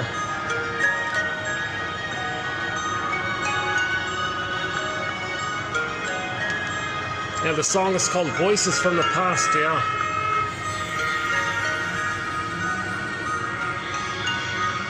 Okay, let's jump in here. So we did the repetition compulsion ones already. Let's do it again quickly. Repetition compulsion, an unconscious attempt to change the past, to rewrite the past, to rescript the past. I was choosing friends who treated me like my mother had. Repetition compulsion. Judith Viorst writes, quote, "Whom we love and how we love are unconscious revivals or repetitions of early experience. We will act out the same old painful drama unless awareness and insight intervene." There it is there. So we got 10,000 quotes here to that end, to build awareness and insight to find ourselves. He had been shamed in childhood. He married a controlling person who was as hard to please as his parents. He was unconsciously attempting to relive his childhood trauma in hopes of getting things right this time. Again, repetition compulsion. Yeah, so the clingers, the pleasers, they're trying to please. It's impossible to please. No baby can please a mother and make her be healed. So repetition compulsion, the codependent one will choose a narcissistic type and relive that whole thing, thinking that maybe this time they can do it, and they're confident. I'll try, I'll do it. Impossible. Impossible. The clinger can just... They're an enabler. In effect, they're an enabler. Enabling. Hang on, we have that quote here today. Let's jump to that one here. Enabling. Many codependents are enabling. Enablers. What is it?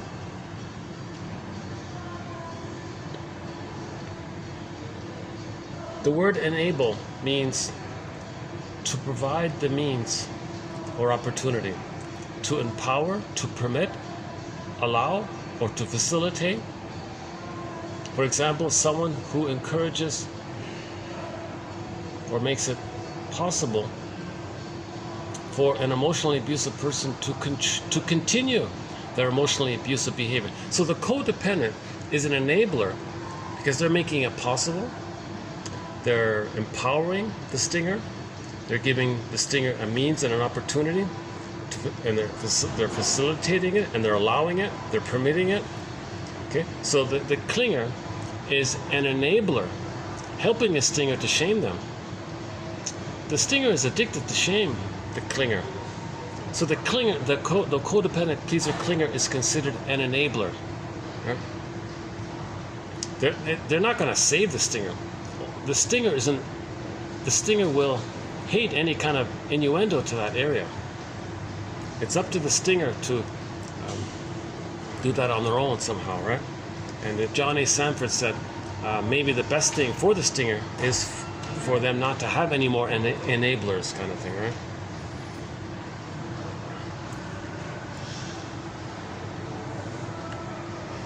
Realize, this interesting one about the culture, right? Notice how the culture and the advertising is always promoting the machismo and all this, right? So that just fuels the cycle. Okay, mother abuses the son. Okay, the son becomes aggressive, the aggressive mother, like a proxy for the mother, basically. And culture says, yeah, don't show your vulnerability. It's either eat or be eaten. So that's perpetuation. So society is unknowingly perpetuating identification with the aggressor.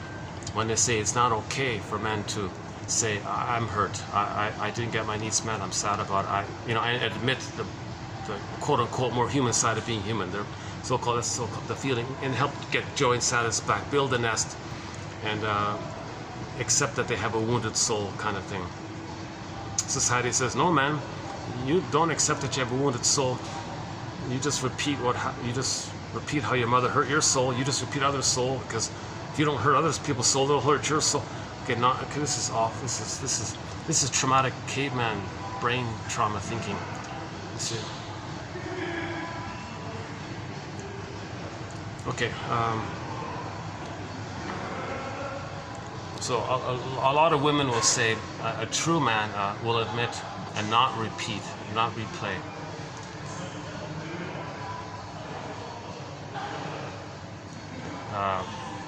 Stingers mock that. They're cynical towards it. They won't see that as a role model for them. Are you kidding? They'll just say they're fools, they're idiots, they're suckers. They'll have the whole insult dictionary available to them. Realizing, well, yeah, from now on we're going to get bad lighting. Unless I can go over to the Star Trek chair later on, but I notice. Let's see how it goes. Hey, let me check the battery. Let's see. Hold on a sec. What does it say here? 67. Okay. I want to see if it's charging or not. 67. Okay, let's check in a little while if it's charging. But that's not bad. It was a slow drain, right? We started with 71. The time outdoors just dropped at 4%, right? 4 points. That's not bad. Okay. Realizing that your current emotional abuser is a replica of your original emotional abuser can help set you free. I don't have it here in this book, but she was also saying maybe you can parse out and delineate some differences between the two to highlight how they're similar. Yeah, I like this regret one is good. We don't have many quotes on regret. Regret includes an expression of empathy toward the other person, including an acknowledgement of the inconvenience, hurt, or damage that you caused the other person.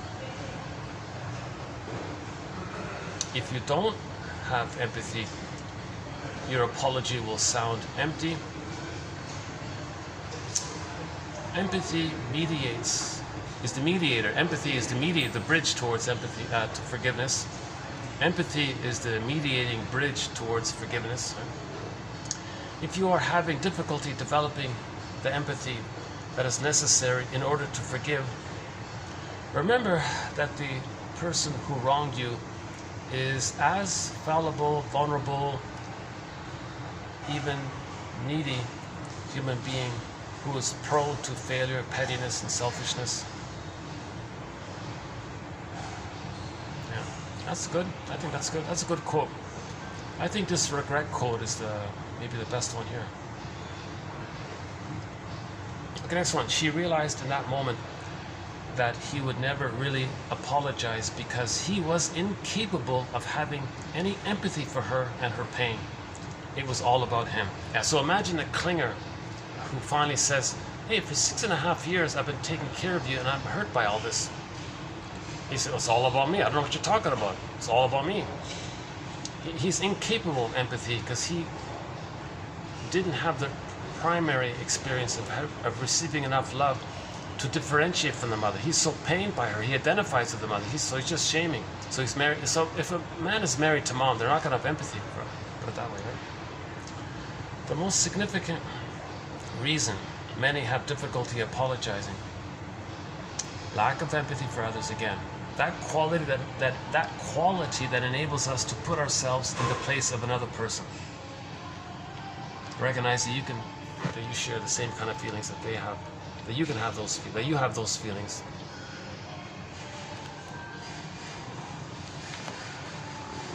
To apologize shows that you are capable of having empathy for the other person, and that you genuinely feel bad about what you did.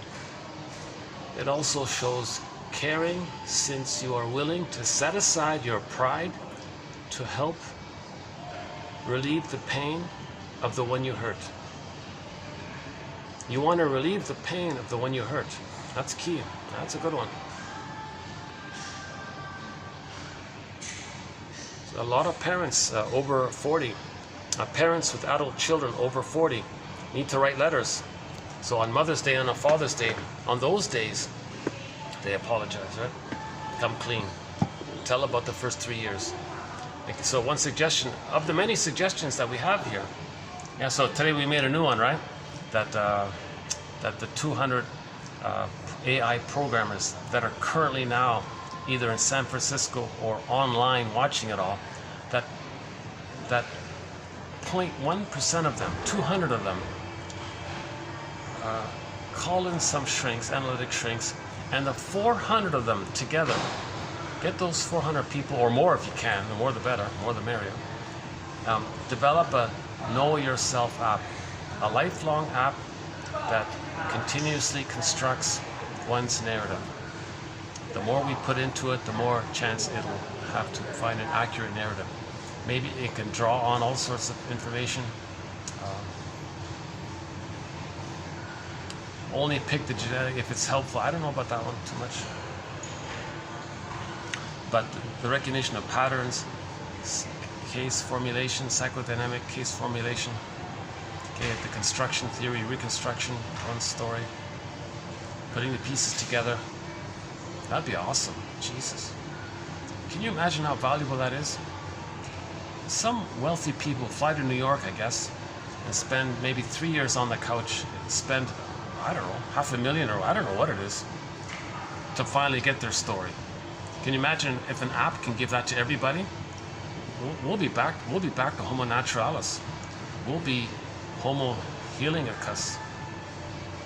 Now we're Homo traumicus, Homo short-sellicus, Homo economicus. With this app, I think we can get back to our Homo naturalis by being Homo healingicus. Homo healing us. Homo healing ourselves. Yeah, so one suggestion is, an earlier suggestion was that on Mother's Day and on Father's Day, that those are their days to write letters to their adult children over 40 and apologize, come clean, because these parents want to help relieve the pain they caused. They caused the pain, they gotta admit it. I'm sorry, just give all the details. What happened, be neutral, what happened, and offer any kind of and every year update it. Every year do it again and again. Every year, on every year, on Mother's Day and on Father's Day, those are their days to write letters to the adult children. We already celebrate our parents on their birthday, but on Mother's Day and on Father's Day, that's reparation day. Their reparation days, their chance to help heal their children. They hurt them, so let them at least try to make some kind of amends. Okay?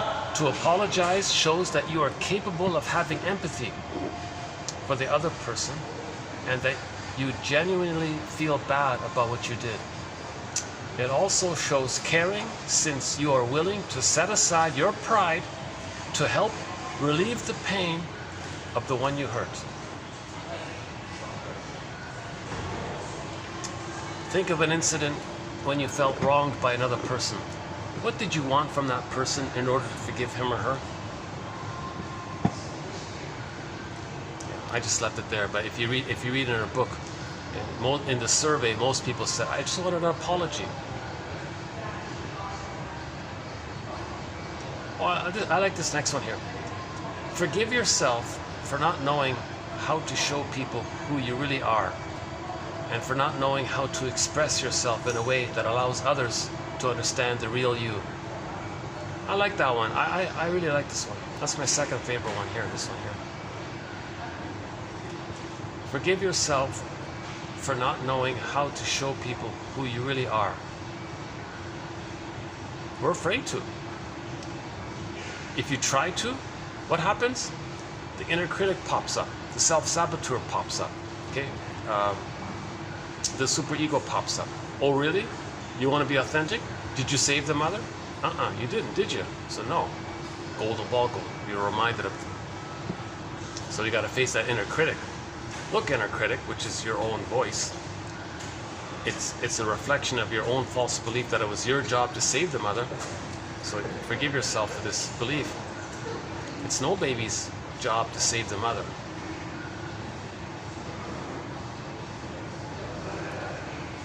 Again, forgive yourself for not knowing how to show people who you really are, and for not knowing how to express yourself in a way that allows others to understand the real you. Okay, page 2 here. Next one, hold on. Judging separates, empathy connects. Judging separates us from others, whereas empathy connects us to each other. Okay, next one here. Oh yeah, here's the. Oh my God, I forgot this. Yeah, I just now remember. In our thread on psychologically minded TV show and film quotes, we have one quote from a show called Young and Hungry. Is that right? Season 1, episode 1. I only saw the pilot of that show. In the pilot, season 1, episode 1, it was a couple, and the woman liked to create drama and stir things up and all this. And the guy was confused. Why are you doing this? And she said, look, I told this to my shrink, and my shrink told me that I'm bored and I need a challenge.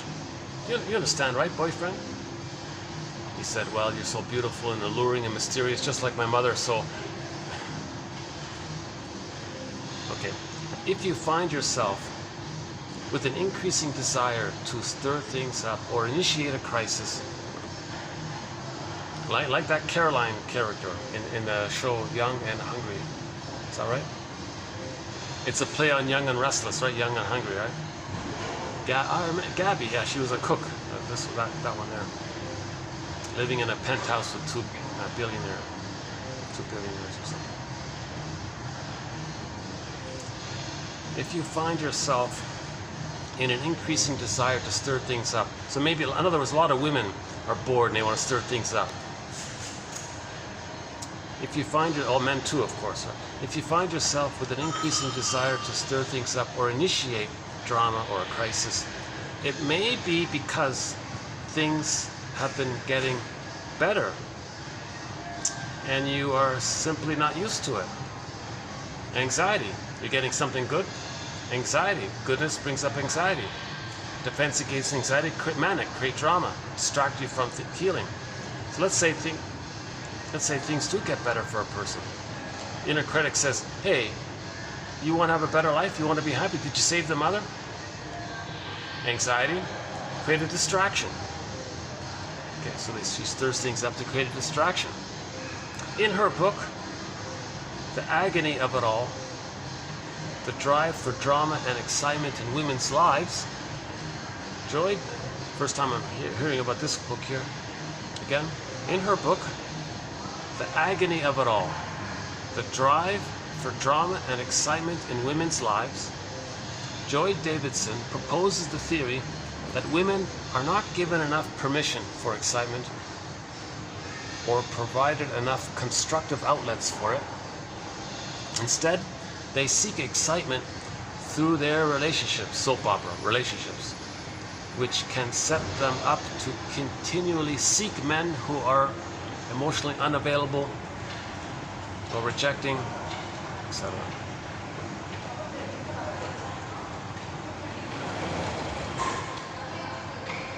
So these are the women that say, I want a challenge, I want a difficult guy or something, I want a cold, narcissistic playboy guy. It gives them some excitement or something.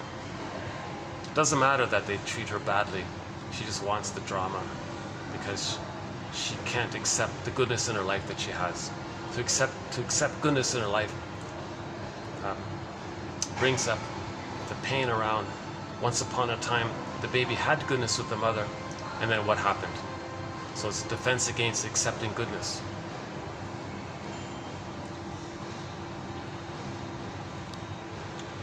Next one, your current emotional abuser may be constantly pushing your buttons and reminding you of the past and of your original emotional abuser. What?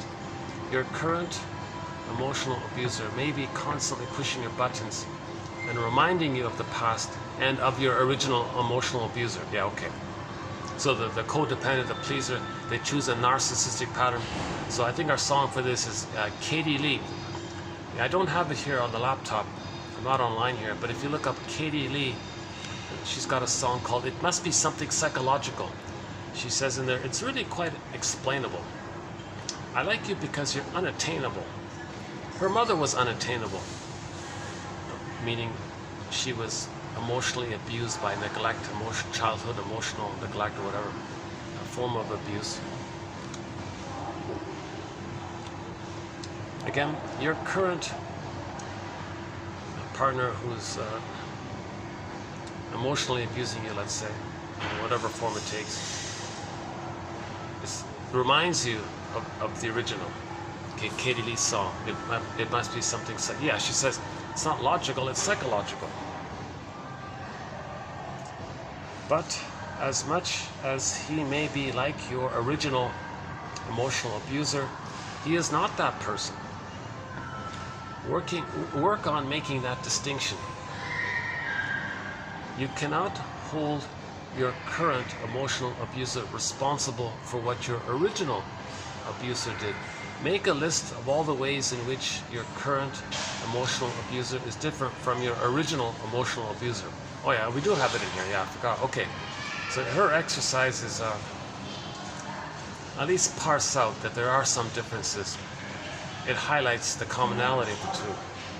But don't totally think that the present one is exactly like the past one. But they have a lot in common, because that's why you're attracted to them. This is the infatuation, the puppy love, the transference love, the love at first sight, the spellbound one, right? Because the partner, if the partner has a psychology of being an emotional abuser, you're attracted to them if the person as a baby had a mother who emotionally abused them.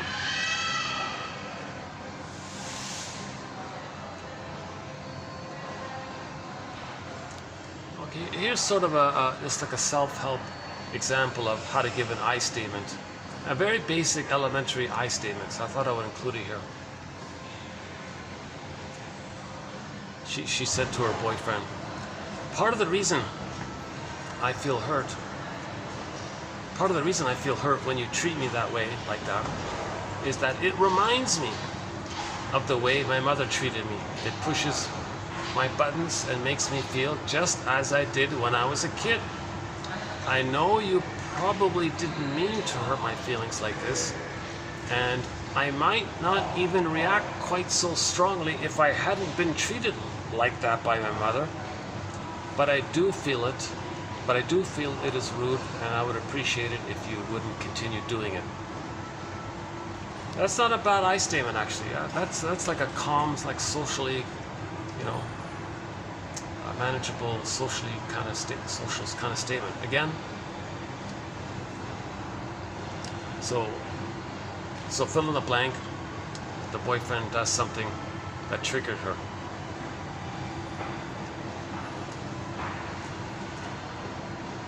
When you did that, I felt triggered. I felt hurt.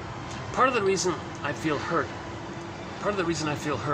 when you do these things like that is that it reminds me of the way my mother treated me. What you're doing pushes my buttons and makes me feel just like I did when I was a child. I know you probably didn't mean to hurt my feelings like this, and I might not even react quite so strongly if I hadn't been treated like that by my mother, but I do feel it is rude, and I would appreciate it if you wouldn't continue doing it. Not perfect, but it might be doable, right? She's admitting that the present is a trigger, bringing up old childhood fears, old childhood pains, huh? And requesting that the person doesn't do it.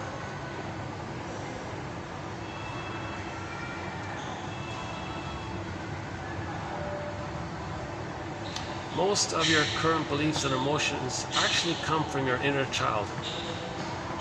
Most of your current beliefs, I'm not okay, you're okay, for example, and emotions, unconscious guilt, come from your inner child. Your memories of when you were a child, your inner child of the past.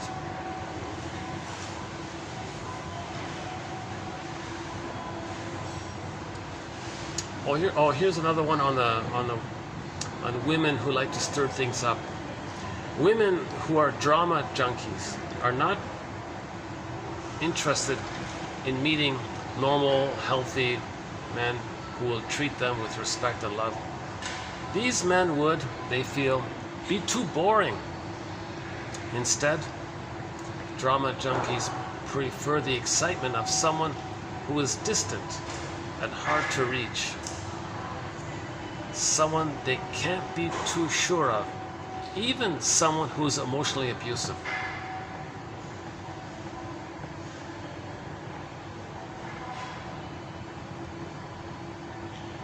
Quote, "Would you please confine your criticism of me to the quality of my work and not about me personally?" Yeah, so criticize the work results, not the person, right? I think a lot of managers have to learn this, right? A manager can't say to their employee, you're about criticizing who they are, their personality, what kind of person they are. Just criticize their work, not the person, right? You got to separate their doing and the being, right? All this time. Would you please confine, dear boss, would you please confine your criticism of me to the quality of my work and not about me personally? So that would help set boundaries to the guy as well, to the criticizer, because he might be projecting as well, right? Okay, last one here from Montessori, the Montessori people. Maria Montessori. Never were the rights of man so disregarded as in the case of the child. That's Lloyd Demas's big theme. The theme of Lloyd Demas's lifelong work. Lloyd Demas is this point right here. That for some reason, a lot of people are not seeing their children as little people with feelings and needs.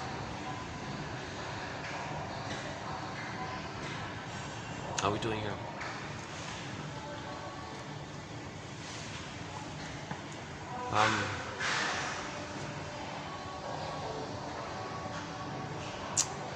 Should we play another song? Well, I hope one of these have been of interest. Let's see. 1, 2, 3, 4, 5, 6, 7, 8, 9, 10, 11, 12, 13, 14, 15, 16, 17, 18, 19, 20. Oh, 21. Oh, look at that, yeah. So here's 21 quotes from, 20 from Beverly Engel and 1 from Maria Montessori. So I hope one of these 21 quotes were of interest. I think the women who stir things up, I notice this. Some women will be a little sneaky to create problems, and that's their little excitement. It's coverted, but some women covertly stir things up, and the men, they're all suckers for it, right?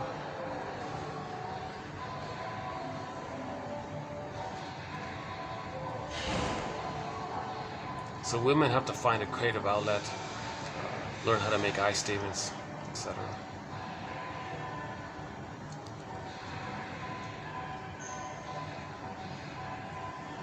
Yeah, my favorite is I think my favorite is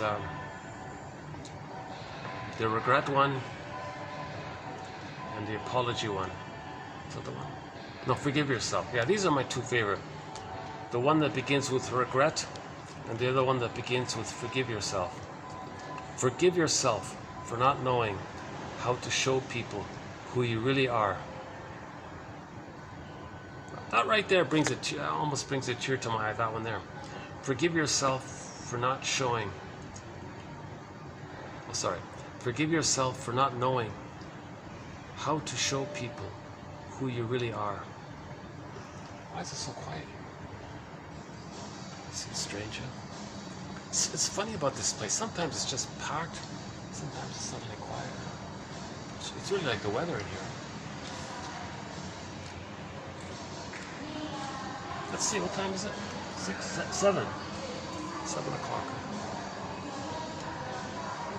Forgive yourself for not knowing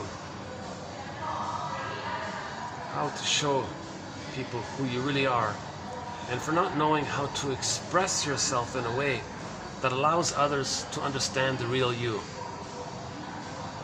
What a great quote. Way to go. Yeah. We'll do a part 2 of Beverly Engel, yeah. 23 self-help books. She started writing these books in her 30s. Can you believe it? She's still at it, yeah.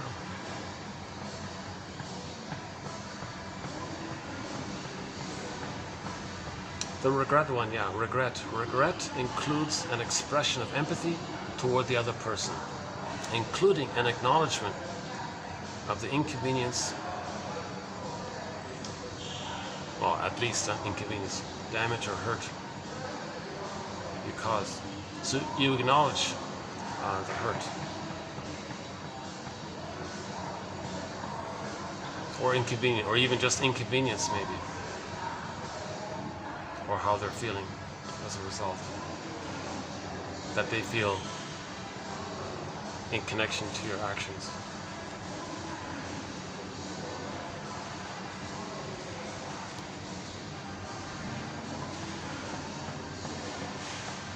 Yeah, it's not 100%, but at least own up to your portion of it all, right? If you don't have empathy, your apology will sound and feel empty. Yeah, so if a stinger tries to give empathy, they'll use it as an opportunity to shame them, to mock them with it, to hit them with it, right? That's how cynical they are about feelings. Yeah, I witnessed, I saw a short seller make a mocking, cynical apology to indigenous people. I felt awful seeing that. Really disturbing to see that. Perversion, psychosis, I don't know what it is. It's called perverse thinking. That kind of thinking is perverse thinking. Just say you can't make an apology. He'd be better off to simply say, I'm stuck. I don't know how to make an apology. At least show something that's semi-close to as truthful as he can be. Not be triggered by that and then be cynical. Empathy is the bridge to forgiveness. If you are having difficulty developing the empathy that is necessary in order to forgive, remember that the other person who wronged you is a fallible, vulnerable, even needy human being who is prone to failure, pettiness, and selfishness. What's the other one? Oh no, third, okay, three, I like 3 of them. Yeah, here's the third one I like, yeah, to apologize. So there's 3 of them in this collection that I like. To apologize, yeah, relieve the pain, yeah.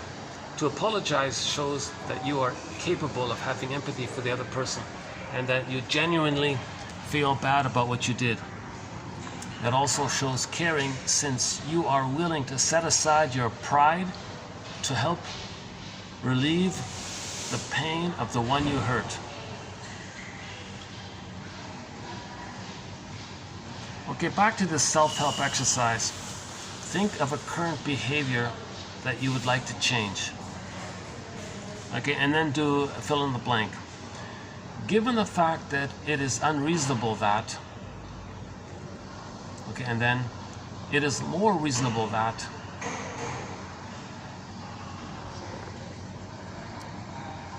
okay, the repetition compulsion, that's sort of basic about that one, yeah.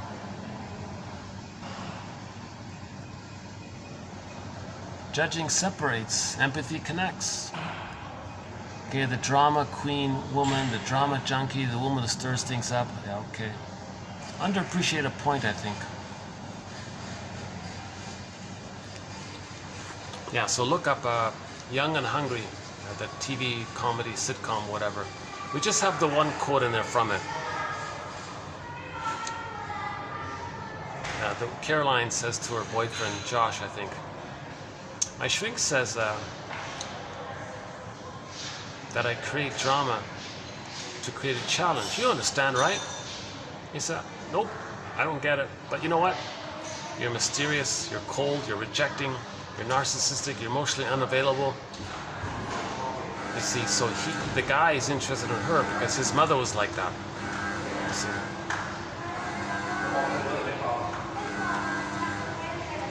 Maybe the woman's doing intermittent reinforcement. Maybe she throws him a crumb, like the pigeon. So she rejects him again and again, but then once in a while throws him a love crumb, and then he's waiting for that crumb. So he's addicted at that point. Maybe she's doing that, right? That's part of her drama, to hook him in.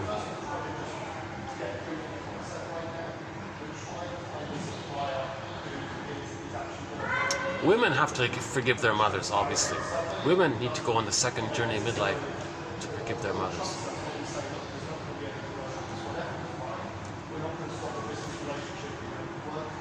Let's find a song we haven't played in a while. Yeah, let's sing. You know, I don't have any. You know, it's too bad. I don't have any. We have one Arabic song, and you know, just to show a little bit of sympathy, little feeling for all the people in Libya and Morocco. We do have one Arabic song in here. Hold on a sec. Let's see if I can find it.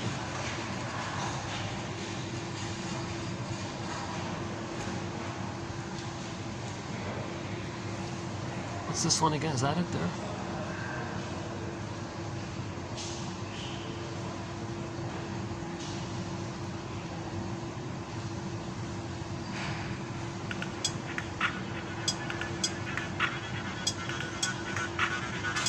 What's this again?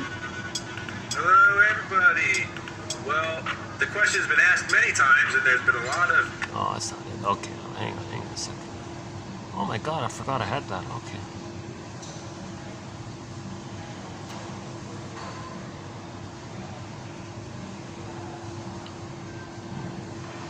Well, I'm not going to play Moroccan Dance, obviously. We've got a song called Moroccan Dance.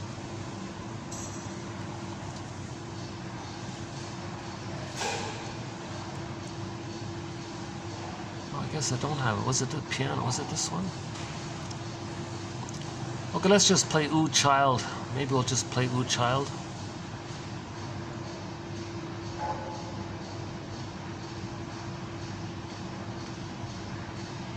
Things will get better. I'd love to play some Devon Kaya.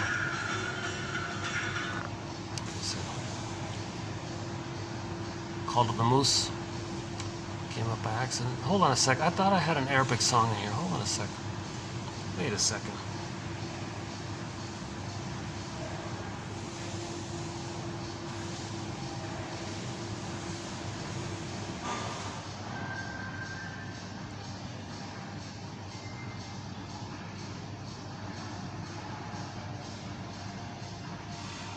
Voices waiting for me.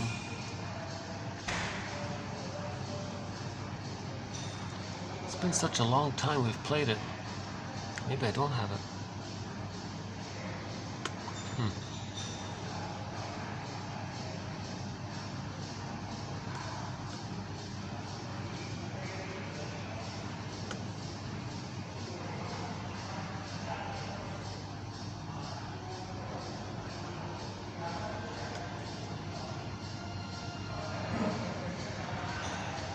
Is it here?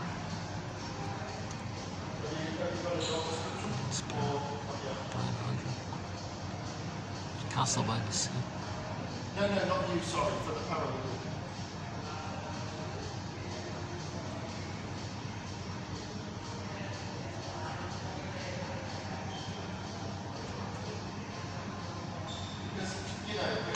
I'll play it next time, yeah.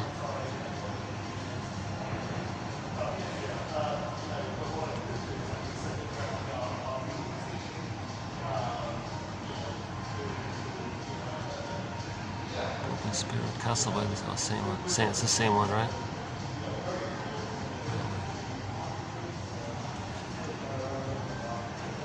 I don't even remember remember what it's called. We have a nice slightly melancholic sort of a instrumental by a famous Arabic musician.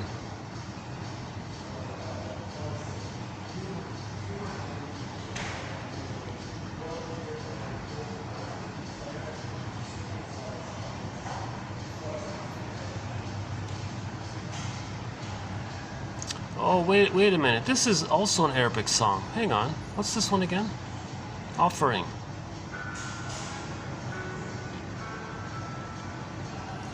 Yeah, okay. Here's an Arabic song.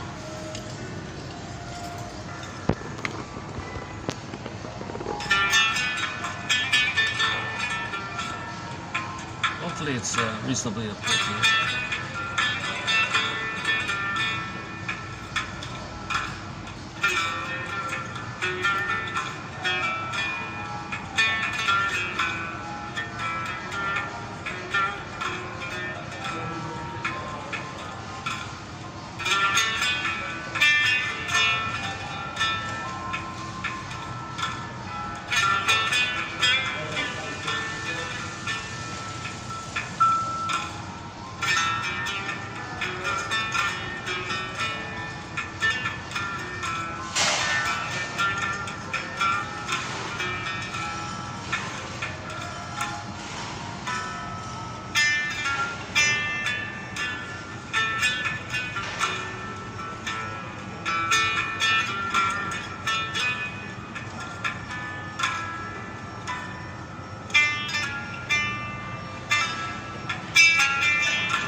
So if the nest, if the consciousness is strong enough to bring up some developmental, relational, traumatic memories, then it's making the nest stronger to bring up some situational shock trauma memories.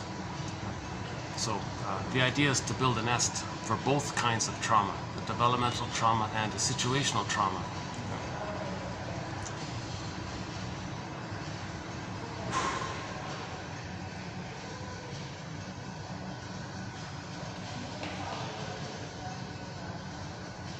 This healing the relational trauma is going to make one stronger to face the deeper, sharper trauma memories, right? You're not going to get the shock trauma memories first, usually. Oh, hang on. How does that work? Lashes says don't directly try to deliberately bring up those memories, right? Just build a nest for it to come. But we don't cover any quotes on PTSD. Let me just pause it here. Maybe in the future we'll expand and open up a new thread on this whole PTSD area. That's a tough area, jeepers. Because now you're getting into the amygdala, the hyperreactivity of the amygdala, the hypersensitivity, the hyperantenna of the amygdala. Scanning the environment is too much.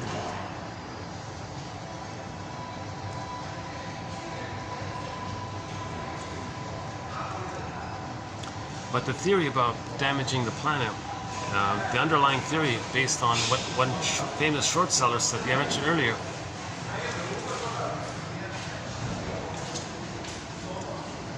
Okay, let's just stick to today's batch of quotes. So we did part 1 of 2 by Beverly Engel.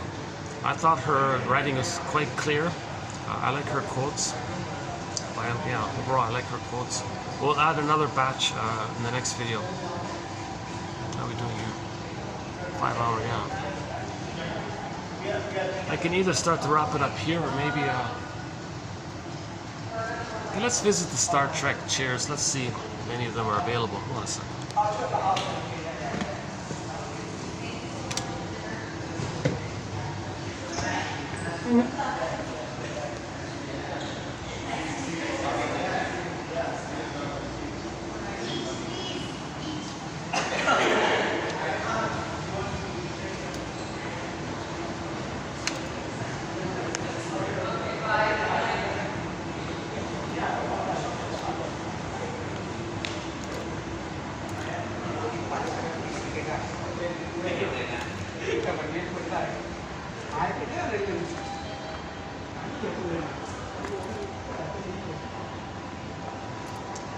Oh, they're all taken out.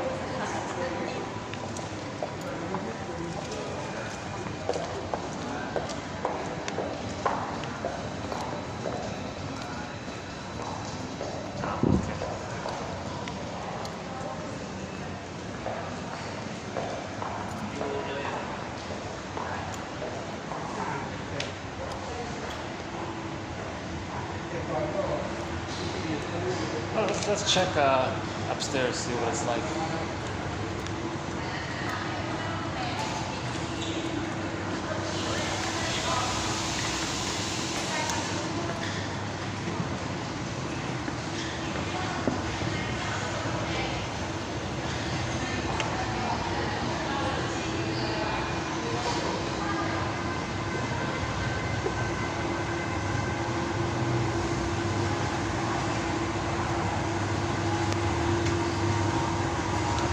I see, they're closed. Oh, they're closed up there. Yeah.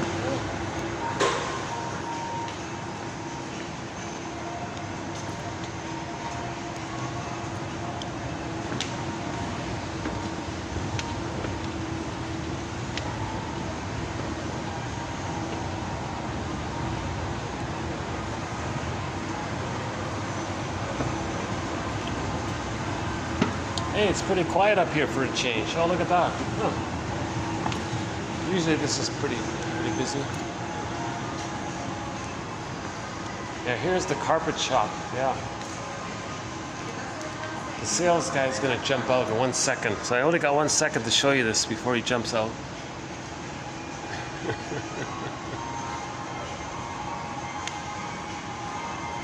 There's another one, yeah.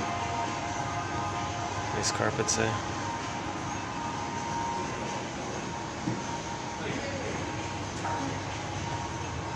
Eggs, yeah.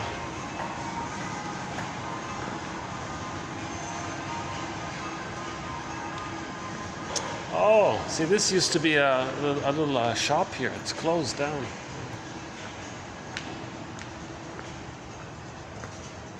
Oh.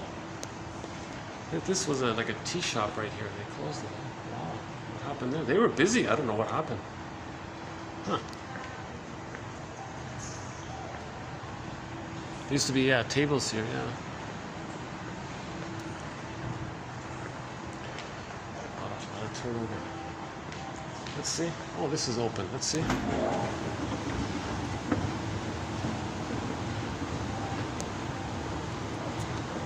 I'm not sure if I have any really special concluding thoughts here.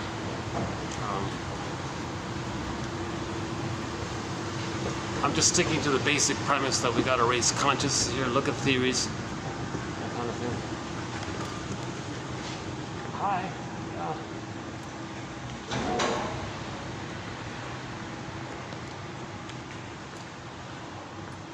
Maybe we can hang out here for a bit. Let's see.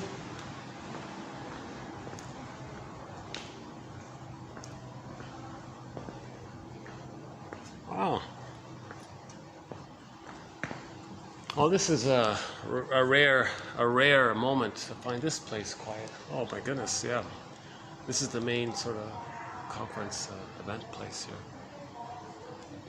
Once, oh my God, once this place was just floor to ceiling, wall to wall flowers. It was the most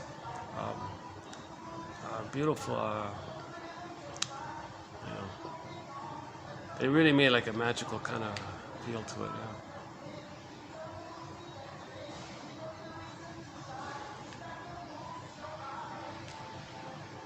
Yeah, conference, yeah, as we speak. There's a conference as we speak. The organizers of that AI conference, I hope they can invite some shrinks to come in and educate these programmers that there is such a thing as an unconscious that motivates us in what we do. Now these programmers are programming the unconscious of technology, and they don't even know their own unconscious, maybe. Oh my God. Jesus.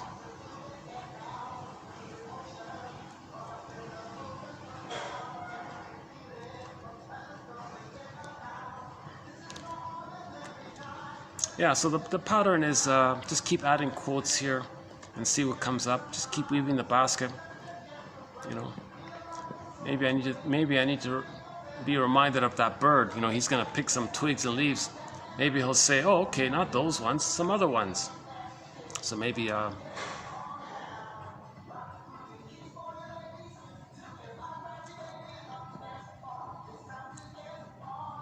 yeah, so the technology point was, does it accelerate things?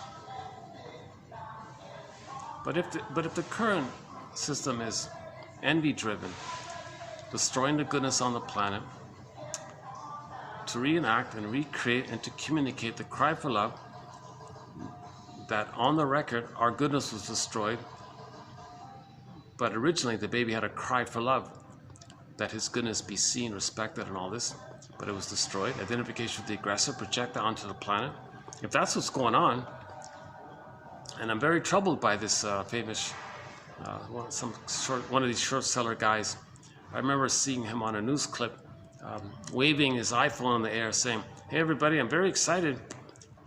Soon you're going to have an app where you can pillage and plunder the planet using your app, and you have your algorithms to help you to pillage and plunder." So why is he doing this? So that's loyalty to the mother who destroyed their goodness. If they got others as proxies for them, right?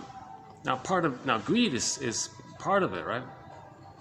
Like embedded within envy is greed, so there's grenvy. So grenvy is a useful phrase actually. So the baby wanted goodness, right? That's still going on as well. But the main driver of the short selling is envy, not greed. Why do all these gajillionaires, whatever, want more money? For what? It's not about that. He says it's not about that. He's got dozens of this and dozens of that. It's not about that. Why does a 100-year-old guy or whatever need more cars for it if he already has 100 cars? What's the point? Doesn't make sense, kind of. It's not about the greed. It's about how greed functions. Greed is a tool of the envy. Greed is the addiction to still think that something you get in the present can be the good breast for the past. Greed is the fantasy, chasing wild illusions, chasing wild fantasies. That's something you get in the present. Kim Ritchie's song mentioned earlier. That's something you get in the present, material, matter, money. It can be symbolic. It can represent some kind of goodness.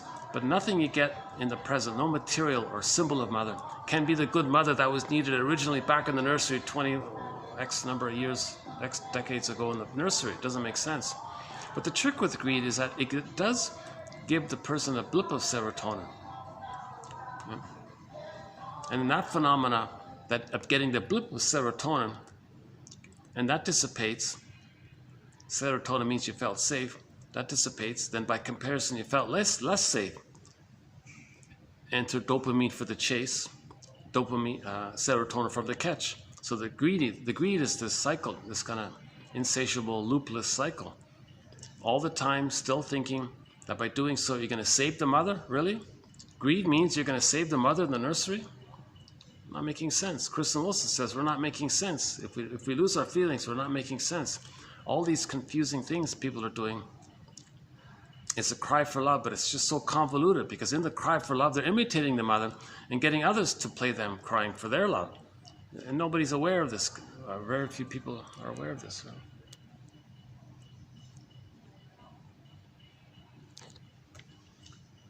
And we did do the 42 ways repetition compulsion is sort of seen in its summed up version. I won't do it here today because that's a very, takes at least a good hour to do that one.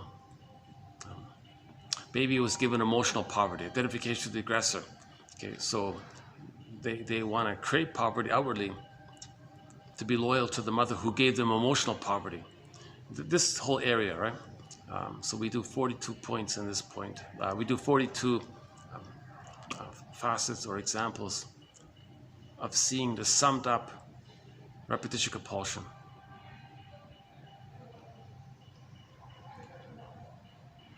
And the lack of empathy, because the stingers don't have empathy.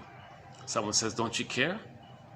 You're creating poverty and destroying the planet and all this, don't you care?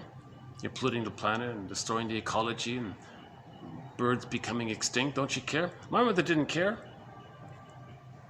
I'm not going to trust you. I don't trust anybody. Besides, my mother didn't care.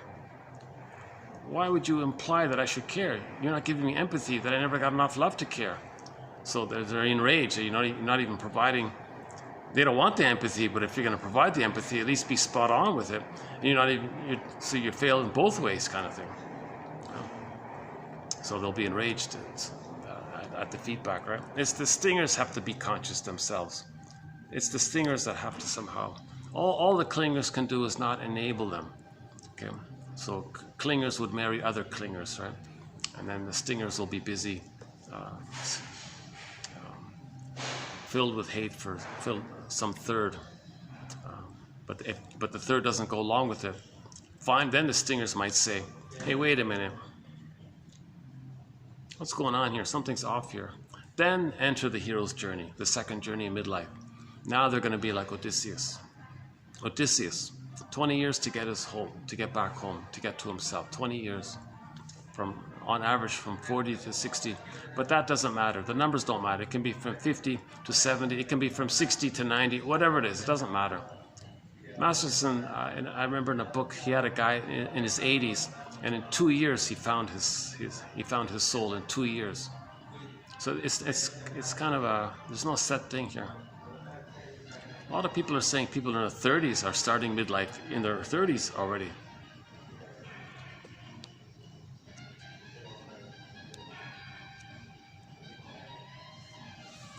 Oh, it's nice up here for a change, yeah. Oh, this is a rare treat to be up here, yeah. Actually, in the last video, I had a bit of a treat. I was in the Italian restaurant.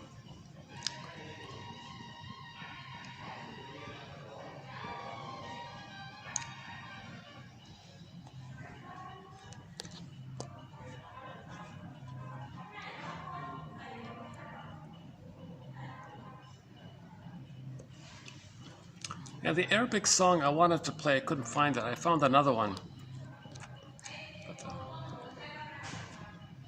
But, Let's add some more Arabic songs to our soundtrack. We only really have the one, I think.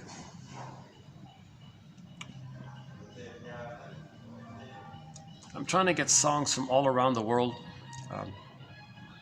I listen regularly now to a music channel called Sounds from the Global Village. The host is Jake Longwell. Yeah, he does a good job. I think he does a very good job. He provides a little background to some of the songs, so you're really getting a quote-unquote trip around the world. Like that's I think his slogan for the show. A musical trip around the world, or something like that. Lots of songs from Africa, lots of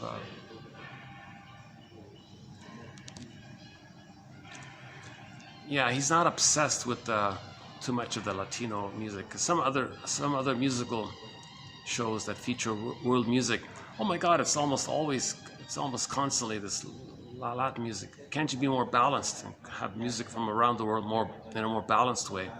He's more in that area, I think.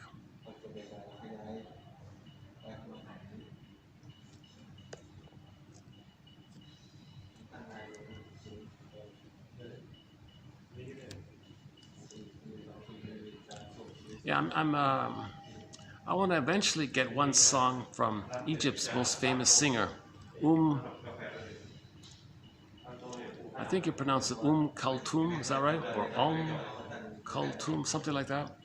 She's considered the queen of Egyptian music from the 50s or something, still one of the biggest names. So I've started listening to a little bit of her music, so I'll pick one to include to our soundtrack.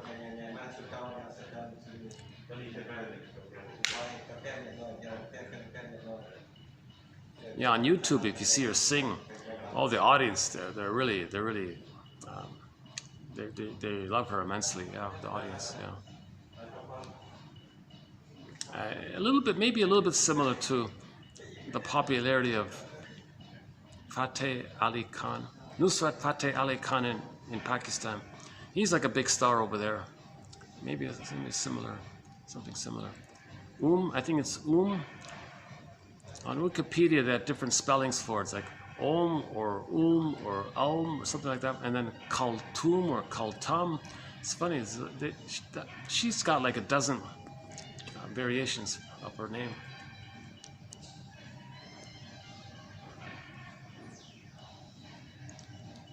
There's this like long instrumental build-up, right? This long instrumental build, like for 15 minutes or something, and then she belts out her song afterwards. Yeah.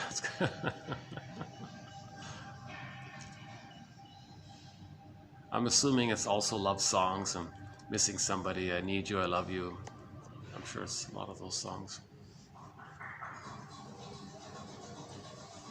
Yeah, same motifs. If you look at the mythology and the next video, yeah, we have a quote about the Swan Lake story.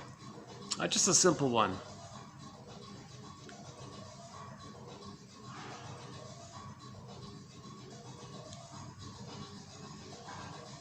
Yeah, so let's save it for that time. So myths and fairy tales describe psychological patterns. That's why, Swan Lake. So Swan Lake, there are hundreds of versions of the Swan Lake. On Wikipedia, they said there's one from Congo even. They call it, instead of the six swans, they call it the 10 doves or something. Similar story. There are hundreds of variations of the Swan Lake story. The Grimm's has one, and in the Grimm's one, she saves the brothers, right? An amazing image, right? So the brothers are flying; they're swans flying, and she knitted the shirts for them. At that critical moment, she threw up the shirts in the air, and the swans flew into the shirts and became. So I think maybe the shirts is the ego, building the ego, and then we get back our feelings. If we lose the ego, we're kind of regressed. But if we have the ego, the shirts, like a container, like a nest, then we get back to ourselves. Right? But in trauma, we lose the ego. So in the Swan Prince, right? What is it again? So Swan Lake, sorry. Swan Lake. What's her name? Odette, is that right? She was stitching, weaving the shirts. Similar to weaving the basket. Unconscious processes. Healing efforts, respecting the healing efforts. Allowing healing to take place. But it does seem like you're stitching it, like you're threading, building a shirt, right? That's like weaving a basket, right? Similar motif, I think, as weaving.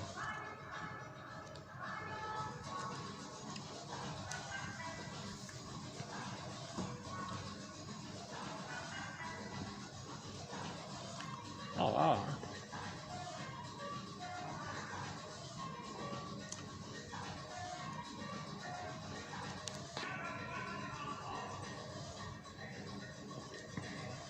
How are we doing here? 5:30?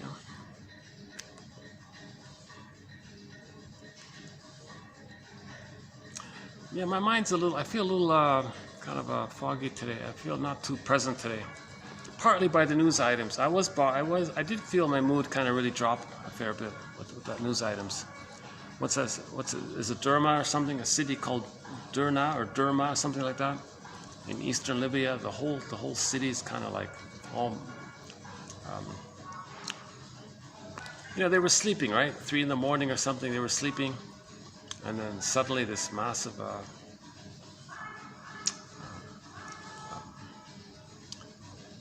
flush of water, and then all buildings collapsed, people were sleeping, 20,000 perished, something like that.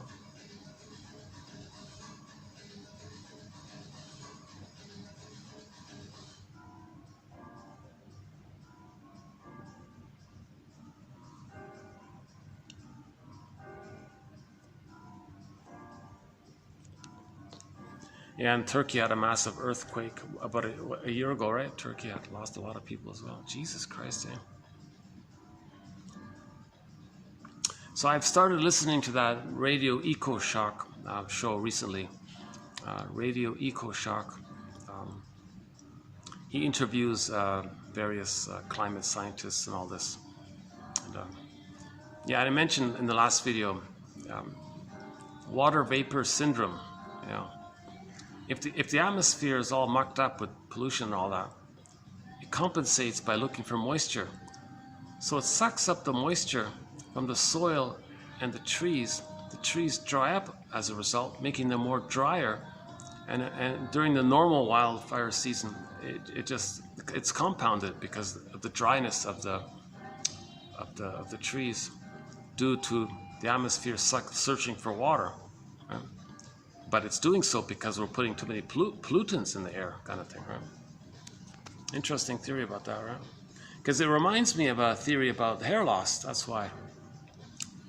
Somebody said, I'm not my disclaimer once again, I'm not a nutritionist, but I heard a clip on YouTube. He had the theory that if the child doesn't eat whole foods, like the body understands a whole food. If you eat an apple, the sugars and the juices and the rind and the whole thing, it's all normal. The body gets that. Yeah. But if you give the body concentrated sugar, meaning you take out the water, there's no water, right? Okay, let's use a grape. I think maybe the grape is into a raisin. So let's say you eat a raisin. The water was taken out. So you eat a raisin. Your body's going, hey, grape, here's a grape. Wait a minute, where's the water for the grape? The body's freaking out. Where's the water for the grape? So the water's missing for the raisin, the grape. So the body searches around, scans around for water to compensate for the dried out, for the raisin, the dried out grape, now a raisin. The body wants to process the raisin, so it's got to inject into it the water. So it's looking around, and it says that it'll pluck out the water from the scalp. So it sucks the water from the scalp to give it to the grape to process the raisin and all this. Meanwhile, your scalp is being deprived of needed nutrients and waters and all this. So the follicles dry out, then the hairs fall off, right? So it kind of reminded me of that, this theory about water vapor syndrome, right?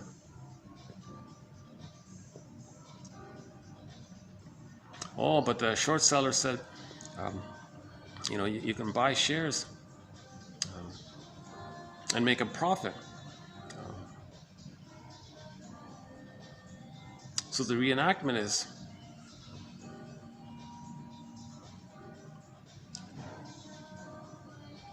if the mother deprived the baby of their goodness and they become the depriving mother, then on the app they say, well, let's deprive the earth. So they'll buy shares, and what deprives the earth of its nutrients, of its goodness? Because as a baby, my goodness was destroyed. So again, repetition compulsion. We repeat and replay what happened. We do a symbolic version in the present of the past to know what happened in the past. With awareness and insight, we stop doing it.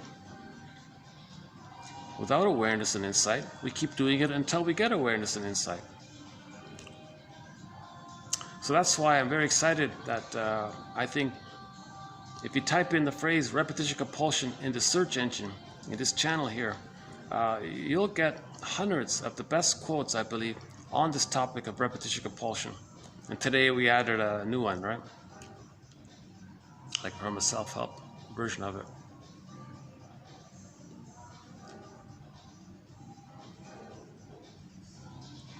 I think it's much easier to have the file on your phone, and then you can just flip around and scroll down. You can easily find repetition compulsion. Because if you do it on YouTube, you got to click around. You got to do a lot of searching around for it. It's much easier to have the thing on the phone, and you can thumb the pages or whatever.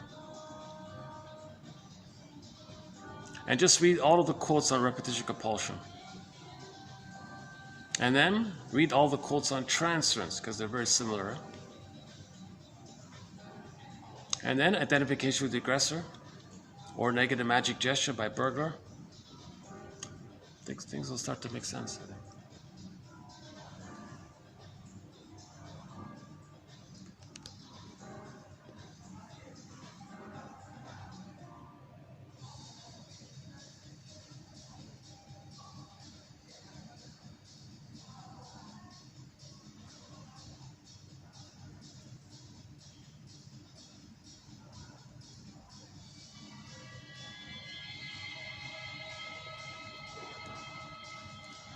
Yeah, I think I feel sad today about all this this flooding and hurricanes.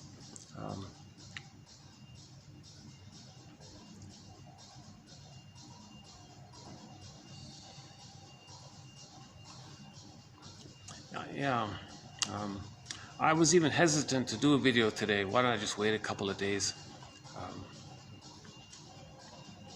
But it's been it's been an undercurrent tone with me all day today. Seeing the tragedy there.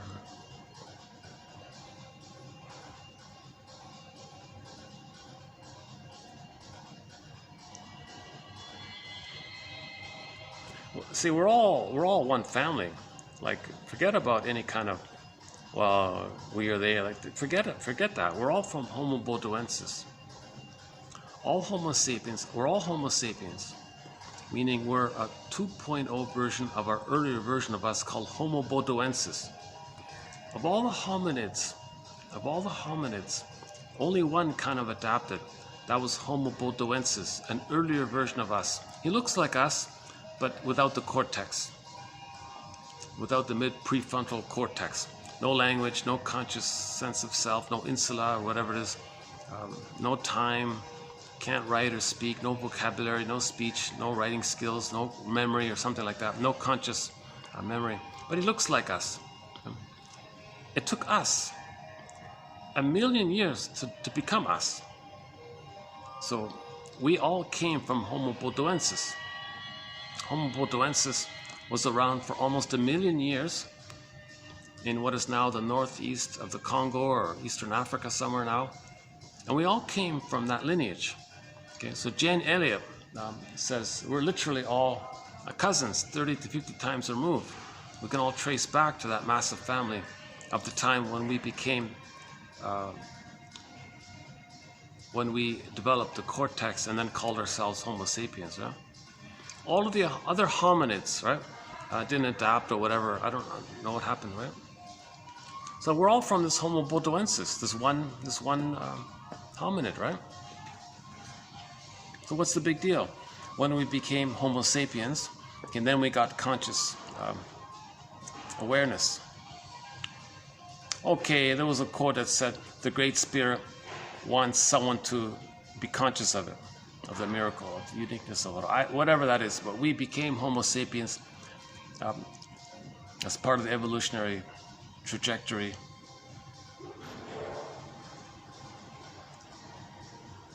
of the harmony with the earth, I guess,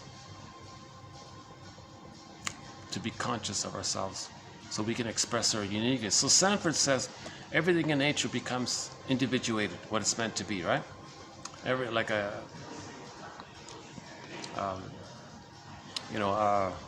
turtle becomes a turtle, whatever, right? A tadpole becomes a frog. Everything becomes what it's meant to be, right? And we love animals because we love pets and things because they're fully who they are. They become what they're meant to be. Now, with humans, interesting thing is the big difference is we can be who we're meant to be only through the consciousness. It's our conscious recognition of our uniqueness. It's that so-called ego self-access, right? It's through the consciousness that we can express our true self. That's our uniqueness, right? Now that consciousness comes about in normal development of I'm okay, you're okay. But in trauma, we lose that. So when we became Homo sapiens, the confusion seems to be, again, theory, hypothesis, speculation, brainstorming, puzzles. One theory is that when we developed into Homo sapiens, then with the curiosity, the knowledge, and we moved around, right? Either out of curiosity or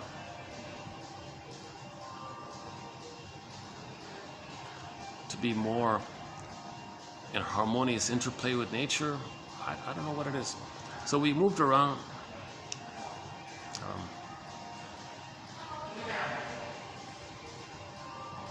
So we're adapting to the environment, right?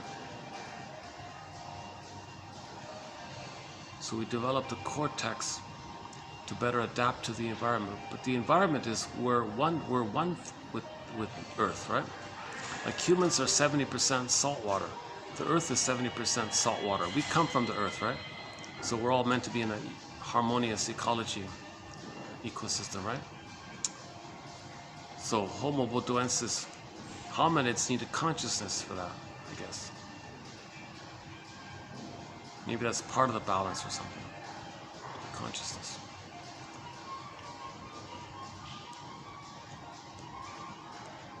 So to know that we're from the earth, we got to be conscious that we're from the earth.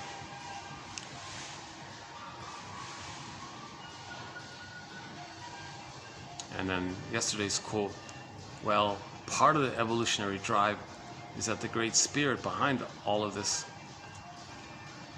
needs someone to recognize. See, I think that's just a projection that the baby needs the mother to see them. That's all it is. The baby wants the mother to see the child's uniqueness.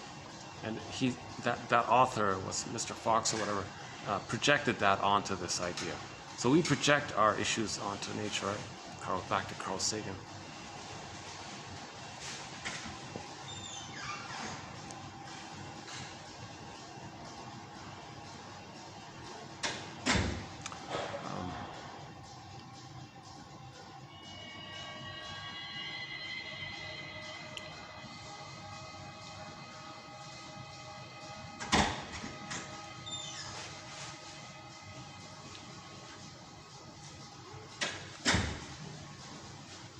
So let's follow up on that point maybe some other time. So we spread around, right? And settled in different places. Now the temperament of Homo sapiens was warm, joy ran the console, babies were loved. Okay. So we were basically a conscious version of ourselves.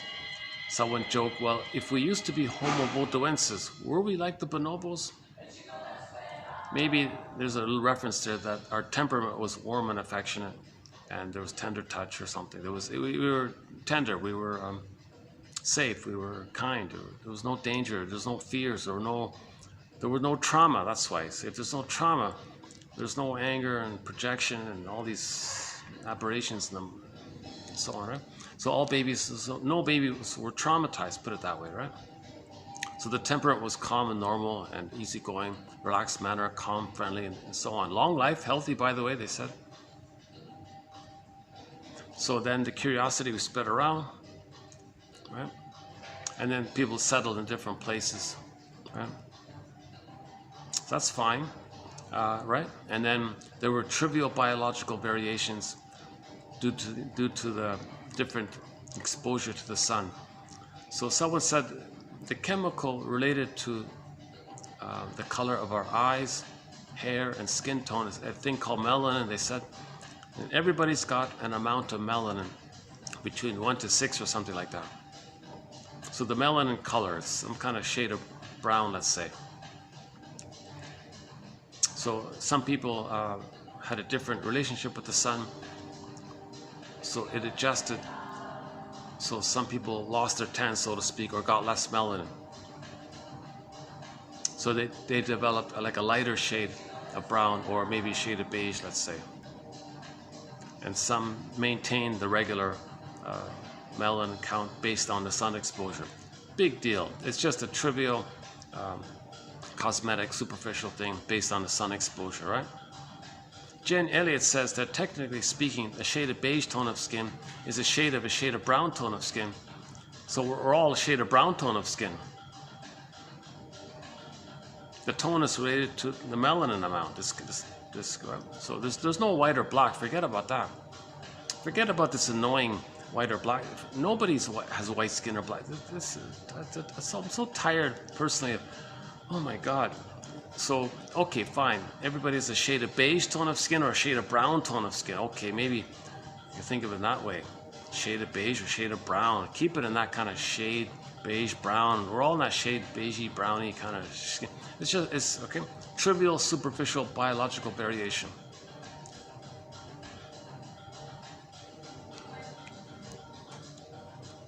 And then related to it is the diet. And, more meat and dairy, I guess, or more grains or whatever. Maybe there was some kind of, again, just it's physiological minor adaptations, I guess. It doesn't change the fundamental structure that we're a hominid, that we all came from Homo bodoensis to Homo sapiens. That million-year evolution doesn't change just because we ate a different food or something. Nothing like that, right? But there may have been trivial, biological, superficial variations, but we're still the same, right? Now the tricky thing is, they said, was the temperament was still calm and friendly. Okay? If there was any ritual, it was worshiping the woman who gives birth to kids. Wow, nature's like woman, so it was a real so-called feminine, maternal kind of appreciation. And men were okay with that, no big deal. There's awe and a mystery and all that, right? Song, dance, and ritual to deal with anxieties. But there was no greed or envy or cynicism or grandiosity or egocentricity or inability to more losses. Nothing like that, right? No.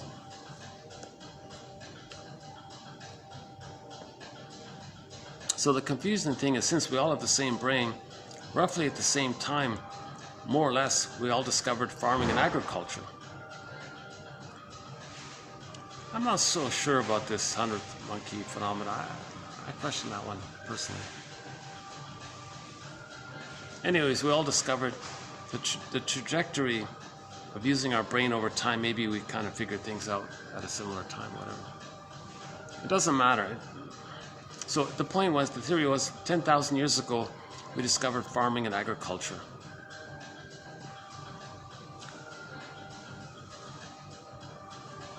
That means the mammalian part of the brain interpreted this abundance of food as the person being like guaranteed more safety or something. So whenever the mammalian part of the brain perceives that the person is safer, the mammalian part of the brain sends the person serotonin. So serotonin is the person's safe. Then you get that feeling of the safety feeling, the good feeling of safety. You get the serotonin. So we got the surplus food. It's like winning a lottery. Like, wow, we got all this extra stuff or whatever. So we've got like a little extra serotonin like this. So that's like over and above the regular baseline serotonin of feeling safe by the love with the mother. It's this extra amount. Now when you get serotonin, so when we got that extra amount, we felt like an elevated safety, I guess. But now when that level, that's not a brain structural thing. It's just from the item, the thing you get. That's going to dissipate quickly. Then as it dissipates, a few minutes, hours, daily, whatever it is, then by comparison, a person feels less safe, by comparison. Okay? Then from that place of feeling less safe than they were before, enter dopamine for the chase, serotonin from the catch. Now in the dopamine, they want more land, they want more farms, they want to grab, enter pillage. So we went from village to pillage with the mismanagement and confusion of the excess serotonin. So we had tolerant personality in a global village, homo naturalis. 10,000 years ago, this extra serotonin dissipates. You feel less safe. You want to get the safety, so you chase for more.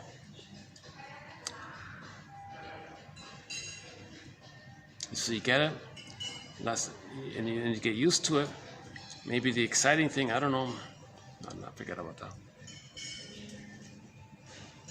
Someone said the brain levels it out, like it sets a new baseline, so it habituates. So you need more than to get to that certain accustomed level of what you're used to or something. So then you pillage, more. You know? Now we entered into global pillage to get the serotonin. Some people said, no, don't mess with this, leave it alone. You're messing with your brain here, it's not right. That's the voice of the indigenous people. They were like, now, that's us. Like those of us back then that said that, the lineage is the indigenous people now.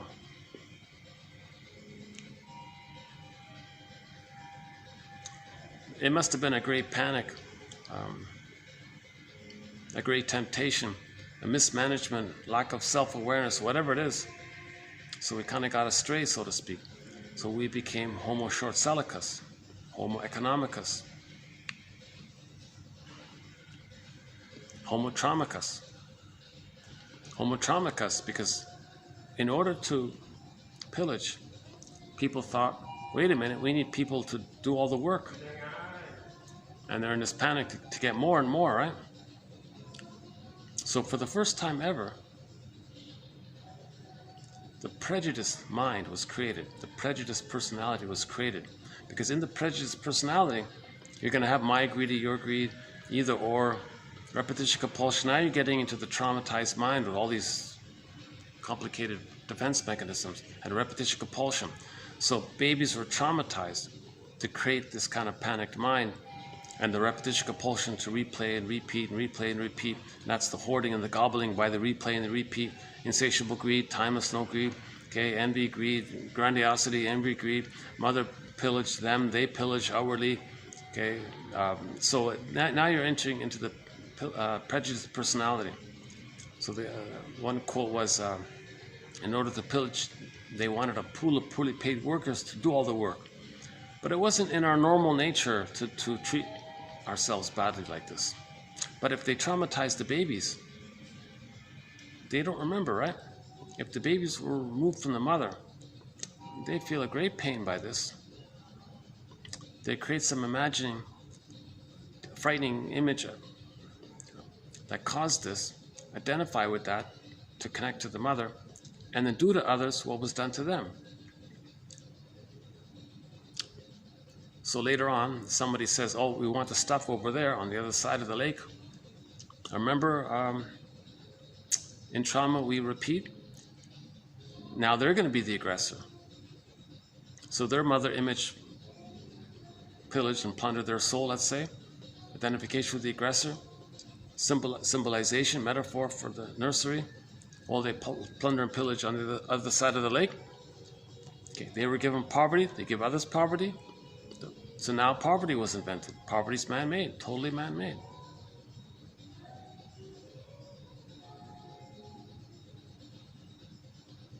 So the mindset of the traumatized baby is my greed or your greed, either or, all or nothing, me or you, me good, you no good, this, me important, you objective. Baby felt objectified. Identify with the aggressor, they objectify others. Very cruel, very... Who traumatizes their babies? Nobody in nature ever traumatizes their babies. You don't see... Okay, I guess some kittens have to sacrifice one. I don't know, but they don't like actively want to hurt their babies if it's some kind of survival or the cat can't feed them all. I don't know, but it's different, right? We're talking something different. The cats don't have sadism, put it that way. Like the cats didn't take pleasure from it. It was something different. So we became homo traumicus. 10,000 years ago, we became a traumatized version of ourselves. Now in trauma, we repeat. Trauma created the prejudiced personality.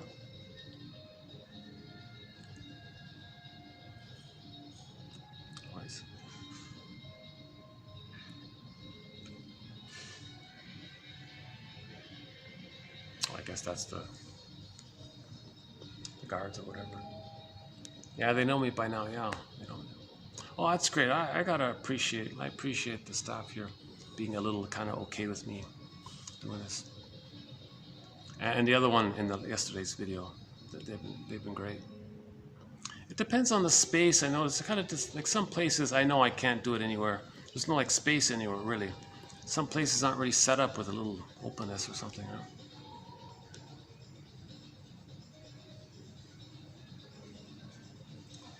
Oh my God, yeah, it's the high season. I thought it's been high season all along, but I think the high season is going to start pretty soon, so it's going to get even busier than it is now already, right? Wow.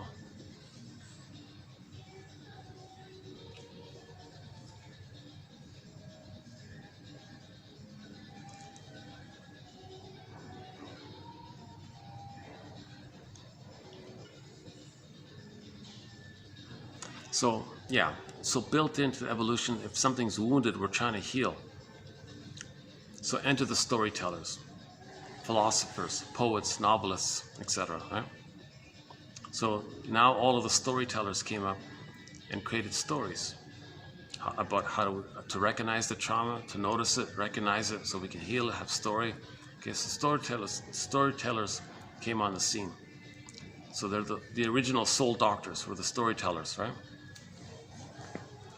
Related to, I guess the shaman was sort of a variation of it, using the power of suggestion and trust and all this. So we're trying to heal. So we've been trying to know ourselves ever since. Know thyself. The more we know ourselves, the less we repeat. We repeat to know ourselves, to know our story. So again, back to the app.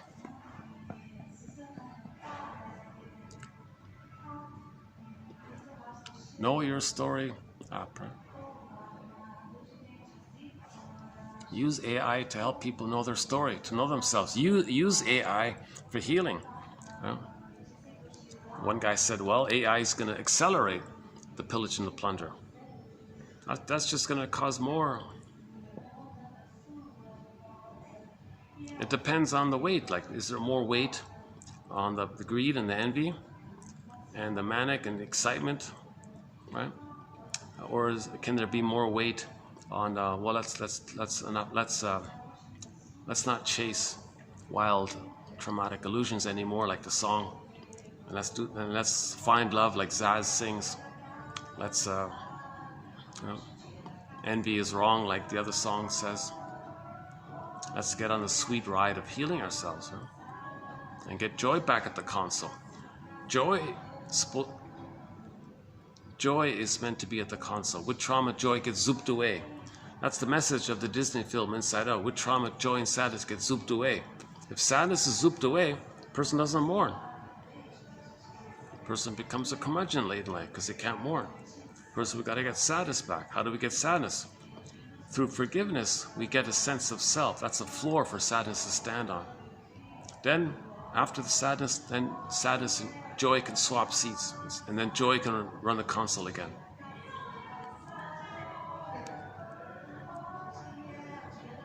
Is this going to be a 6-hour video? Look at that, eh? This will be a 6-hour video, yeah. I think this will be like the...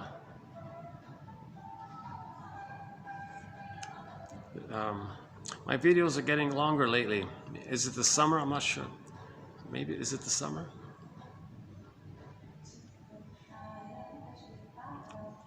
I have one theory about why my videos are getting longer. Maybe it's for me to know that when I was a child, I wasn't heard. And here I am, maybe in this fantasy, I want to be heard kind of thing. And I wasn't an imaginary audience, no one's giving no reply, right? Well, I want to be heard. No reply. I don't know.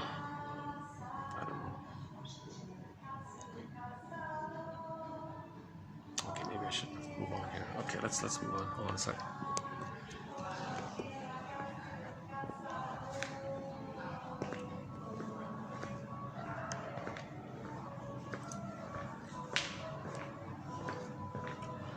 I guess I can go down here, yeah. Yeah, they're preparing for some big event. Look at that, eh? Oh, this is open here, yeah.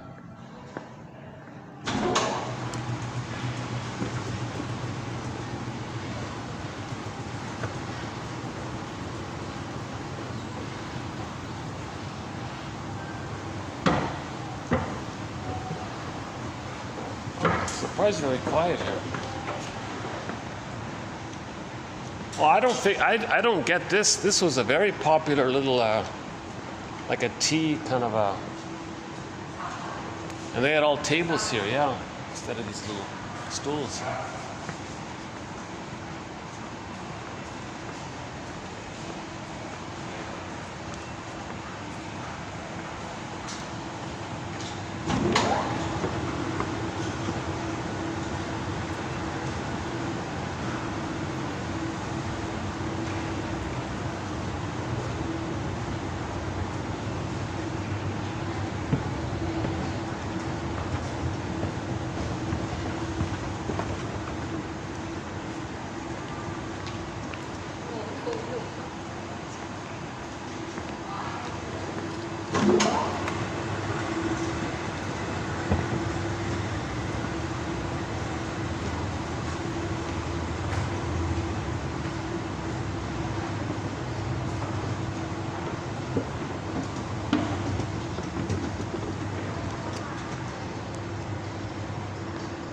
Open.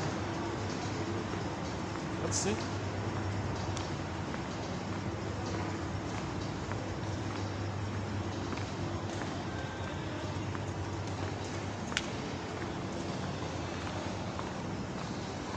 Oh no, they're all taken. Okay. Okay.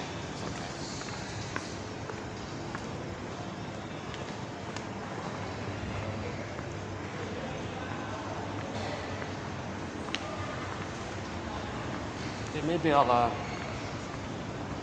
this is the outside of it. See?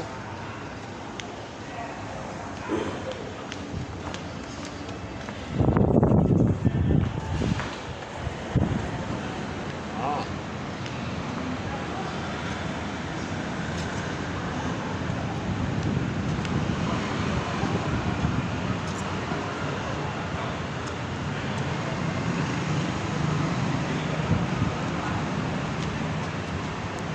How's the lighting here? Well, it's still raining, huh? Okay. Now let me go back in. I don't want water to wreck the phone here. Hold on, so let's go back in.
Ended up here.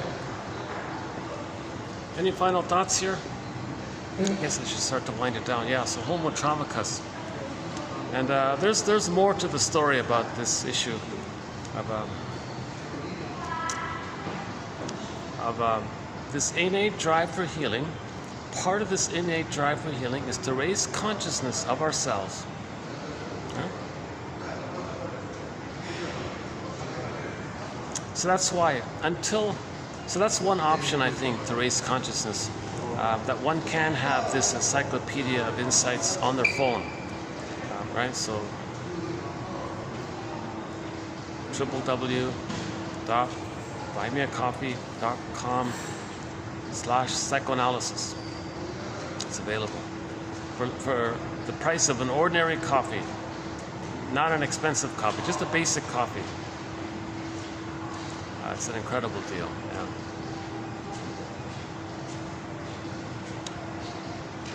If it were printed, it'd cost hundreds of dollars. It wouldn't. I don't know if anyone would be willing to, print it and sell it, right? But it would cost a lot. Even just to print one would cost a fair bit, right? Oh, got some huge flashing neon light right in front of me.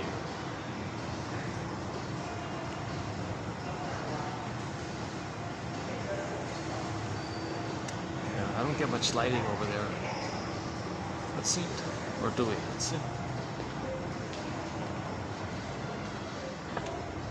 Hey, is the lighting? Are we getting lighting here now?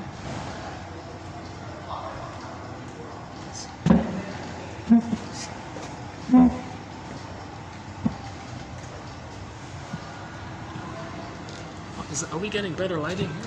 Not really, eh? Yeah.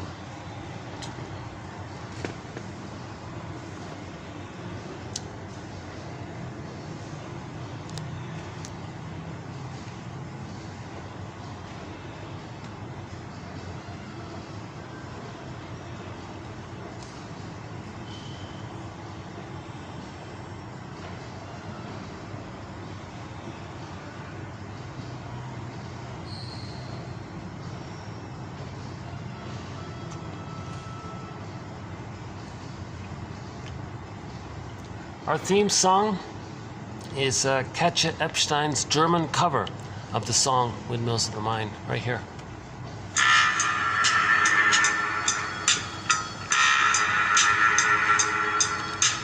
Nachts, wenn die Straßen plötzlich still sind, wenn die Stadt auf einmal schweigt, wenn aus steinernen Kaminen stumm der Mond zum Himmel steigt, wenn es hier in meinem Zimmer leer und einsam wird um mich, suche ich in den dunklen Schatten die Erinnerung an dich und ich fühle, wie ein Augenblick zur Ewigkeit gerinnt, wenn das Spinnrad meiner Träume links zerrissene Fäden spinnt und sich leis zu drehen beginnt, wie sich Mühlen drehen im Wind.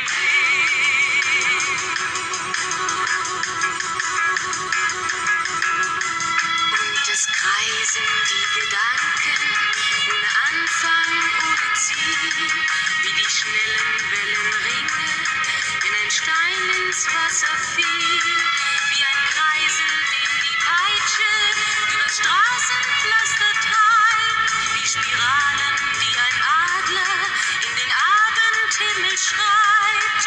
Und ich fühle, wie ein Augenblick zur Ewigkeit gerinnt, wenn das Spinnrad meiner Träume links zerrissene Fäden spinnt und sich leis zu drehen beginnt, wie sich Mühlen drehen im Wind.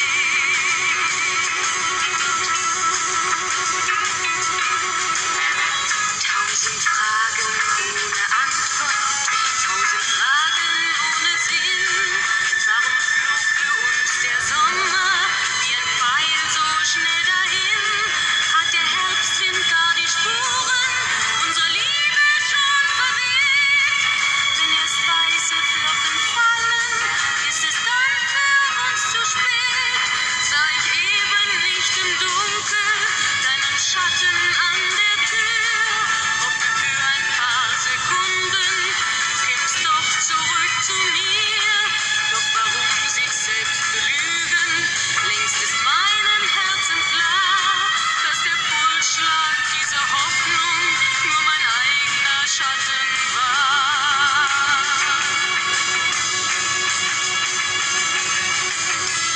Und ich fühle, wie der Augenblick zur Ewigkeit gerinnt, wenn das Spinnrad meiner Träume links zerrissene Fäden spinnt und sich leis zu drehen beginnt, sich im Kreis zu drehen beginnt, wie sich Mühlen drehen im Wind, wie sich Mühlen drehen im Wind.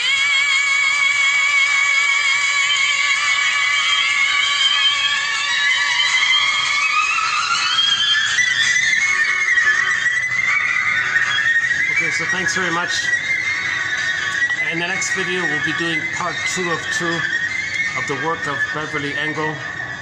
Yeah, so we'll see you then.